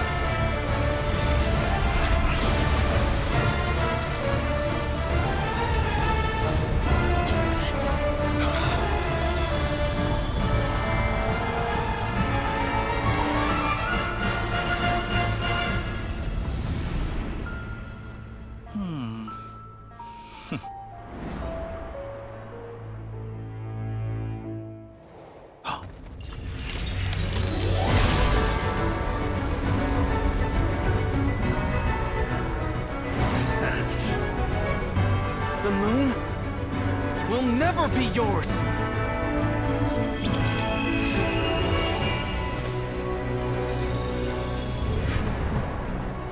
Oh, she put it in Columbina, I see. I turn my body into moonlight and pour it over Nod-Krai.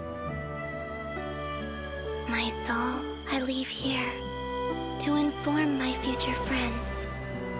Lastly, I will hide the Trilune Authority within the Frost Moon. And when my body, soul, and authority are reunited, finally... Columbina!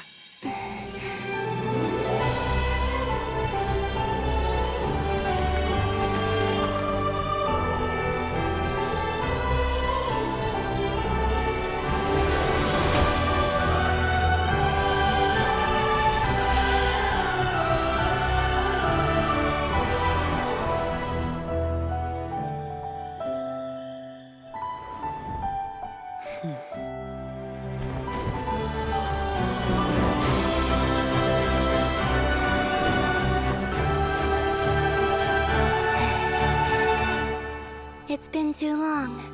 I'm back.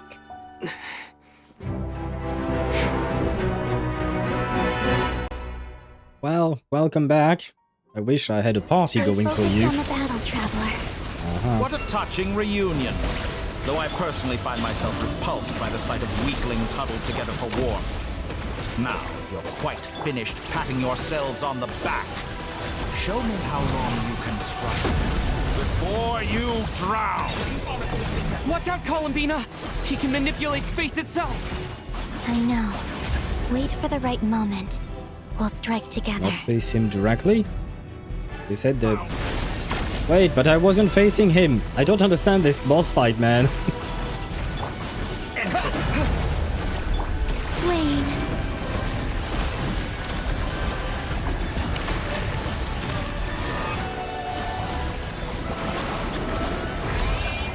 Ouch. I tried to dodge that. That's my bad.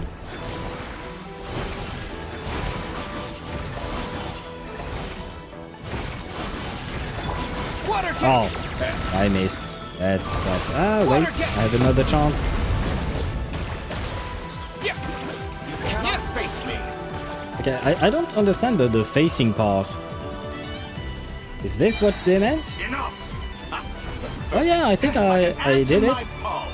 This one I don't know how to dodge.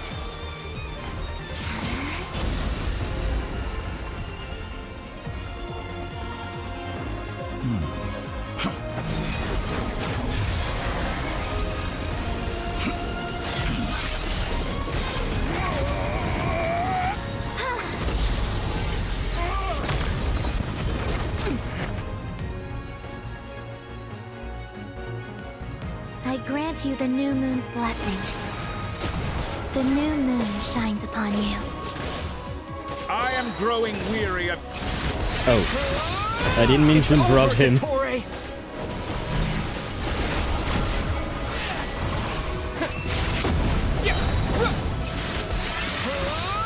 Time to Holy pay for your shit. heinous crimes. No longer must the world cower in the cold night.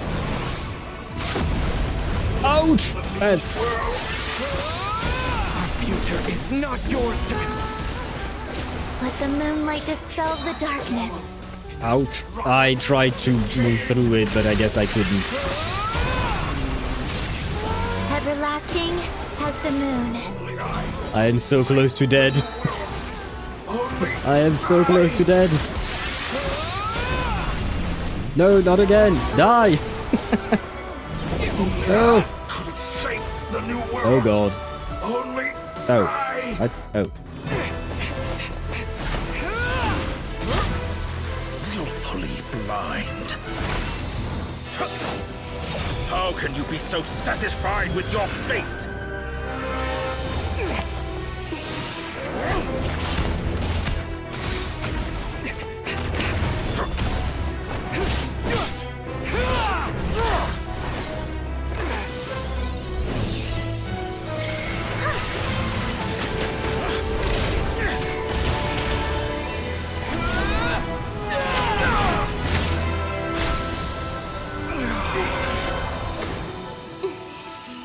Oh. That's one down.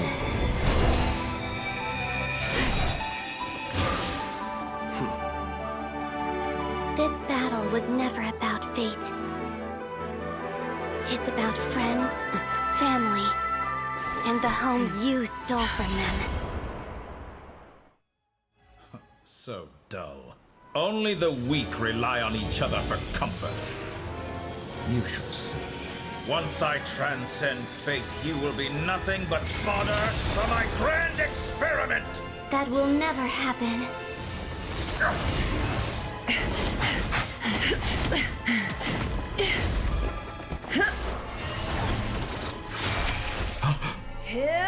Oh my god, there are QTEs! Okay, wait.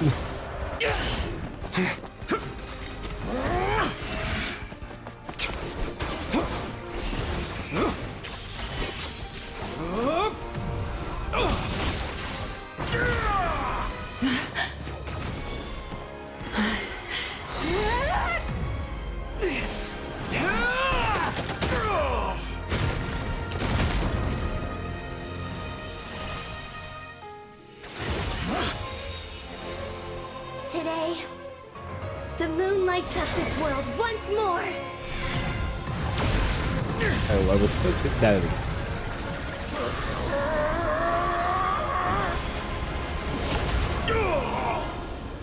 This loathsome world.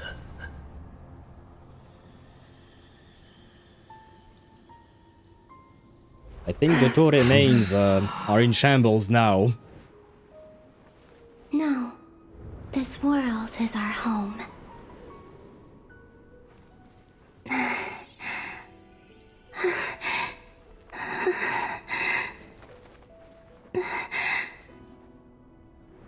Hey, where is Sandrone's key? Bro got pulverized. Yep, he certainly did. I mean, he faced the power of the 3 moon goddesses, so I feel like, yeah, there is probably nothing left of him.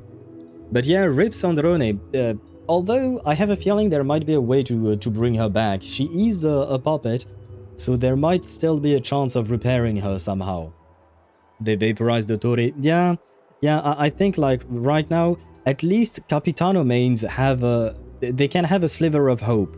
Signora mains, it's gonna be a tough one, but I could still believe it. But Dottore mains, yeah, guys, I'm sorry. I don't see how Dottore mains will ever come back from this. A puppet that somehow bled. Yeah, I noticed the blood pouring down of her mouth as well. I don't fully understand how that works. When I saw that, I thought at first maybe it's just, you know, kind of like artistic interpretation. Oftentimes, like when you see someone getting stabbed, they will bleed from the mouth. In reality, that's not how it works. It depends where exactly you've been stabbed, so like that doesn't exactly make sense. So I thought it was just something like that to represent the fact that, oh no, something's wrong. That being said, her blood did not exactly look like blood. I will say that. Maybe it was oil. True. And that is what I was going to say exactly. The blood that poured out of her mouth, if it was indeed blood, did not exactly look like blood. It wasn't the right color for blood. But once again, you could explain that with the idea that HoYoVerse doesn't want to show blood in their game. So for now, I still have some hopes about Sandrone. I have very little hope for Signora, even less hope for Capitano. No, a tiny bit more hope for Capitano, and zero hope for Dottore mains. Those guys are, they're in full mourning at this point. I think the creators forgot she's a puppet. Knowing how HoYoVerse work, I don't think they would forget such details. You've seen how much detail they pour into everything, into all the lore and all of that. I feel like HoYoVerse is really on top of details like that. It would be a funny explanation though. She'll be fine. Something told me. Something that is called copium. Signora gameplay is you playing as a gust of dust. Maybe she became Geo or something, you know, she's dust, right? So maybe she was Pyro originally, then she became Cryo, and maybe her next evolution is going to be Geo. After the battle, you return to Nasha Town. The scars left on Nod-Krai by the doctor slowly begin to heal. After learning of the crisis's end, people gradually return to Nod-Krai.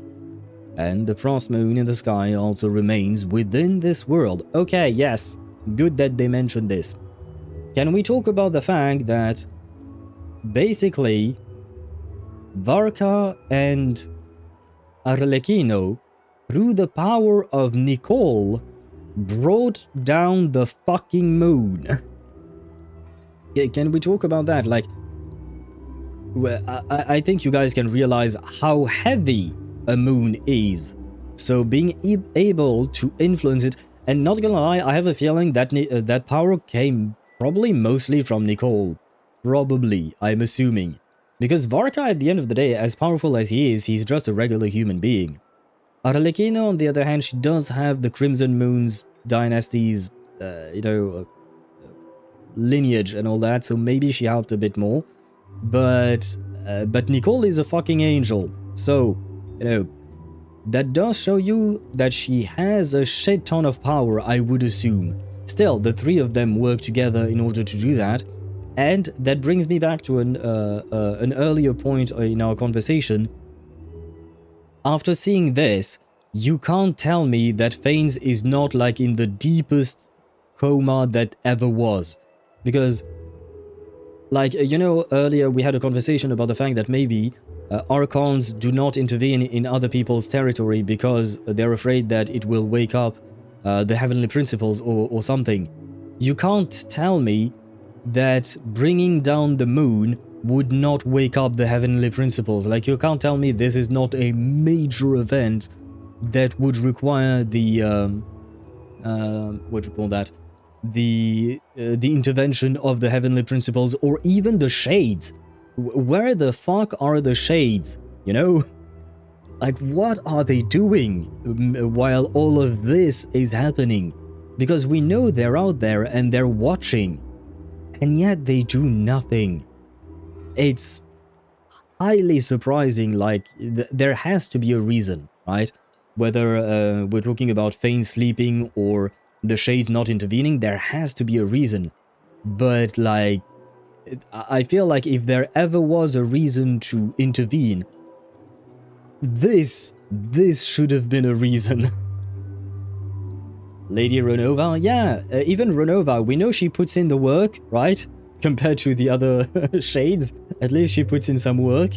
And yet she was nowhere to be seen once again. So, yeah, I genuinely don't know, man. Speaking of Varka, in Luna 1 trailer, where we finally saw Varka for the first time, the first thing he said was, "I'm here for the moon," and we know that Dottore can take the form of other people. Remember, it happened in Inazuma. Oh, right, yes, with the whole story with Scaramouche, yeah. The thing is, when you said, remember when it happened in Inazuma, I thought of the Inazuma Archon Quest, and I was like, wait, Dottore was nowhere near there. But that's because we were technically in Sumeru, but witnessing the past of Scaramouche, which happened in Inazuma. It took a while in my brain to process all of that, but yeah. But we never saw Varka say that in the game, right? I don't remember that specific line from the trailer itself, but we never saw Varka say that in the game, did we? Even if it wasn't actually Dottore, what did Varka mean when he said, "I'm here for the moon"? Well, it could mean many things. Maybe it means that he's here to for his friend. I'm here for my friend, the moon. You know what I mean? Like, it could be interpreted in different ways. It kind of depends on his tone, and since I don't remember the actual voice line during the trailer, maybe the tone could give us clues as to what exactly he meant. But for now, we don't know. And wait, if Dottore is dead, how is he supposed to burn Irminsul? We still don't have the burning tree. Not that I want the tree to burn, but many people speculated that either it was just a metaphor, what we saw in the trailer, or that it would happen in the future. I don't exactly see a future for Dottore right now. Wait, I forgot. Piero is in Nod-Krai? Piero? Not as far as I know. As far as I know, Piero is in Snezhnaya, probably. Because he hasn't been in any of the other regions, and basically we've been to all the regions, including a region that didn't exist originally, as far as we knew. So, as far as I can tell, no, Piero is probably still in Snezhnaya. What the fuck is Piero doing? I don't know. Especially when one of his subordinates go as far as what Dottore just did. Or maybe, you know, like, what Dottore just did blew our mind because we thought of it as something extraordinary, but maybe Piero and even the Tsaritsa, for them what Dottore did was just like, it's just child's play, and what they are planning is even bigger than that. I mean, technically speaking, it is, especially if the Tsaritsa wants to piece her boyfriend back together, because her boyfriend or fiancé or her lover, we'll call him her lover, he might end up indeed fighting against, you know, Thanes, and probably Thanes would wake up at that point, which would then create a fight between the two. So yeah, I suppose that is bigger than what Dottore was doing, in a way, I guess. And speaking of Thanes, I will say that now I have more reasons to side with Sparda. You know, Sparda, he's always hating on Thanes. Now that we have first-hand account of people who've actually met Thanes directly, aka the 3 Moon Sisters that we just saw, now I am way more willing to, I'm way more inclined to agree that maybe Thanes is indeed the problem, especially given what they told us. I still, I'm like 90% there, we'll call it that. I still feel like there is more that we don't know of, but and that I want to learn. But I am way more willing now to say, yeah, maybe Thanes is indeed a problem. Piero's plan is to kill Renova. Yes, that is his plan, at least to me. Ah, wait, that is his plan, at least to you. That's important. I don't know if Piero wants to kill Renova herself or Thanes directly, because at the end of the day, Renova is a piece of Thanes, right? But I would understand why he would want to kill her. After all, she's the one who cursed the Kandrians. She's the one who doomed his people. So it makes sense. But technically speaking, Renova is just an extension of Thanes. And since the Tsaritsa wants to take on Thanes, probably because of what Thanes did to what would you call that? To her boyfriend, maybe Piero is aligning himself to fight Thanes directly. Because I'm guessing if you kill Thanes, his power should fade, and if his power fades, then the shades fade as well, maybe? I'm not entirely sure there. Watch the scene in the trailer, and Varka says the line with a smirk on his face, and a hint of arrogance in his voice, which makes me feel that Varka was meant to have a different personality than what we actually got, but they changed it last minute? I doubt it. I doubt that they would change his personality last minute, because that would change a lot of the writing to be done for the entire quest and the entire story. And one thing that we can praise HoYoVerse on is their planning in terms of story. Their storyline seems to they seem to be planned long in advance. I highly doubt they would change that. So there might be more to that dialogue line in the trailer than meets the eye. Maybe there is something more that we don't know, or maybe we are misinterpreting that voice line. But I highly doubt they changed it at the last minute, because so far there is nothing like that that's ever happened in the game. Like in the sense that they would change something at the last minute like that. Something so big, I mean. It might actually be Dottore because of the smirk and arrogance. Yeah, I'm more inclined to believe that it was indeed Dottore for some reason. But remember in the Shades video, he was talking about killing a god, meanwhile looking at Renova or farming how Piero does. Yeah, I mean, maybe he's just... that could be a point as well. Maybe he's just helping the Tsaritsa so that he can get to Renova while she gets to Thanes. That could also make sense, right? No, you're doing it wrong. The moon looks like this now. Who the fuck is Micah? I know Mika, which is written differently, but who the fuck is Micah? What are you drawing, children? And who's Mala? Who are these people? What's going on? The new moon, Mom. It looks different than before, doesn't it? Also... Can I go buy a sugar sculpture today? Please? Just one? Who are these people? Man, look to a shade like looking at an ant. He can be old, but his aura is too big. Yeah, I agree.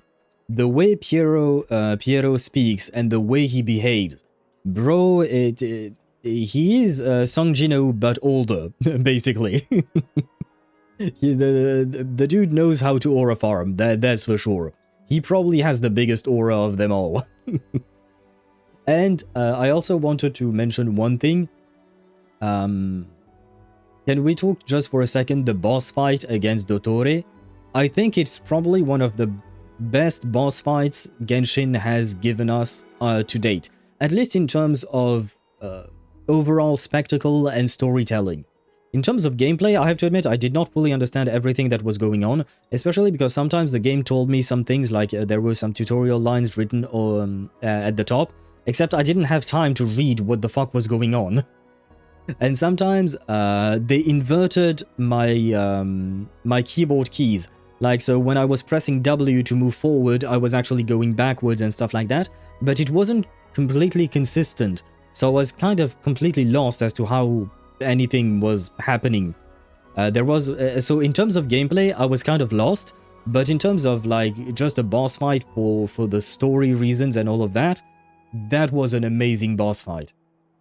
Oh, amazing boss fight in gameplay too, and you'll see the sword slash ultimate of the Traveler. Yeah, the change, basically they completely changed the Traveler's kit, and I wish we got this Traveler's kit instead. But yeah, the fight was amazing. In terms of gameplay, at least the feel of it I was kind of feeling lost at times as to what I was supposed to do. But overall, like the general thing, I think I just need to do the boss fight more times to fully understand how it works. But overall, this boss fight was indeed amazing. Who are these people, and what is a sugar sculpture? Is it a statue made of sugar? I think so, yes. There is an anime called Sugar Apple Fairy Tale, if I recall correctly. And it's basically all about sugar sculptures. It's more complicated. There is an elf. No, it's not an elf, it's a fairy, I think. And there is apple sugar, and watch the anime if you want to know more about it. It's complicated. It's not a bad anime, honestly. But yes, I do believe these are indeed sugar sculpture that you can eat. And hello, Shadow. Welcome to the stream. I hope you're doing well.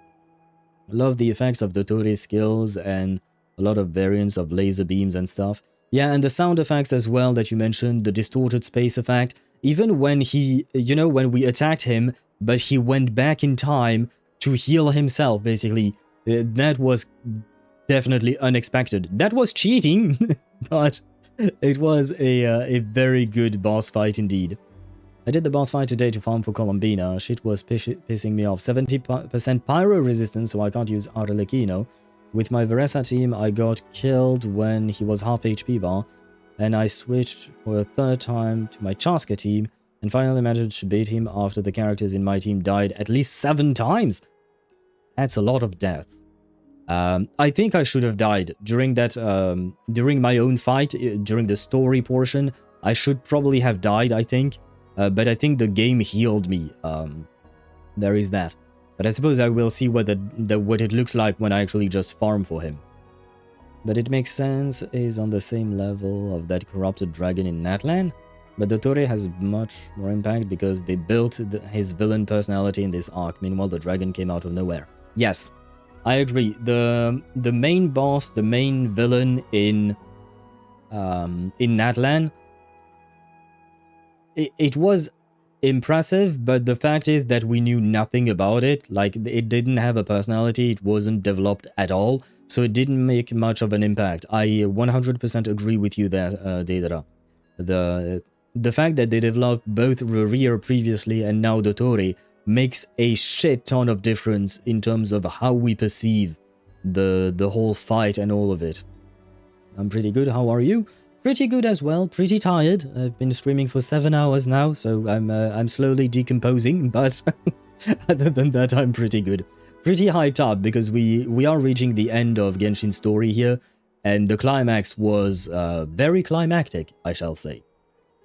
Meanwhile, oh, I read that. Hydra Traveler with that sword slash stuff, better not dream about it, yeah.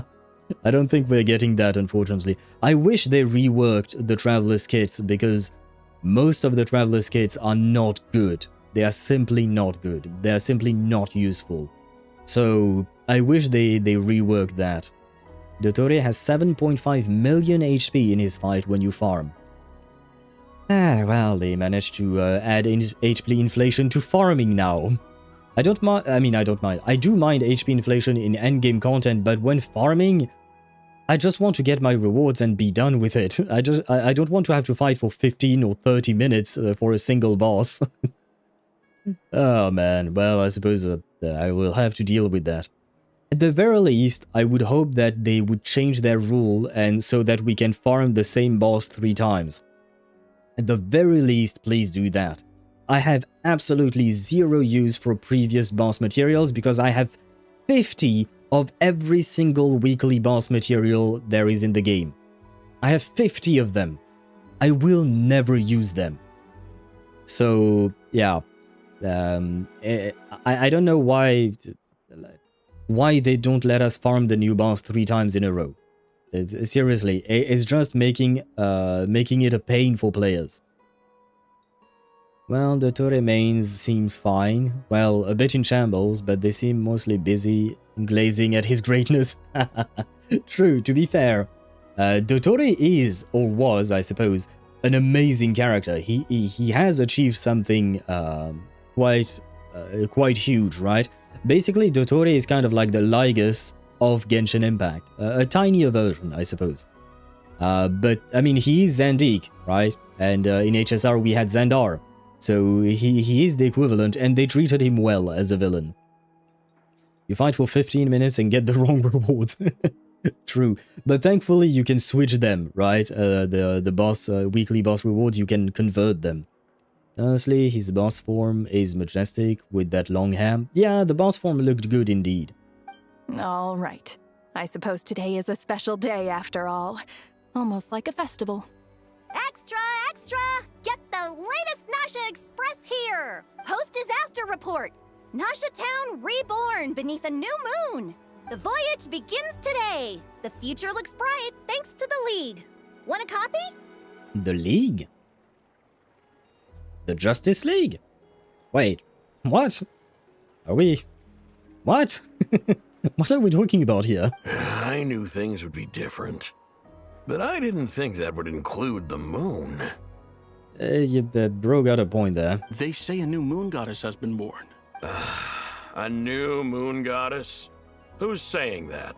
The Frost Moon Scions? No, pretty much everyone should be saying that because it's true. I guess so. I'm not too clued up on the details. As far as I'm concerned, the moon's still in the sky and it's business as usual. Well, yeah, I mean, it probably doesn't change much for regular folks, right? I told you they are so happy to be kidnapped by the lunatic. Wait, who is happy? Because the only one who was kidnapped was the Traveler, and the Traveler was not exactly happy about it. Hey, since we've come all this way, shall we grab ourselves a free meal while we're here? Are you a convert now? Or are you just here for the free lunch? Oh, by the way, are these the 2 guys that we first... when we first arrived in Nod-Krai, we saw 2 people fighting. No, not when we first arrived. I think it was maybe when there was some kind of a flashback with Columbina and she saw 2 people fighting. Was it these guys? Like during when Columbina had disappeared for a second? Oh, come on. What does it matter? After everything we've all just been through? That smells good. All right, that's it. I'm hungry. Time to eat. Don't tell me that, brother. It is 11:17 p.m. for me. I am hungry as well. Give me food. Bro, give me... bring me back something. We gotta get there early, or there won't be any good spots left. I think they forgot about me. Shh, keep it down. This is a residential area. What if people are still sleeping?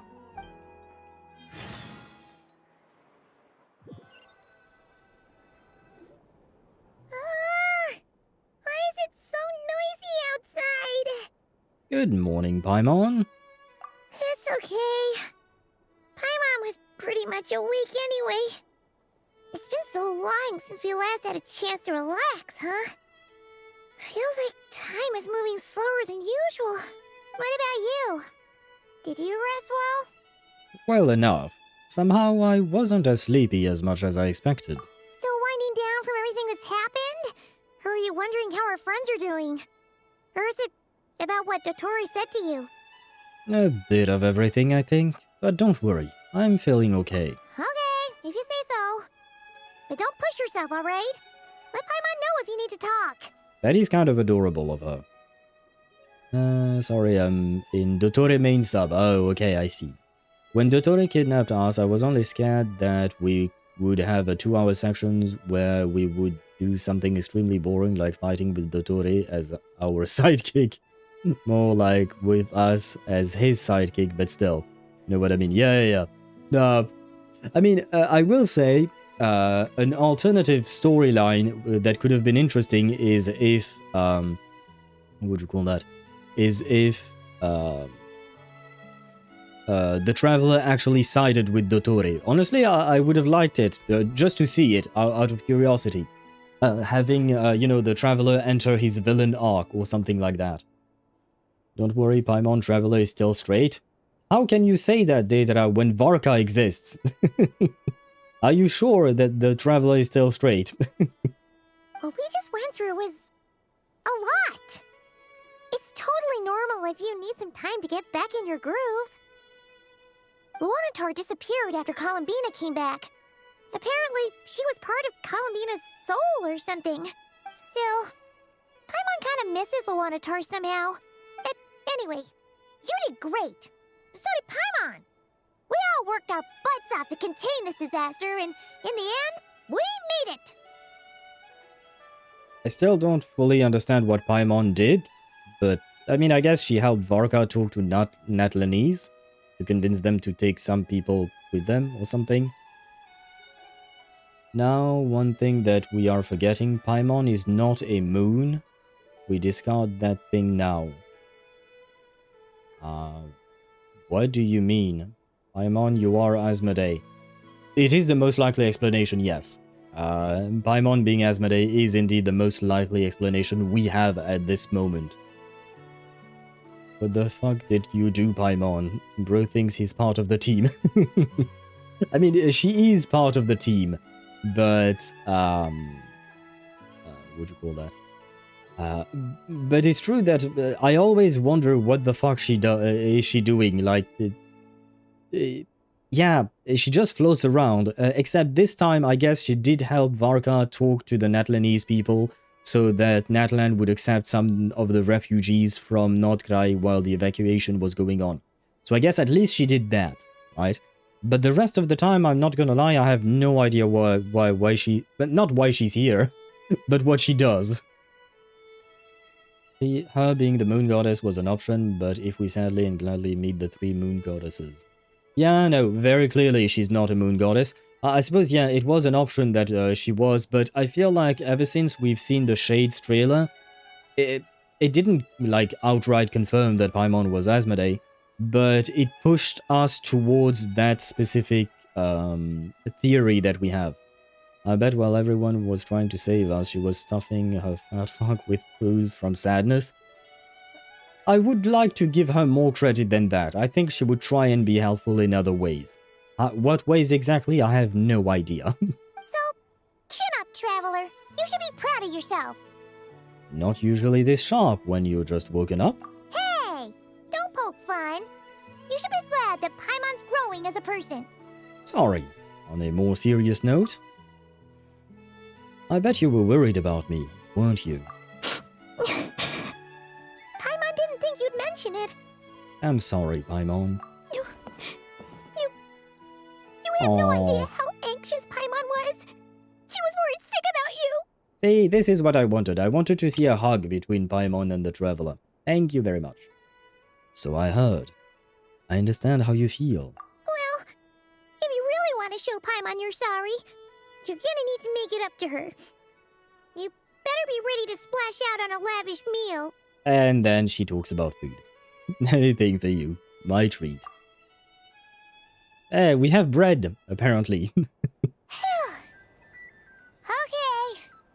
Paimon's full now. Are you sure? Snacks will be served shortly. Huh? Oh, well... Hey there, Traveler and Paimon. Good morning. Morning to you. Morning, Yehuda. Here for some breakfast? Oh, I've already eaten. Just need some water. I was mostly worried you might forget what day it was today. So, I came over to remind you. We're Saturday? Yes, that's what you're asking. But if you look at Paimon and Asmodee, they don't resemble at all. I believe they have some motifs that that are somewhat similar, but in terms of color scheme or stuff like that, it is true that they don't seem to look alike. But I believe there are some motifs like maybe like you know those shapes on her boots or stuff like that. I don't fully remember, but there are physical things that made people think that she looked like Asmodee a bit. Not completely, that's for sure. Even their eye color are different and stuff like that, so I agree with you on that. Seriously? I was not expecting a burp here. Careful there, Paimon. Too much food will make you drowsy.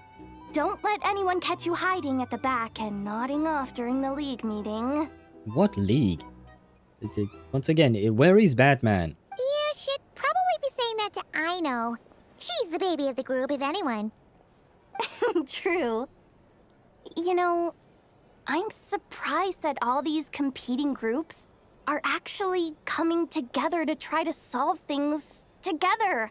Definitely a first for Nod-Krai. I mean, they've talked about competing groups before, but the only competition I really saw was mostly between the Fatui and the other two groups, the Frost Moon Scions and Nod-Krai. Mainly the Frost Moon Scions and the Fatui. But between the Frost Moon Scions and not Nod-Krai, Nasha Town, I didn't see much of a competition between the two. They were certainly distinct, but that was about it. Batman is in Mondstadt at Dawn Winery. Yeah, I guess so. I hope he's sending wine to Varka. There was a bit of a quest with Varka, you know, when you do when you explore the part of his camp, the part of the map where his camp is, there was a bit of a story where he just wanted wine and stuff, like they were getting deliveries of wine. So maybe that's what Diluc is doing, what Batman is doing, I should say. Well, nothing like a region-wide calamity to bring people together. After that, surely even the most self-interested people have to realize that going it alone isn't worth the risk, right? Try telling Boss Neff that. She's not exactly convinced that people are gonna get with the program. Really? But if she's so pessimistic about it, why'd she agree to be the Curatorium's representative in the League? Probably 'cause even though Unity sounds like a pretty far-fetched idea, the benefits it would bring make it worth a shot. I think things will work out, though. I swear, Nod-Krai feels like one big family now with everything that's happened. More than it used to, anyway. Paimon's with you on that one. And it seems like plenty of other people agree, too. Just listen to the bustling streets! All right.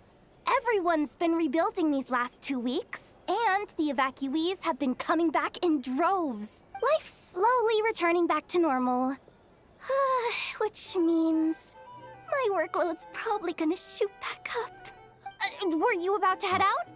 There's still some time before the ceremony begins, you know. Yeah, we were gonna take a stroll around the square and say hi to some friends first. Sounds good. See you later then. See ya.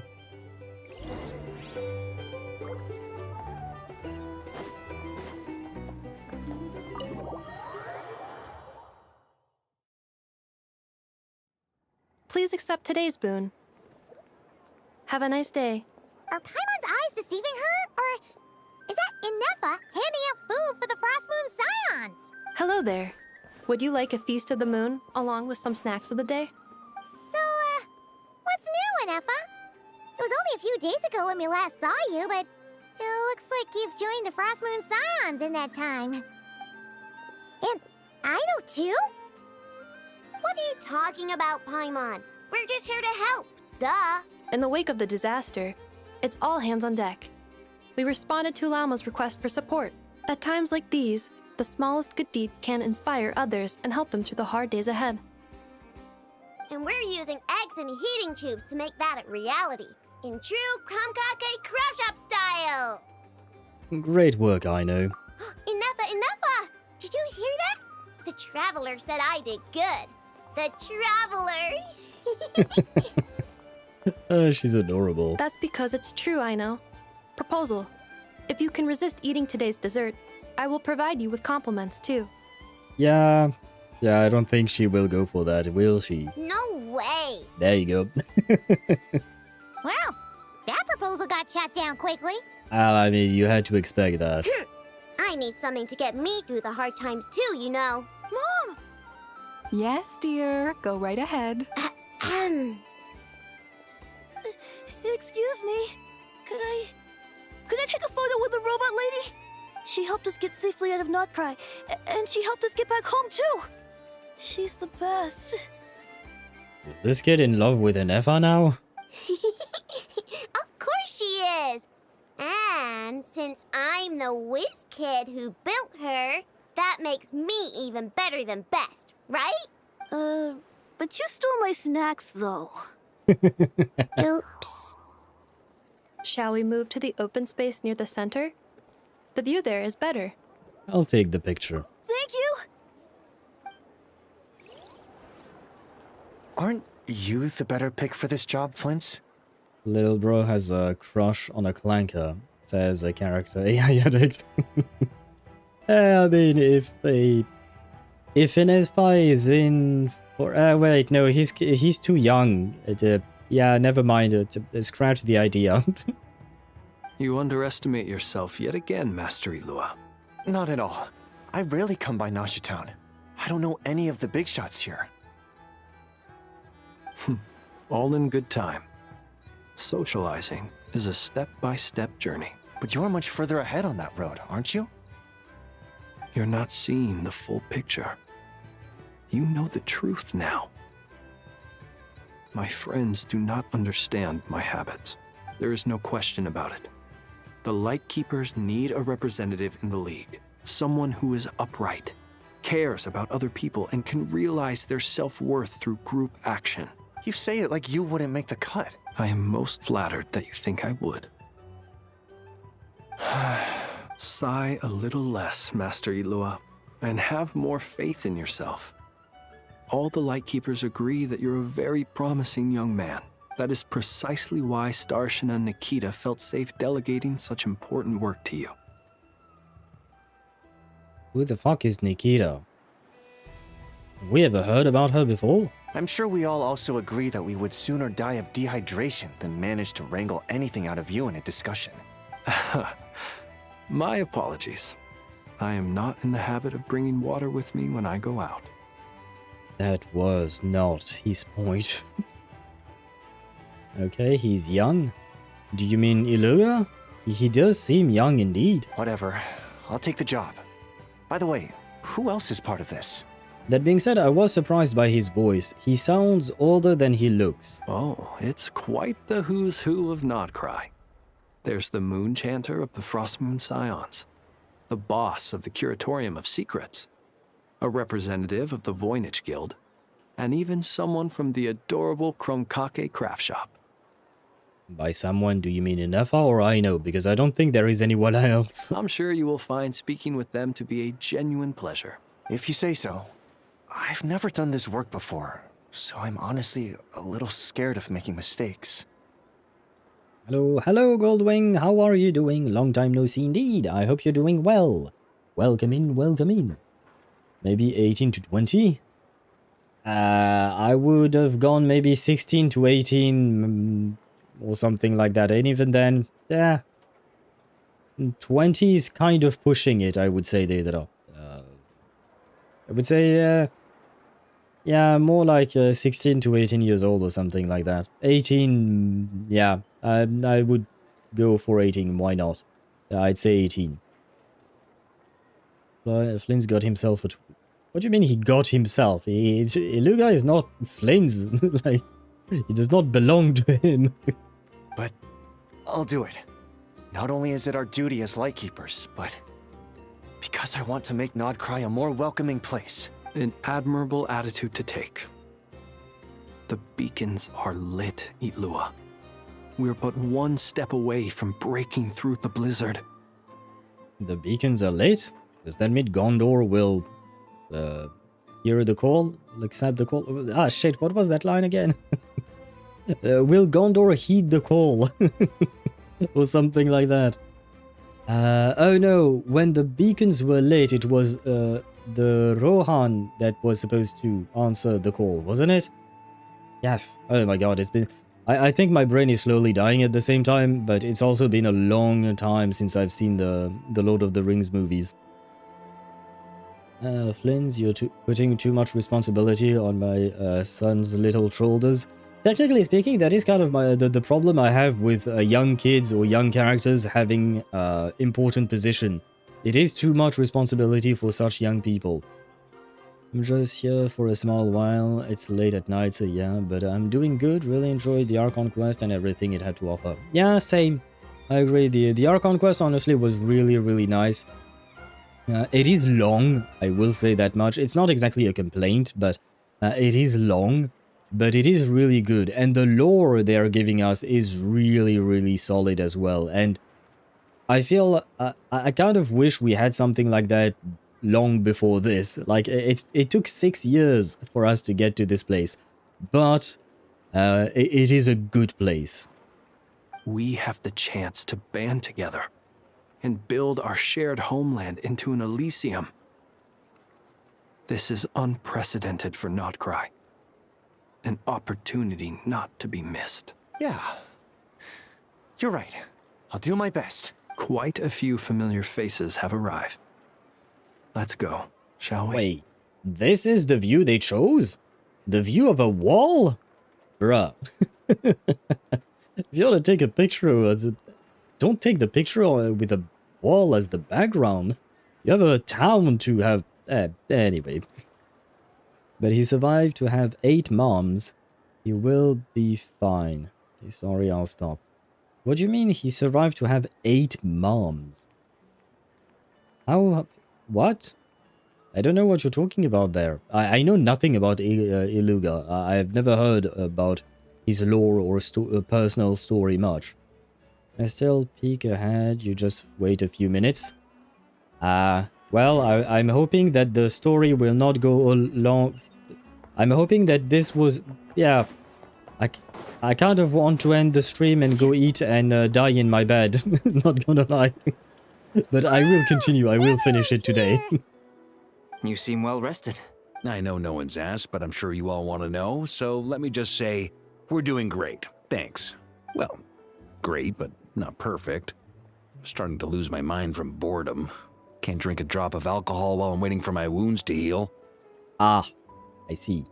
So as soon as his wounds heal, he's going to get drunk like someone who gets drunk. I can't think of someone or something. Remember that I played that he's my son with Vilvi. Oh, right. Okay, with Vilvi, that makes more sense. I'm sure you had a sneaky swig or two. Wait, how'd you find out? I don't think he knew. I think you just outed yourself. He just played you.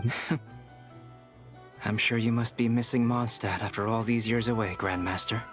How many years has it been since Varka moved out? Well, at least 6, that's for sure, but I think it might have been even more, right?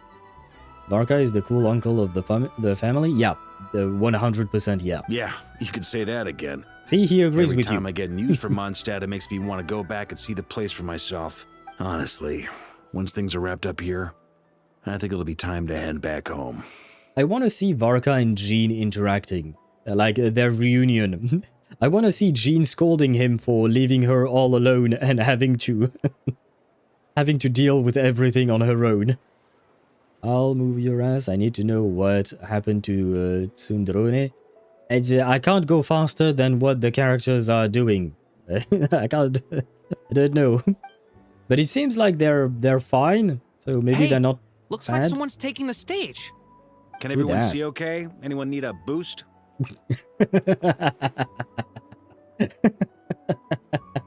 Varka calling them out for being short.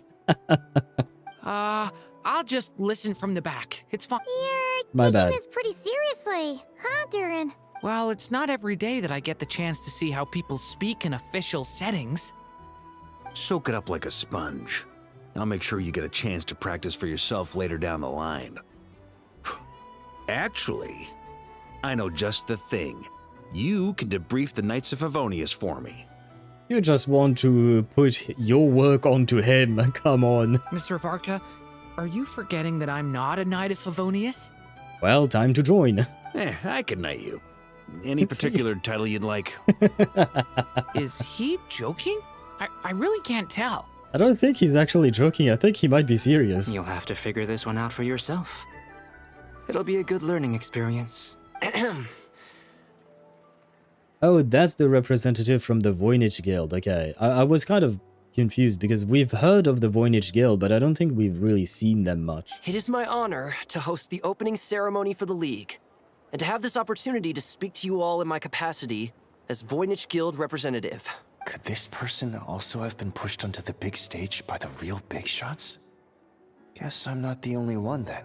We come here today, having weathered the trials and hardships of yesterday, and having learned from them the importance of unity and cooperation. All right, here we go. Uh-oh, looks like Aino's off in Dreamland already. Wait, Boss is looking kinda drowsy too. What's up with her? Come on, get the speech over with already. Nod-Krai is our home, the land we rely on for survival.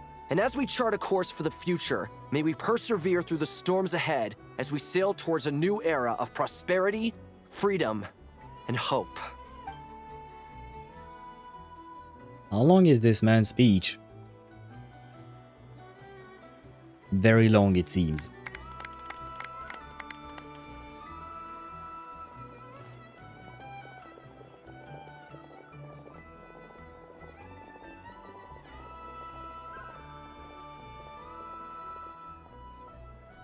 Looks like we'll have more opportunities to travel in the future.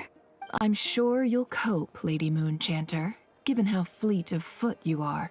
Unfortunately, I suspect I'll be too busy at the Curatorium to act as your host. We have a busy schedule, not to mention an international network of contacts to manage. It'll be all right. I'll just check your schedule with Yehuda well in advance. And if she's not available, I can simply ask Ashru. Right, because she can talk to animals. So at the very least, yeah, that makes sense. You... So giving my employees extra workload isn't enough for you? You're really going to drag my cat into this too? Isn't the cat an employee as well? I thought you'd approve. Aren't you forever increasing your employees' workloads? That's a bold statement. Are all the Frost Moon Scions feeling more audacious now that your moon goddess has returned? Columbina's return has brought joy to all who care about her. That includes both you and me. As for the Frost Moon Scions, we are learning how to thrive independently, without relying on the moon goddess. It is up to us to make our home a more livable place. Joining the League is one of the steps we are trying towards that end. I like the word try. It's nice and non-committal. You can opt out at any time and still say you tried. You don't see a bright future for the Frost Moon Scions? Or did you mean the League? I'm just not as optimistic as you. The Frost Moon Scions should count themselves lucky that they have a leader as stubborn and enterprising as you. Hey, she's complimenting her. But Nod-Krai's a big place, with all kinds of people. Most of them don't enjoy answering to a leader, or even listening to reason. Well, that's where you and your methods come in.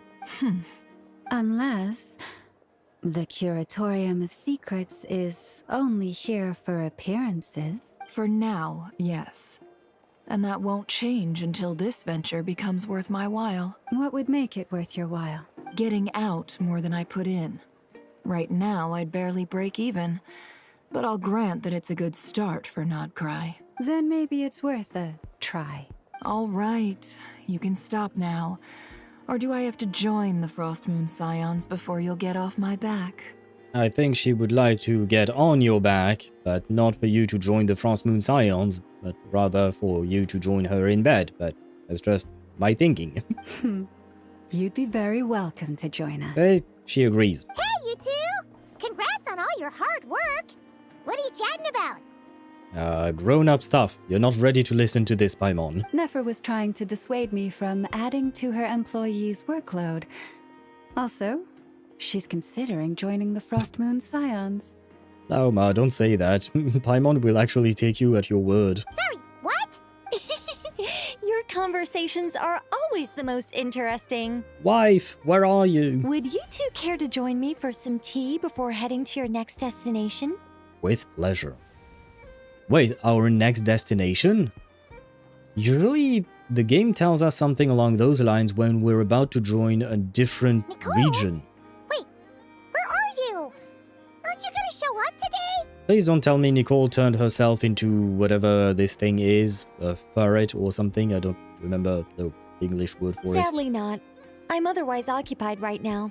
I'm sorry, Paimon. I can hear how disappointed you are. I am disappointed indeed. Oh my god, dresses are already. I'm talking about Lauma and Neffa. Yeah, no worries, I understood what you meant. If it's any consolation, let me say that how things appear on the surface is a far cry from what they are at their core. Don't worry, that will happen just off screen. That's the word, off screen. Perhaps you'll feel better if you focus on the fact you have a special line of communication with the great mage herself. Or maybe it will happen on your screen specifically when you go on some Rule 34 websites. Then you might be able to see that. Okay. Has something happened? No, or not yet, anyway. Ah, so we have more problems to come. Well, that's not ominous at all. Is there something we should be watching out for? Not for the time being. Come on, spit it out, Nicole. Just think of this as a general check-in to make sure this communication system is still running smoothly. Besides, it's good to chat once in a while if we want to maintain our friendship. That last part, I definitely agree. That is true. You could have just said so. Paimon got all worked up for nothing. Still, the best friendships are built through face-to-face interaction, you know? It's never gonna stop being weird having tea with you when you're not there and just talking to thin air. All right, fair point. I'll bear that in mind for next time. Mind if I ask what's keeping you occupied? Yeah. Any update on that crisis at the world's borders? Alice just informed me that they had their work cut out for them. And now everyone's thoroughly exhausted. But they did finally get things back under control. Still, we can't let our guard down yet. I still find this whole border thing kind of vague. I kind of wish to know more about that. Traveler will need a photo of Nicole, so he watches the photo meanwhile during those chats. True, I do have screenshots of Nicole. I will print one out and just place it next to the Traveler. Don't ask me how I bring the thing from the real world into the game, but you know what? If there are printouts of Miss Hina, you know, Goro, he has the Miss Hina, and Yaemiko made a print of Miss Hina, a full-size board. Maybe we could make one of Nicole to stand in her place when we're having tea with her. The disruption caused by this disaster has made Teyvat easier to detect from the outside universe. Does that mean we'll have aliens now dropping by? She plans to wait for things to stabilize, then reschedule her Mondstadt vacation plans. As for me, I agree with Hat Guy's perspective.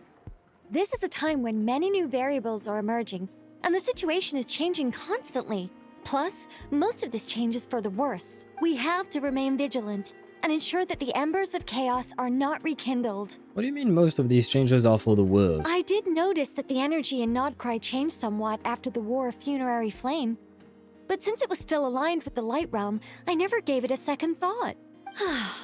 It looks like I'll have to examine the connections between phenomena I observe more closely in the future.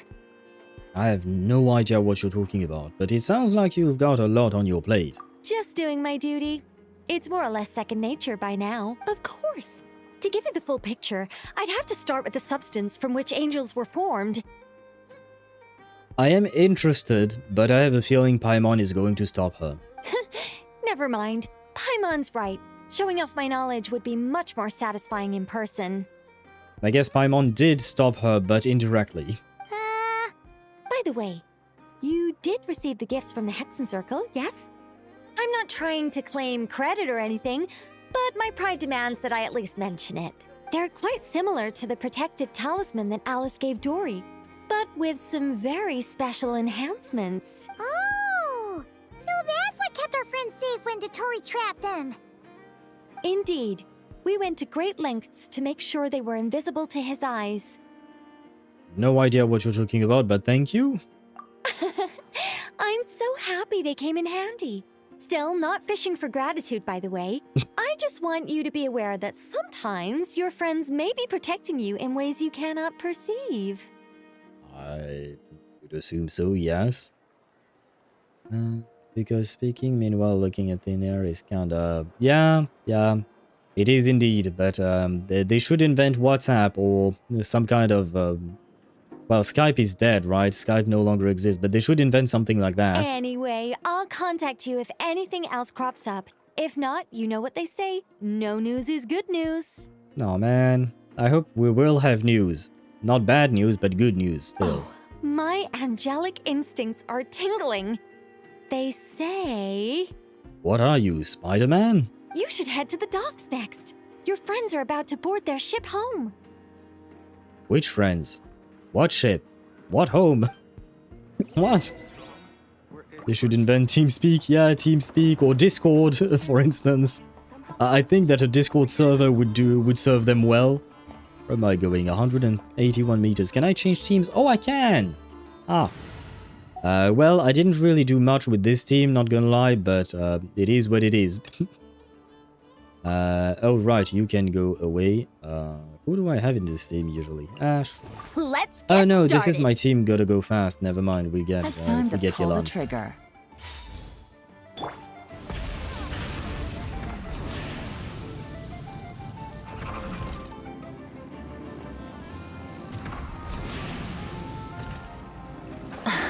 I am slowly getting to. Oh my god, we are reaching midnight.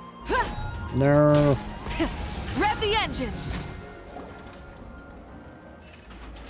Oh ho ho ho. Two harbingers together. You're here. We are indeed. You're here too, Hat Guy. Are you heading back together? So I guess that means we managed to finish the calculation before Head Guy would have issues, right? No. I'm bound for Sumeru, and she for Fontaine. We just happened to cross paths at the harbor. How's your call? Everything seems fine. Sandrone may have an abominable temper, but she's always been very responsible with important calculations, and things entrusted to her by valued friends. You always speak as if you know us inside out, Mr. Hat Guy. I think Arlecchino may be onto him. Maybe I'm just a good judge of character. I certainly hope that's all there is to it. Well... Regardless, you have been a significant help in this matter.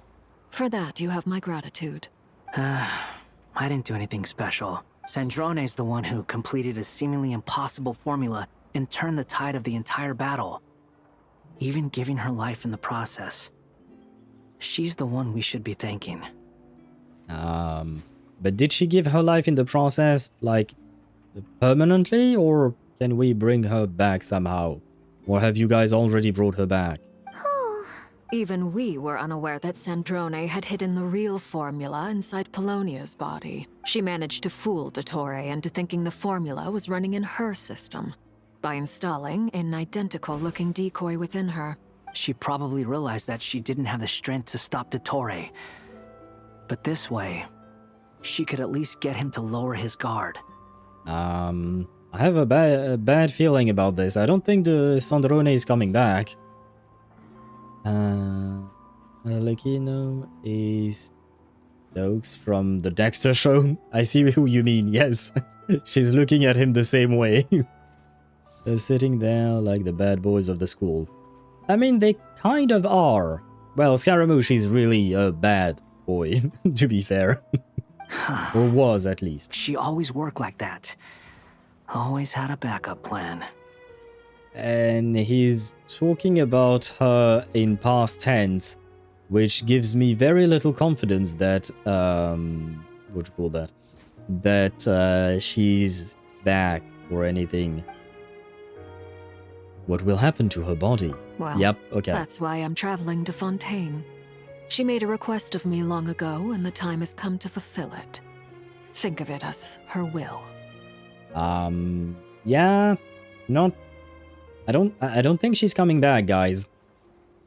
What was the request? She said that should she ever fail in a mission, she'd like me to deliver her core and Polonia's to the Fontaine Research Institute. Hey, that is more than enough confirmation, I think. She is dead and gone. She also mentioned that she had made arrangements for people there to set her affairs in order. Some of her personal effects, such as her notes, were left to me. I've decided to take them back to the House of the Hearth.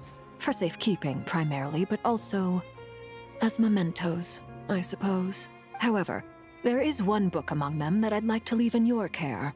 I'll have someone deliver it to your residence at the flagship at a later date. Very well. Does Columbina know about this? Sandrone mains are in shambles as well now. Yeah, it does seem like that. Rip Sandrone. I didn't particularly like you, but I didn't wish you to die. I was really sincerely hoping that we could find a way to bring her back. Does Columbina know about this? No. I was specifically warned not to tell her. This is her last wish, and I will abide by it. Is it also some kind of backup plan? I can only hope so, but none of us here can know for certain. Wait. Okay. Maybe she wants her core to be sent to the Fontaine Research Institute because they are the ones with the most knowledge about clockwork mecha, and she was a clockwork mecha, so maybe, just maybe, they could repair her or put her core into a new body.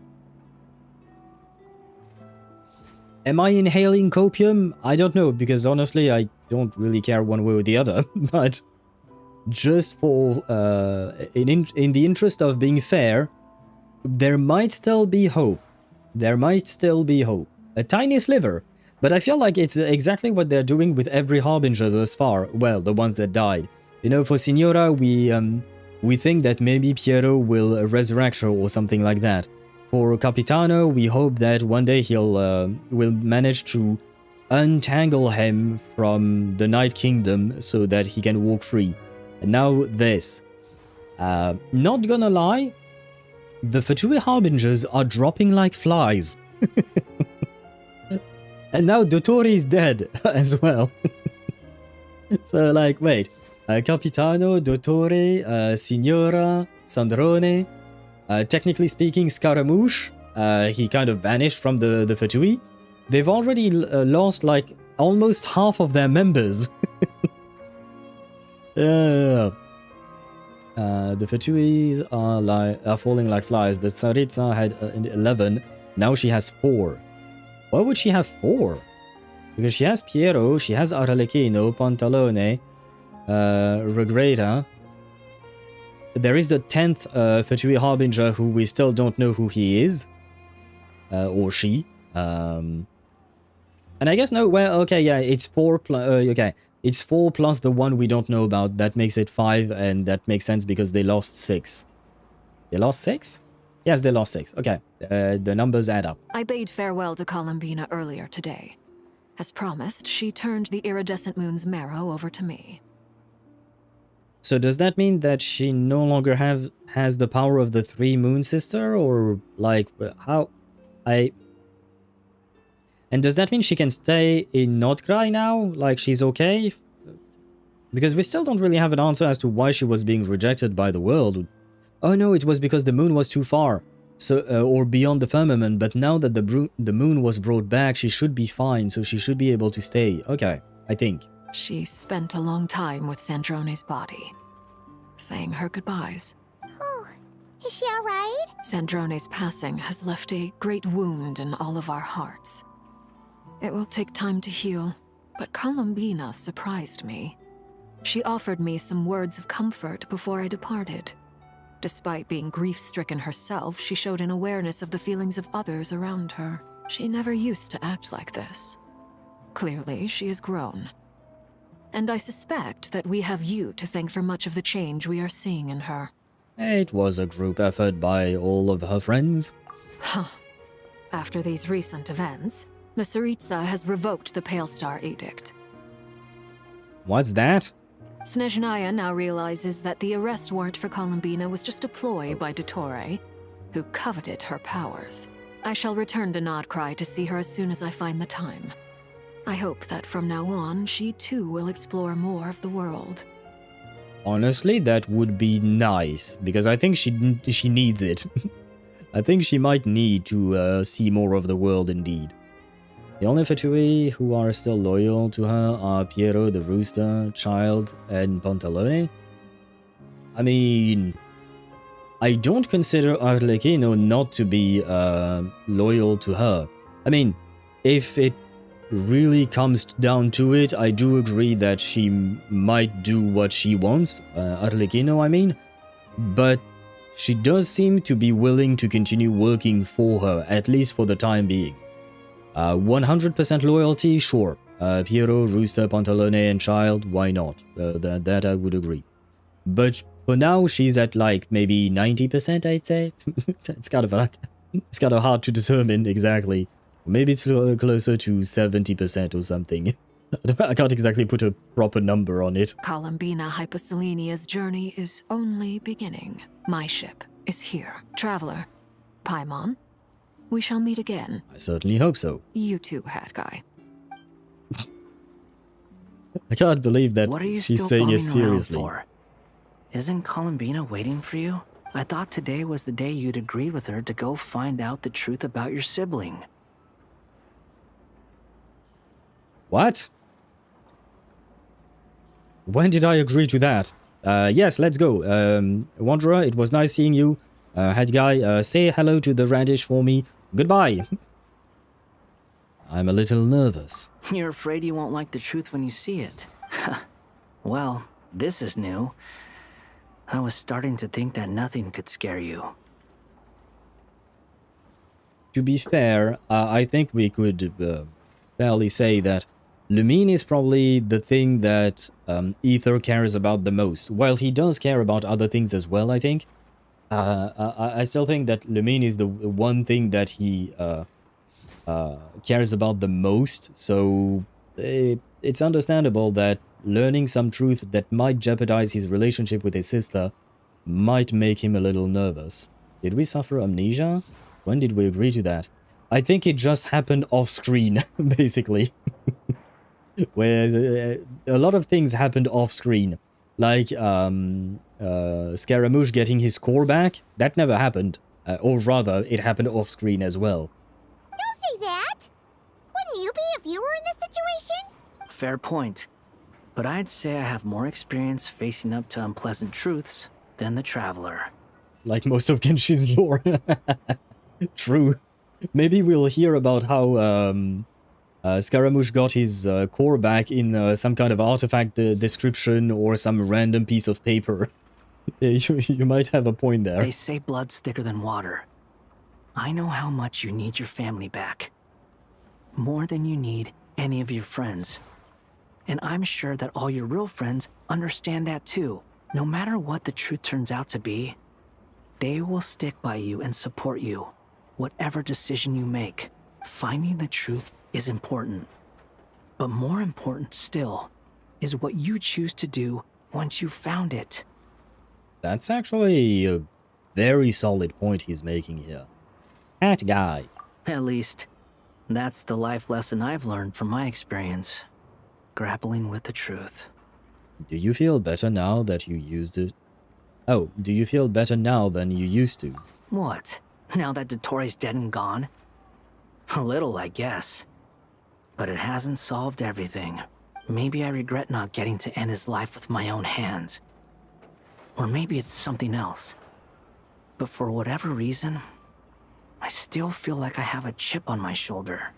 Either way, I'm going back to Sumeru. Lesser Lord Kusanali is gonna need help dealing with all the chaos Dottore left in his wake.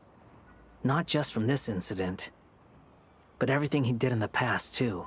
You should continue with your journey, as you've always done. Who knows?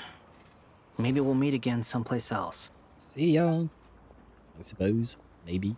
Probably. So, what should we do now? If you want to explore a bit more to steady those nerves, Paimon's game. After all, when Columbina said she knew where your ship was hidden, Paimon promised to give you two some alone time with the truth. Yeah, and, well... It hasn't been all that long since we were last apart, sure, but with Columbina there, Paimon's sure things will be just dandy. Paimon, thank you. Ain't no biggie. Paimon might be all about that food and fun, but she knows how to do right by people. Paimon's sure you'd prefer to digest the news about your sister in peace. But, no matter what you see, just know you can share it with Paimon. Of course, as long as it's not super private. If you can't make sense of something, let's give it some thought together. And even if we both can't figure it out, Paimon can at least treat you to a nice meal. You're my best companion after all. Glad to hear it. I mean, you're also kind of the only companion I have, to be fair. Feel better now? Yes, much better.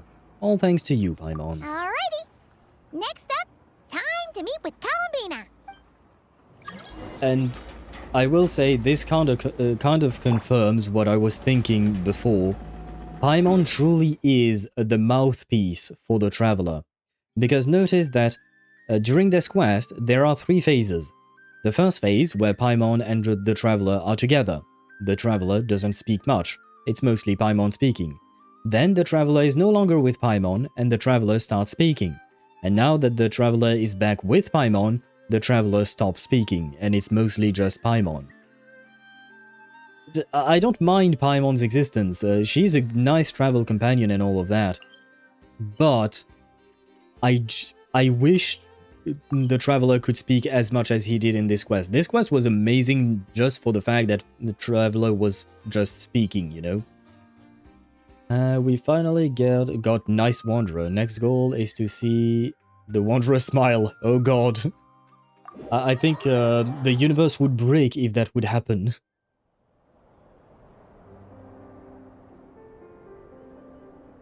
Columbina, we're here! Can't quite believe we're meeting out here. We've gotten used to walking over to Silver Moon Hall whenever we go see you. Well, you're still welcome to go there whenever you want to see me. It's just, now that it's all over, I've decided to make some changes. Try and fit in with the Frost Moon Scions, like Llama suggested. How has that been going? The older generation are still timid around me.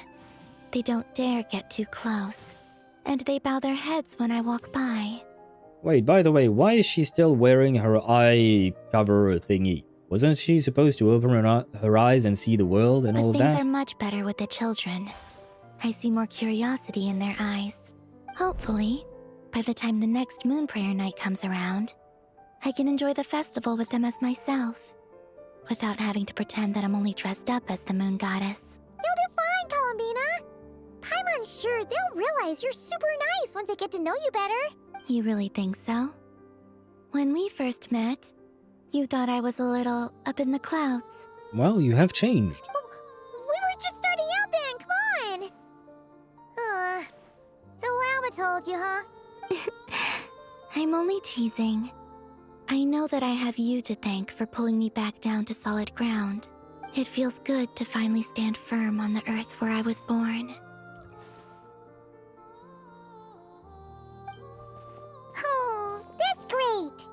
She says she stands firm, but she's constantly floating. She's not standing firm on the ground. Oh, you can have this back now. Thank you. I'll make sure not to lose it this time. Well then, are you ready? No. Lumine, what happened to our spaceship back then? Why did you leave? It's time to learn the truth at last. Ready as I'll ever be. Good. Then let me open the way for you. I am not ready. Where does this lead? To our shared destination. Which means... Huh? Do you remember me telling you about my missing prologue back when we just met? I said that my story began on the moon, but while I was inside the moon's reflection, I realized that my prologue was really hidden in the future. I just had yet to discover it at that point. The story of the time before I was born was in fact the story of my distant future. It's truly fascinating, but when I obtained the Trilunar Authority and returned to our present reality, I sensed something I hadn't expected. Your prologue. When I arrived on Teyvat? So you mean... Yes. Your spaceship. All this time, it has been hidden on the Frost Moon, which lay beyond the sky. What? But why, and who could have done this? The great ruler of the firmament. The heavenly principles. Thanes hid our spaceship?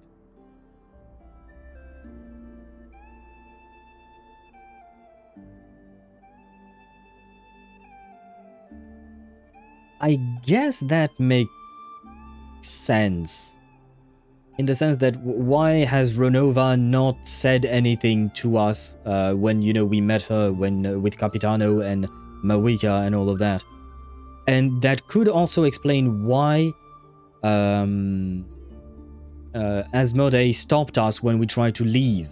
It's because Thanes wants us to stay. For whatever reason, but he wants us to stay. Otherwise, I mean, because the only purpose of having a spaceship is to go to space, right? It's to leave. So, if he hid the spaceship, that means he wants us to stay. Oh, HP is really trying to be a thorn in our side doing all of this. Yeah, but I'm guessing that there is a reason, but I want to know why. Why would he want us to stay in Teyvat? What does that bring him? What does he expect out of us? Wait, them? Why would they do that? I don't know. Perhaps your ship contains something that is incompatible with Teyvat. Or something that cannot be known. Oh, did I pick a bad time to say this? I know it must have been hard to work up the courage to do this. Maybe I should have waited until you were on the moon, with no chance to back out. Wait, you're teleporting me to the moon? That's our destination? I mean, I guess it makes sense. The spaceship is there and all that. Is that where we get the drip? We found some of our actual clothing in the ship or something? That would have been kind of mean, you know. Take me there. Oh? Whatever is hiding in that ship, it belongs to me and Lumine. Those memories belong to us. No one else has the right to decide whether I should or shouldn't know about it. Not even the heavenly principles. Very well. Then let's go. You two take care, alright? And don't forget to come back soon! Rest assured, Paimon. We will. Traveler, after you. Since gravity is lower on the moon, does that mean that Paimon would float even higher? Or how would Paimon's floating work on the... Well, I mean, I guess there is also no atmosphere on an actual moon, so that everyone would die. Never mind. Forget about what I said. Even Columbina was surprised we spoke. I don't think she was surprised we spoke. I think she was surprised that we were so determined, but yeah. I mean, I sincerely hope that in upcoming Archon quests and stuff, the Traveler will speak more. It is really nice to hear him speak. Thinking about the story that we'll find hidden on the moon? Yes. And hoping that it has a happy ending. Stories like that don't exist, you know? You don't believe in happy endings? I don't believe in endings. You don't really have a choice. Most things tend to end in life, you know? Just saying. So I'm going to the moon? Where am I? This is the pathway I built between Teyvat and the Frost Moon. The moon is very far away from us, so it could be a long journey.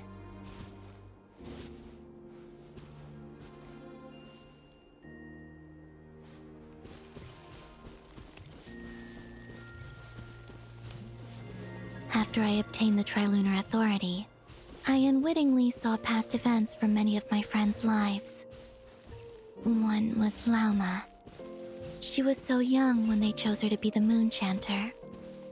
From then on, the Frost Moon Scions looked to her to bring messages from their goddess. But, for better or worse, I had left Hisi Island before she was ever born. It was not until much, much later that she met me. I think it's for the best. Because of the way things turned out, you had the opportunity to become friends. You're right. In that sense, I think we were both very lucky.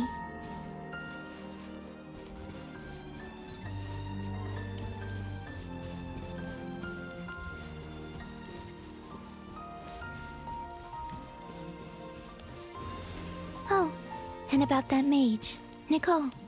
Wife! I only recently learned that she has lived in Teyvat since the time of the Three Moon Sisters. Oh, The Moon wife is old. Goddesses always had a good relationship with the angels. I suppose our friendship continues that tradition. I guess wife is very old. But that's okay, I don't judge her her age. Wife is grandma. Yeah, that's fine, that's okay. I accept her the way she is. And then, there's Sandrone. I never knew that much about her, beyond the fact that she was created by someone called the Lord Artificer. Oh god, what did I do? She, too, suffered for a long time before joining the Fatui. Ah! Wait. Something went wrong with my computer. Ah! I lost everything. Ah! There we go. And there. I lost chat as well. Okay, good. I'm back! I'm back. My bad.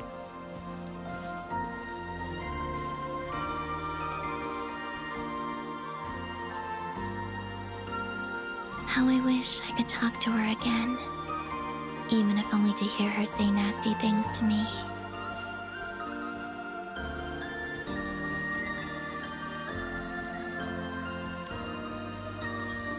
Sundrone. Yeah, I wanted to grab a screenshot and that's when everything went wrong.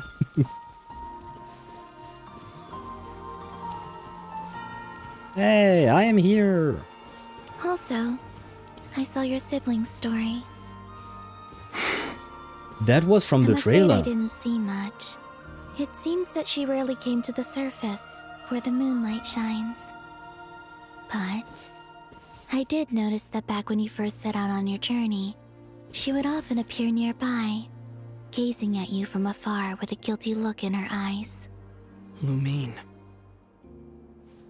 Yeah, that Let was... us speak no more of the past.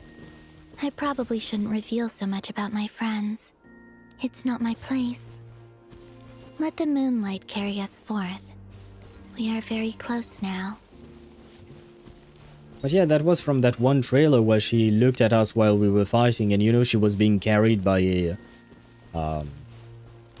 Conrian field tiller. I forget the name of the actual enemy.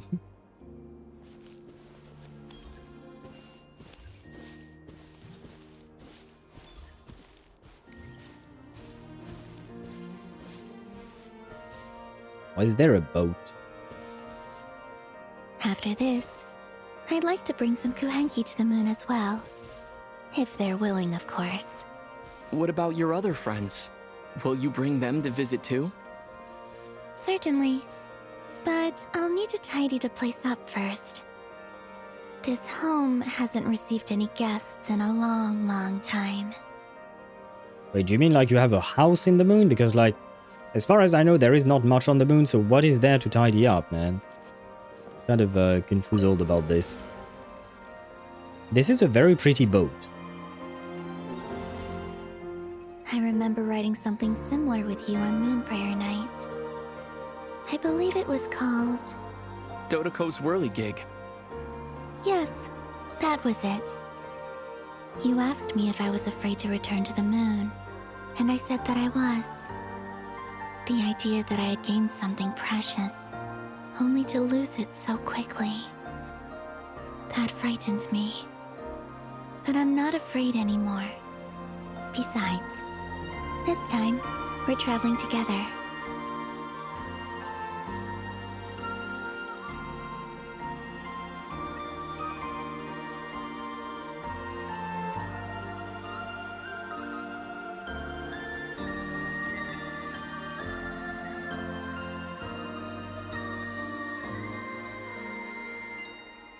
I may or may not have grabbed a few screenshots along the lines. This was very pretty.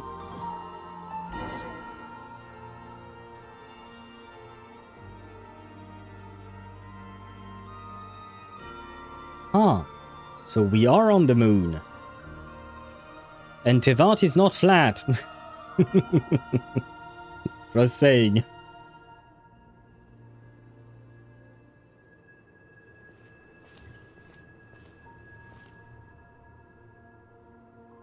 We're here. Over there.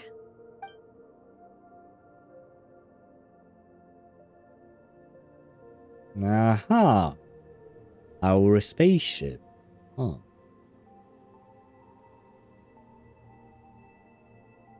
Is that Sumeru? Because I see the desert here.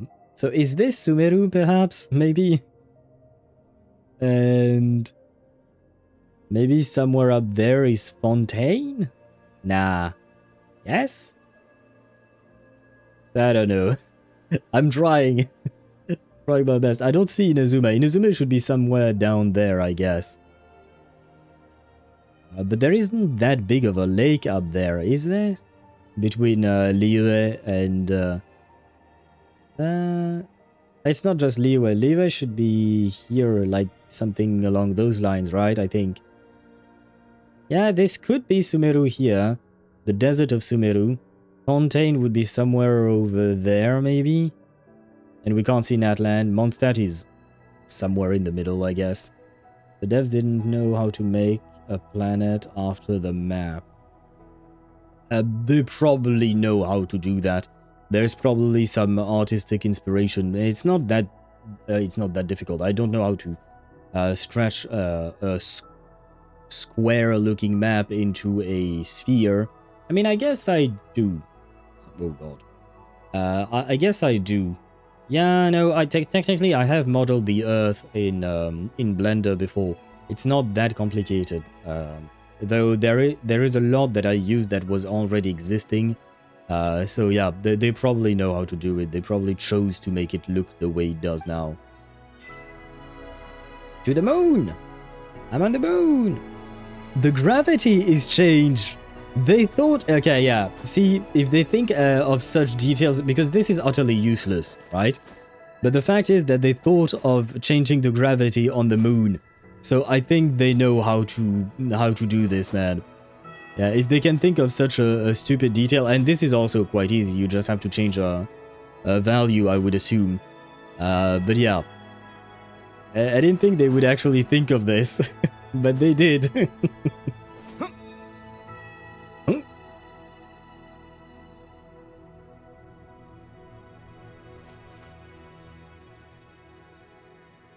Our spaceship. It's huge. I suppose that the moon is the only place one could hide it. It'll be all right. Huh? The way you feel in this moment, I went through it too, on Moon Prayer Night. The door was right in front of me, but I struggled to find the courage to step through. Solitude for me once meant living a life in which even I was absent. Before I met you, that was the only life I knew. But that night, solitude meant throwing away the life I had gained after meeting all of you. Columbina. Go. Retrieve the part of your life that was once lost. Trust me, you will lose nothing by doing so. Look, Teyvat is right there. All of our friends are down there, waiting for us. You're right. Thanks, Columbina.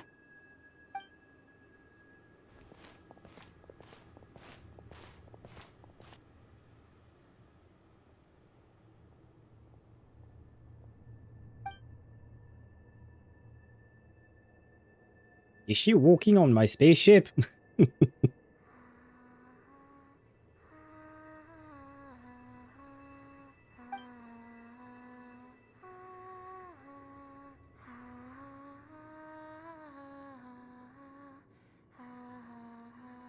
Ah, she has her eyes open now.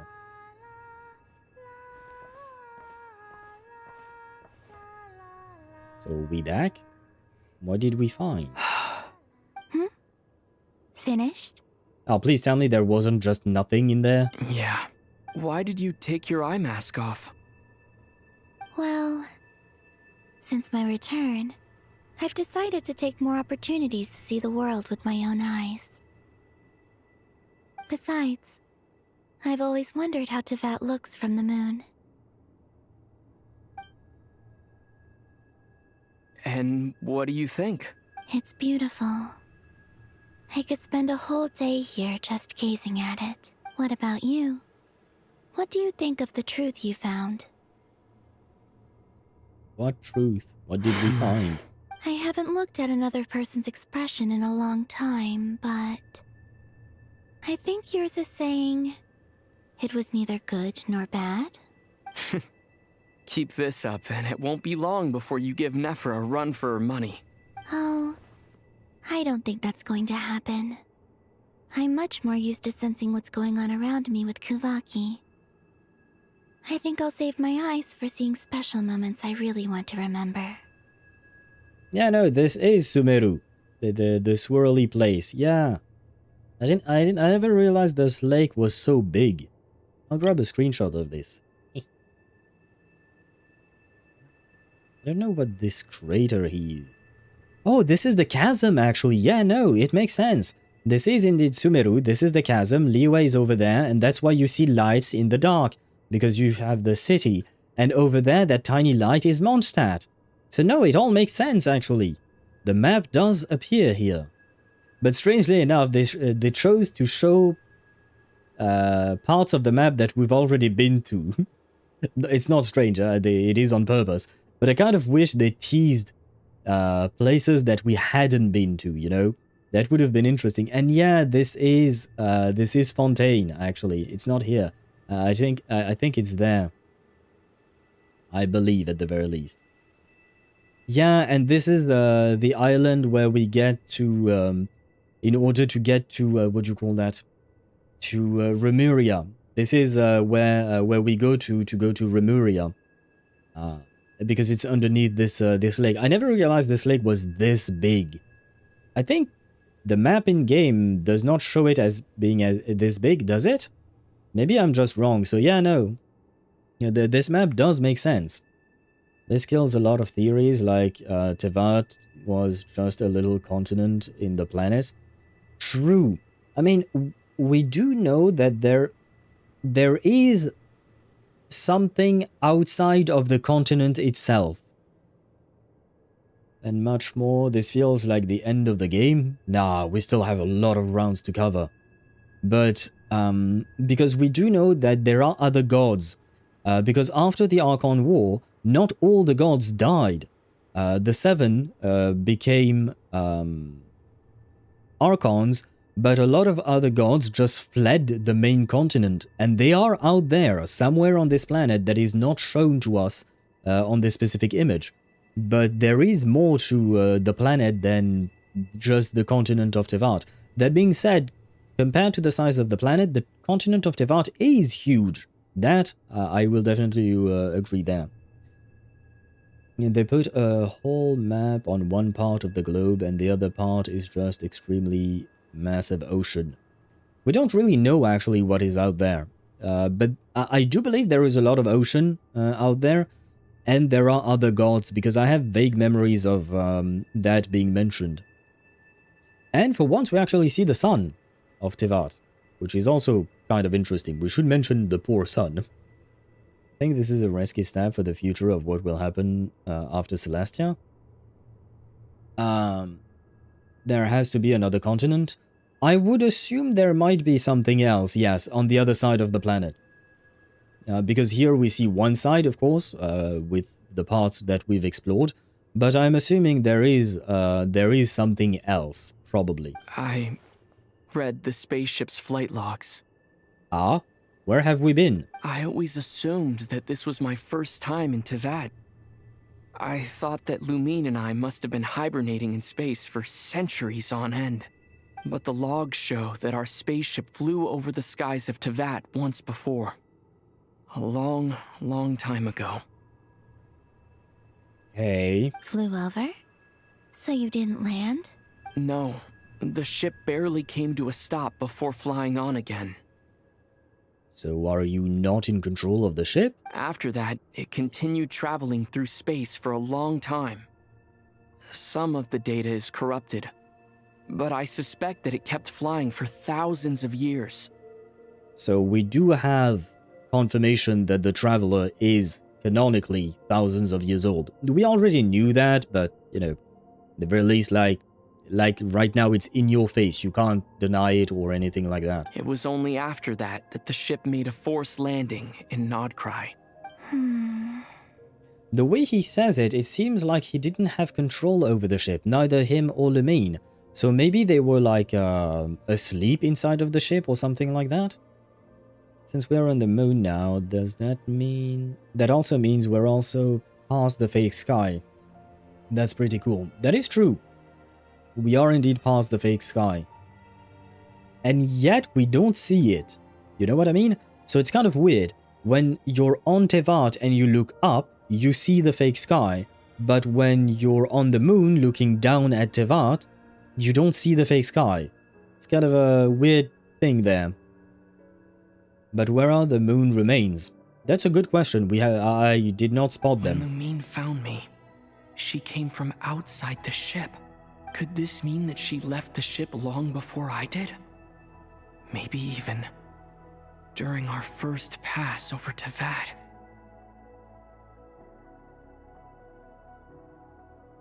Wait, that changes a lot of things. How long has Lumine been on Teyvat then? Are you alright? Yes, I can feel that the truth is coming together. One small piece at a time.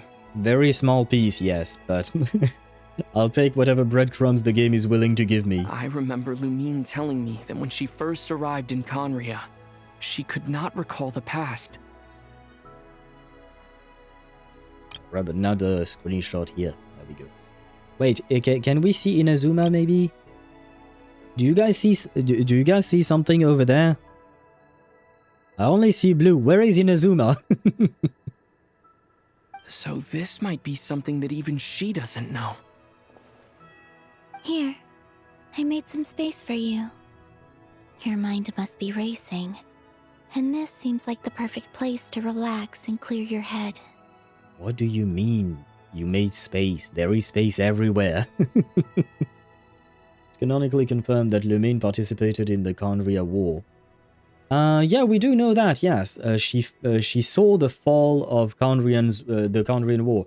Because basically, according to what we've learned also today, and we already knew some of that, basically she was in Conria, the Vinster King met her, and that's kind of when he lost his mind, and he became obsessed with abyssal powers and stuff like that, which led to experiments, which led to the fall of Conria. So she was fully aware and awake.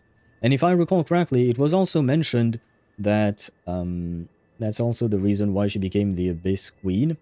Yeah, because from my understanding, the Vinster King wanted to use Lumine to soak up abyssal energy. Because you know how the Traveler can absorb abyssal energy? Well, basically, from my understanding, the Vinster King wanted Lumine to become his abyssal energy battery, or something like that. Oh, wait, there's one more thing. What is it? Wait here a moment. Ah, I know what's going to happen, or I have a feeling. Come on, show it to me. Hey, Columbina. Yeah, Dendro does not suit the Traveler. They changed his hair! His hair looks so much better like this. Yeah. Is that a new outfit?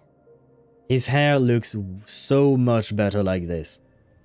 An old one, technically. It's been in a cabinet inside the ship this whole time. It looks quite nice, and I will say, curious design for the flower. Because it looks a lot like in Teyvat. You know the flower that Lumina has on her hair? It's a matching pair with Lumine's.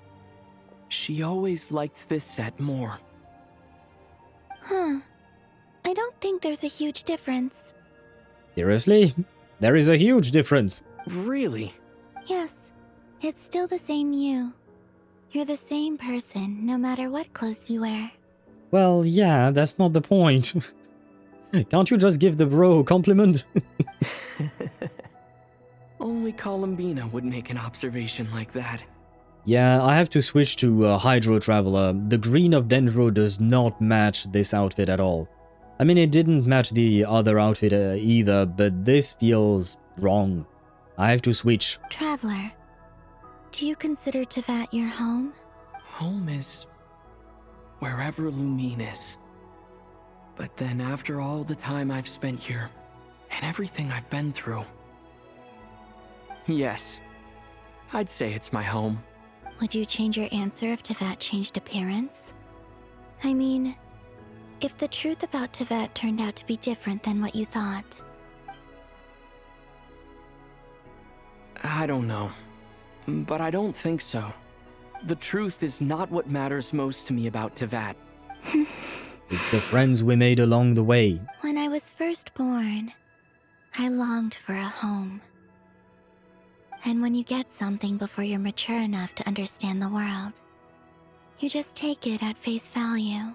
I thought that a home was a transaction. You give me what I want, and I'll do the same for you. But you and your friends taught me what a true home should look like. You never asked for anything, yet you gave so generously to me. That's because your friendship matters to us. It was worth it. In the past, I thought that my birth in Nod-Krai must have been a mistake. But after journeying to the distant past where the story began, I realized that it was I who chose Nod-Krai to be my future home. Now, I am glad that I made that choice. I'm sure your friends are just as glad. In fact, I intend to make the same choice today as I did back then. What do you mean? Well, I've given the Eternal Moon's Marrow to Lauma, and the Iridescent Moon's Marrow to Arlecchino. Does that mean Lauma and Arlecchino are now Columbina's sister? And now, I shall return my Kuvagi to Nod-Krai again, that it may continue to protect my chosen home. Ah, so you're giving up on your power, I guess? Wait, but what about your body? Oh, are you worried that I'll disappear again? Well, yeah. I won't. Not this time. The Frost Moon has now entered the fall sky, and I am the Tri-Lune Goddess. I am only returning to Nod-Krai the part of me that it needs. I am giving what I can, because my home is worth it. Okay. Oh, and I have something for you, too. Me? For me? Yes. Come closer.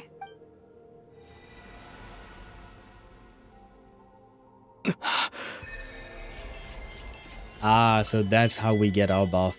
There we go. Oh, wait. Oh, God. I am not reading all of this text. Great that we have buffs, but goddamn, I'm not reading more. We've already read text before. Yeah, and of course we don't have cryo yet.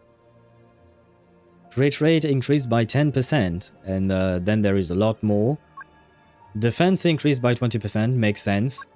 Energy regen, elemental mastery, HP, attack. Okay. So, wait, this is crit rate? This should be for cryo, not for animo. So maybe cryo will increase crit damage then? Huh. I do believe that you should be able to read all of these things on what do you call that, on the traveler's page, the character profile. What was that? Sorry, I was mourning the passing of two amazing characters. Are you talking about Sandrone and the Doctor? I lifted some of the restrictions this world placed on you. Oh? I trust this will help in your future adventures. Interesting. Lifting some of the restrictions the world placed on us. My power. It feels like it's grown. I can use the elements more freely now. Thank you. This will be a great help. Aha, so we are indeed getting boosts. Nice. I wonder in what form the next one will come. When I got this screen, I thought we finally got the ability to change elements at will. I thought the same thing. I thought maybe now we would have a quick wheel where we can change elements, but no. You're welcome. I see you as family, and after everything you've done for me, In fact, no. It's not because I owe you. It's because you're worth it. Here. This flower is for you.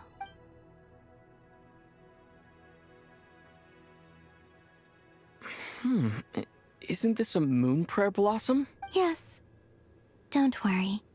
You will never see these flowers lose their color again. I'm finally discovering the joy of giving. How I wish I'd learned this sooner. Hey, better late than never. What are you thinking about now? Why don't you take a guess? You get...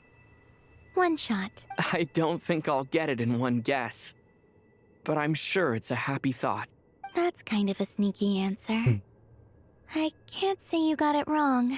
Down in Teyvat, the moon seems so far away.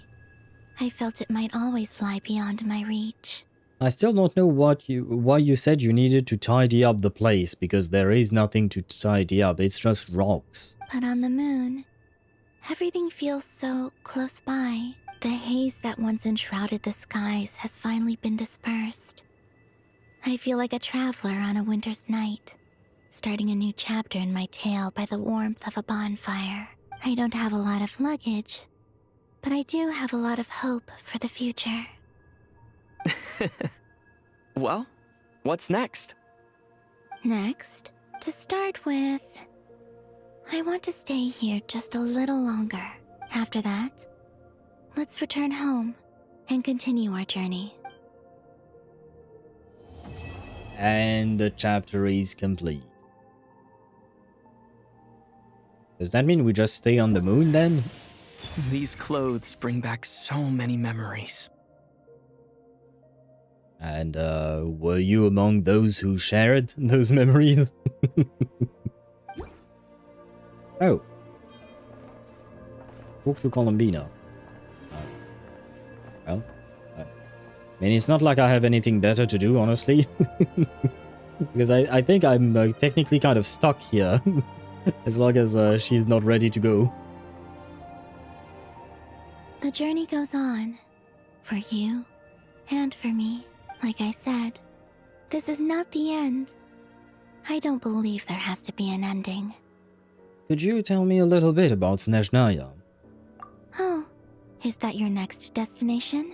Okay, so I think we are indeed done with the Nod-Krai main Archon quest.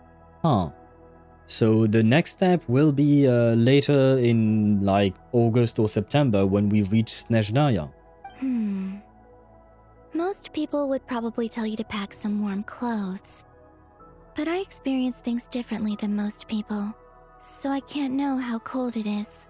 In fact, it is home to quite a wondrous heat source. I think they call it Kreshnik's torch. Every city in Snezhnaya is built around one of those. Okay, interesting. I sensed the energy it gave off as I was passing by on a railway train.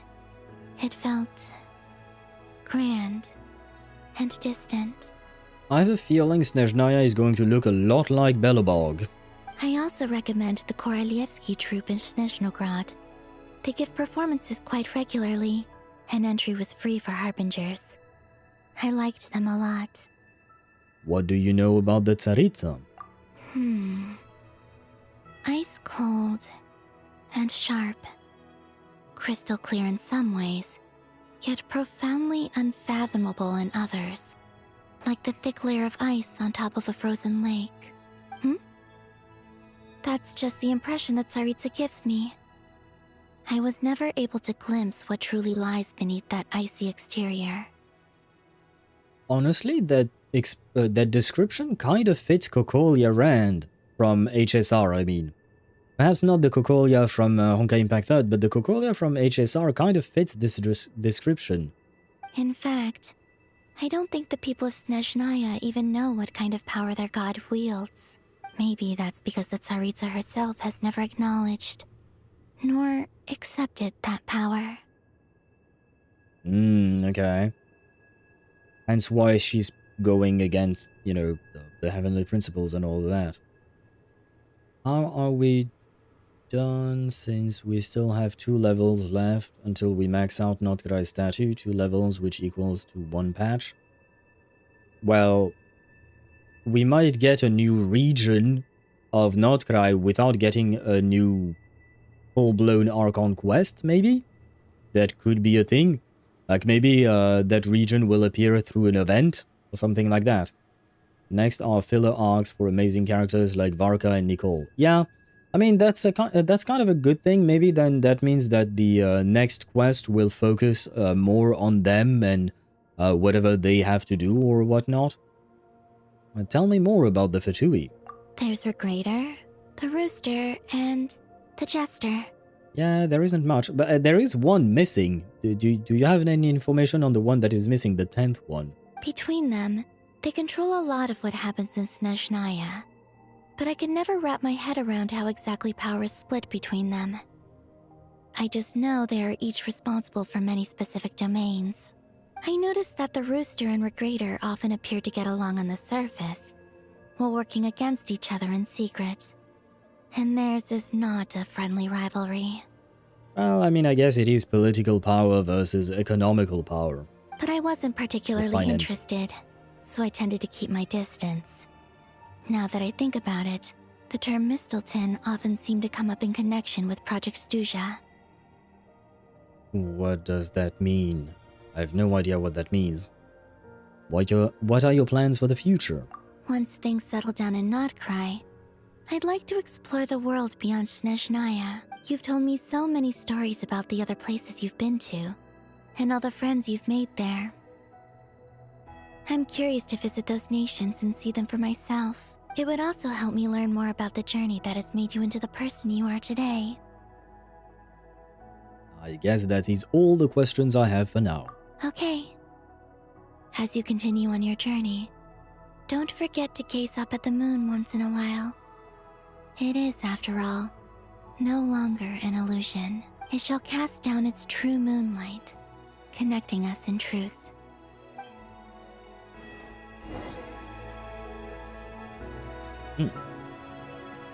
I kind of... wait. What? Oh no! I was hoping I could grab a screenshot of the two of them together like this without the UI, but there is the huge Columbina thing here, and I can't hide that. God damn it. What am I standing on? Oh, I guess there is a tiny ledge. Oh well. I suppose it is... I guess it is time to explore this spaceship a bit, can we? Not really.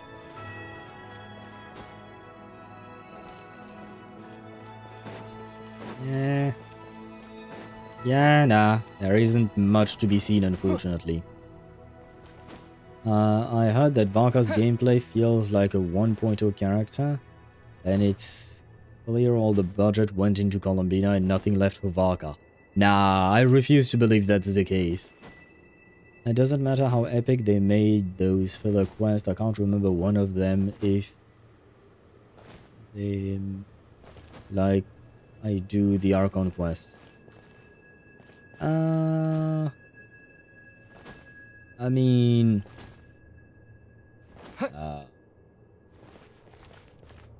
I'm genuinely trying to think of Genshin's events and stuff. I have to admit most of them, they are nice, they are serviceable, But at the same time, yeah, it's not like they marked my mind or anything like that. Should we return to Teyvat now? Yep. I think I'll stay. We should probably head back. Yes, indeed.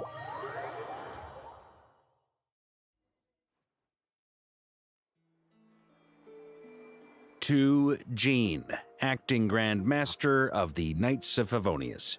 Ugh, this preamble is such a pain to write. It's probably high time we got rid of this acting business.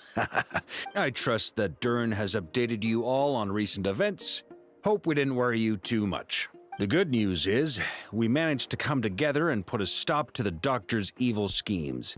With that, I think it's safe to say that Nod-Krai is finally out of the woods. As for the Fatui, not counting the Damselet, aka the Moon Goddess, who has left their organization, we found ourselves allied in this instance with both the Knave and Marionette.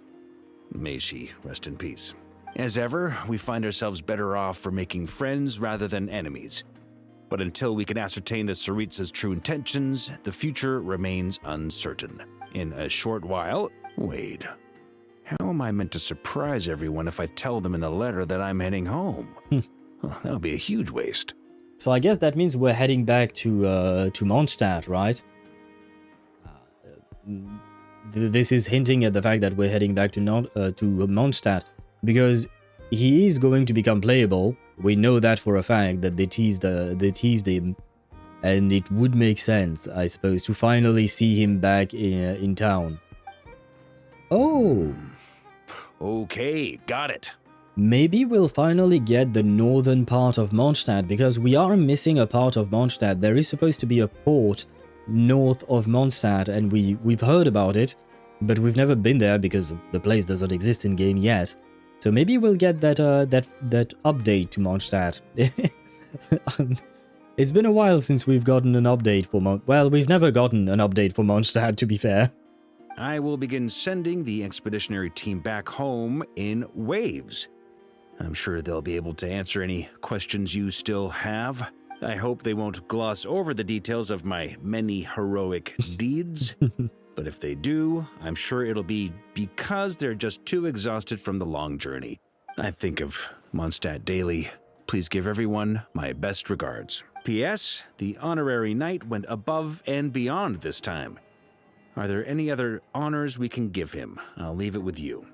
Doesn't the Traveler always go to above and beyond? Like, seriously, the Traveler always is the hero of the journey. I mean, he's the protagonist after all. As Varkar said at the start, he plans to make Jean an actual Grandmaster. Well, to be fair, she has truly been the Grandmaster for, how would you call that? Well, for all these years, so in a way, she kind of deserves the title. But that does beg the question, what happens to Varkar then, if he is not the Grandmaster himself, right? Like, what does he do? Does he just retire or something? Happy for that, since I have my Jean fully built at C6. Maybe getting her title will unlock some buffs for her. Honestly, it would be kind of nice. P.P.S. Please be extra nice to Klee for the foreseeable future. I cashed in on the last favor that the Hexen Circle owed us, so we need to earn some more goodwill. If there's any serious problems, feel free to stick me in solitary confinement when I get back. I'll do the time for her. Now I want to see Jean scold Varkar and put him into solitary confinement. Whew. And that, as they say, is all she wrote. End of an era. That is true, given the fact that he's been on this expedition for many years now. It is truly a page being turned for him in his life. Varkar is being kind of mistreated? Why would you say that? And with the moon shining down brighter than ever, I think everyone is going to sleep well tonight. And now... what the fuck was that? Hey, game. Don't think I didn't see that. I saw that. What was that? What was up with the glitchiness of the ending act? What are all these things? Investigate? Trust me, when it comes to local delicacies and Well, thanks for the money. Wait. Does this lead anywhere? No, I guess it just stops there? Okay. I thought this would actually lead us somewhere. But I guess not. Okay, so we are done. I suppose. We are done with Nod-Krai in its entirety, basically. Until we get, what do you call that? A new update or a new, what is this? Diona? Oh, leave me alone, Diona. I'm not listening to you. What is this? Oh, rewards, yes. Please give me some rewards, I need those. Oh, do you have flowers? Oh, 30, perfect! Well, I might as well switch teams for a second there. Teaser that Dottore is alive. I mean, it could happen. Honestly, I don't want it to happen.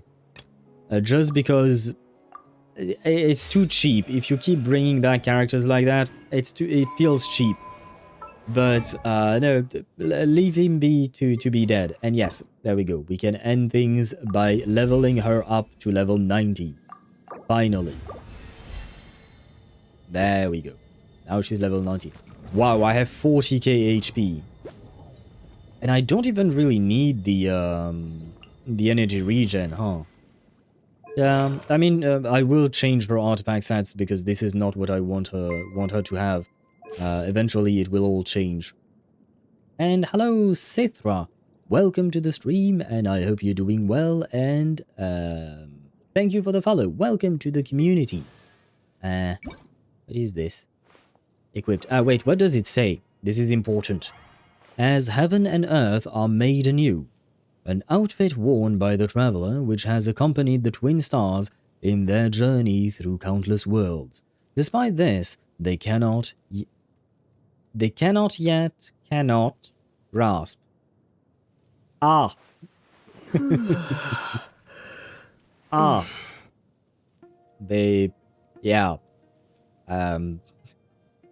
They cannot grasp the true purpose of the cosmos. Even so, surely every question posed brings them a little closer to the final answer. Oh, okay, there is way more. Okay, we will read this. This is really new, and on top of that, more importantly, it is about the traveler, so we will read that. ER is good to keep between 160 and 180 for Bina, but yeah, 40k HP is too much. She caps out at 35k. Yeah, but I mean, if I don't want HP, because the only thing I could do would be to replace her sands, because I have an HP sand, an HP goblet, and a crit damage. I mean, at the end of the day, it will change depending on what I what do you call that? What I get from the new artifact sets, because I have started farming that new artifact sets, but I've got nothing. I started today, so I didn't get much. But it will all depend on what I get eventually.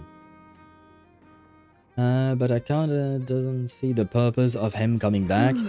I mean, I'm sure there could be a purpose of him, of Dottore coming back, but at the same time, it feels cheap if he's not actually dead, you know? And hello, Kumo. Welcome to the stream. I hope you're doing well. I had the same issue on mine. I ended up with like 45k HP once I got her to level 90. Yeah, and I would assume I would probably reach something along those lines if I had 2 Hydro characters in my team as well. Which is not the case. I will probably play her with Sucrose all the time. Well, not all the time, but given the fact that she's mainly going to stay in my Flint's team, it will probably work out that way, most likely. But the one character I had the most issue with was building Ineffa. I had too much crit rate on her because I don't have a signature weapon. I have the Staff of Scarlet Sands on her. And because of that, it made it a pain to build her because I was constantly at like 107, 110 crit rate. Well, eventually I managed to get it down, but it was a pain. Now I have way too much ER. She doesn't need 220 ER. Yeah, that's the thing I was thinking. Like, even for the 40k HP, I was like, okay, maybe I should replace her HP goblet with an ER goblet, but then I would have too much ER, because right now, in my current team, when I perform the rotation, she's doing fine in terms of ER. So what do we give her? What do we give her? I'll collect your 2 pulls from the handbooks. Yeah, I will. I will go through all of the, what do you call that? The red notification dots, but first I want to read this. And I think I got caught up on chat. Kinda, but Dottore is like a cockroach. Maybe he built a segment in time or a counterfeit.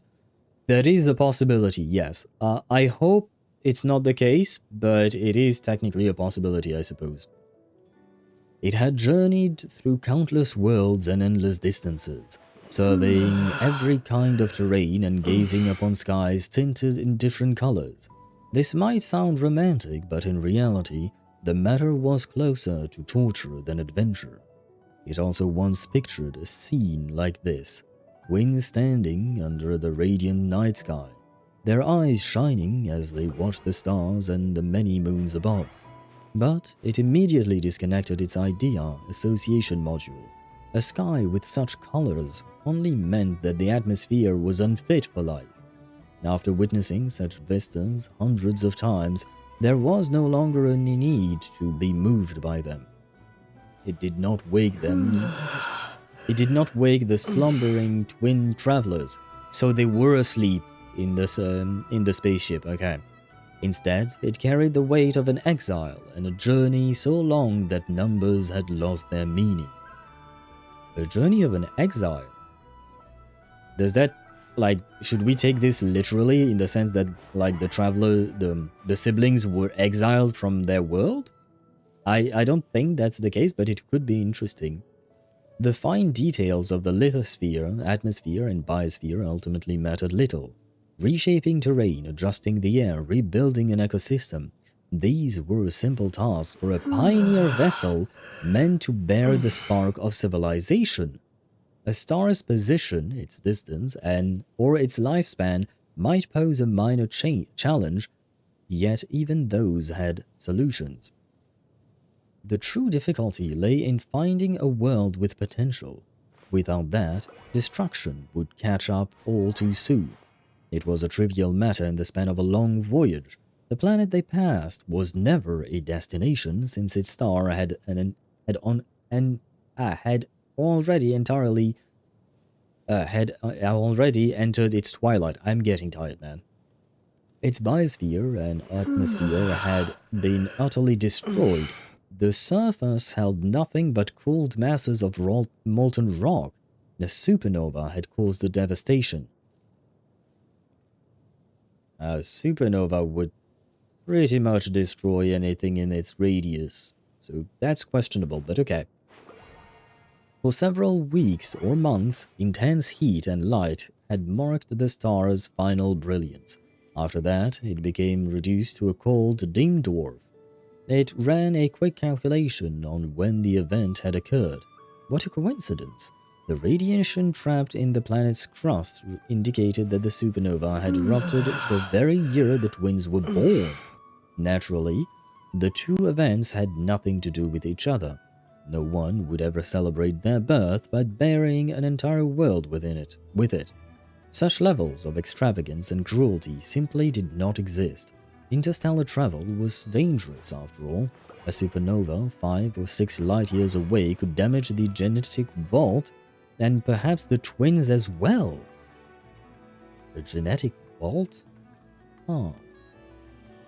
It immediately modified the garments in the wardrobe, upgrading them with materials better suited for interstellar travel, and laid them over the stasis pod. The gesture might not amount to much, but it offered a quiet kind of comfort. Within their slumber, the twins were granted new refuge, and so it continued its journey across countless lands and stones, numberless atmospheres and skies. I see. This does give us some information about the traveler, which is quite interesting. By the way, where do I see the buffs? Do I not?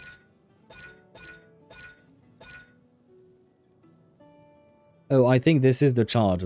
A foreign bird-a-loom, I guess? Yeah, gain additional buffs. Yeah, okay, so this is the new thing. I am not going to read all of it. But okay, I see. It's such a struggle to balance. I had prototype Amber on her, which gave her that chunk of HP plus HP circlet, so I switched them both out for a bit of crit. For a crit circlet and Favonius Codex. And now I have too much ER. Yeah, I can see that. I can see that being a problem indeed. And there we go. How much do I have left now? I've got like a little over... Well, I have 3 temples in total, huh? I think. But yeah, 3... almost 4.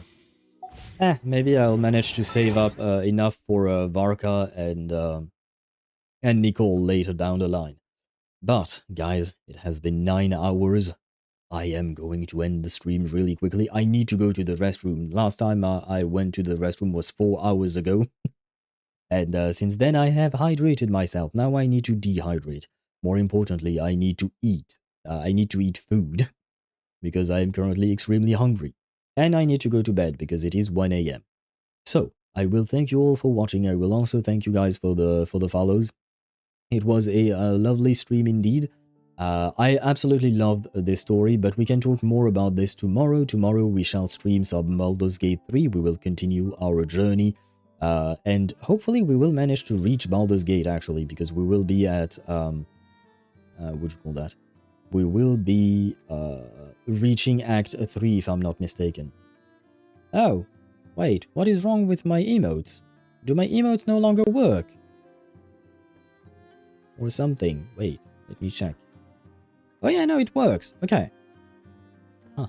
Oh, but it is an emote for subscribers, so maybe I think, Swevy, you no longer have the subscription, hence why it didn't appear. Or either that, or there is a bug of some kind. Because otherwise the emote should work. But yes, tomorrow will be the adventures of the Muscle Mage indeed. We shall continue and hopefully reach Baldur's Gate itself. Thank you for the stream, it was nice meeting you. Likewise, Sithra, it was nice meeting you as well, and thank you for being here. I wish you a great rest of your day. Who do you think will come next? Do you mean like in terms of characters? Don't know, probably Varka or Nicole. And thank you, Swevy, for the resubscription. There you go. You didn't have to.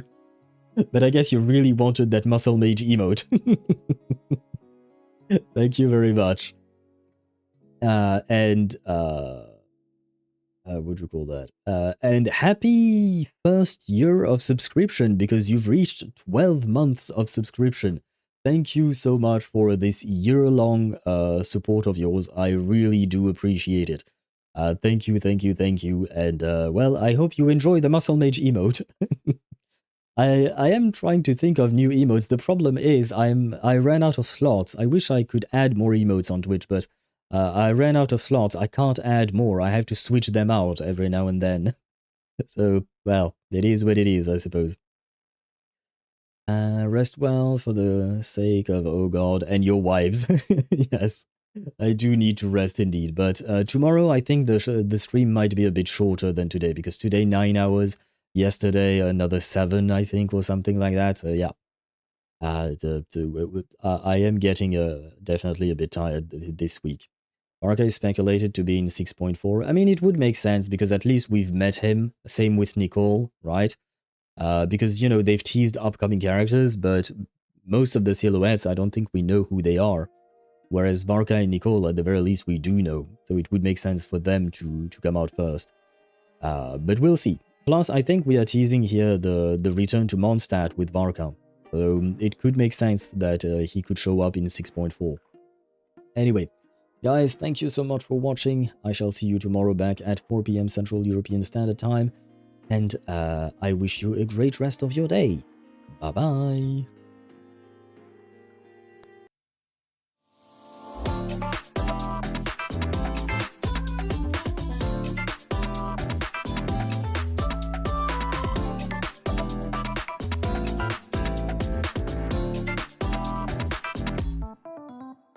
Stars, they 湮灭在霓虹的夜，视线所及如同荒诞的谎言。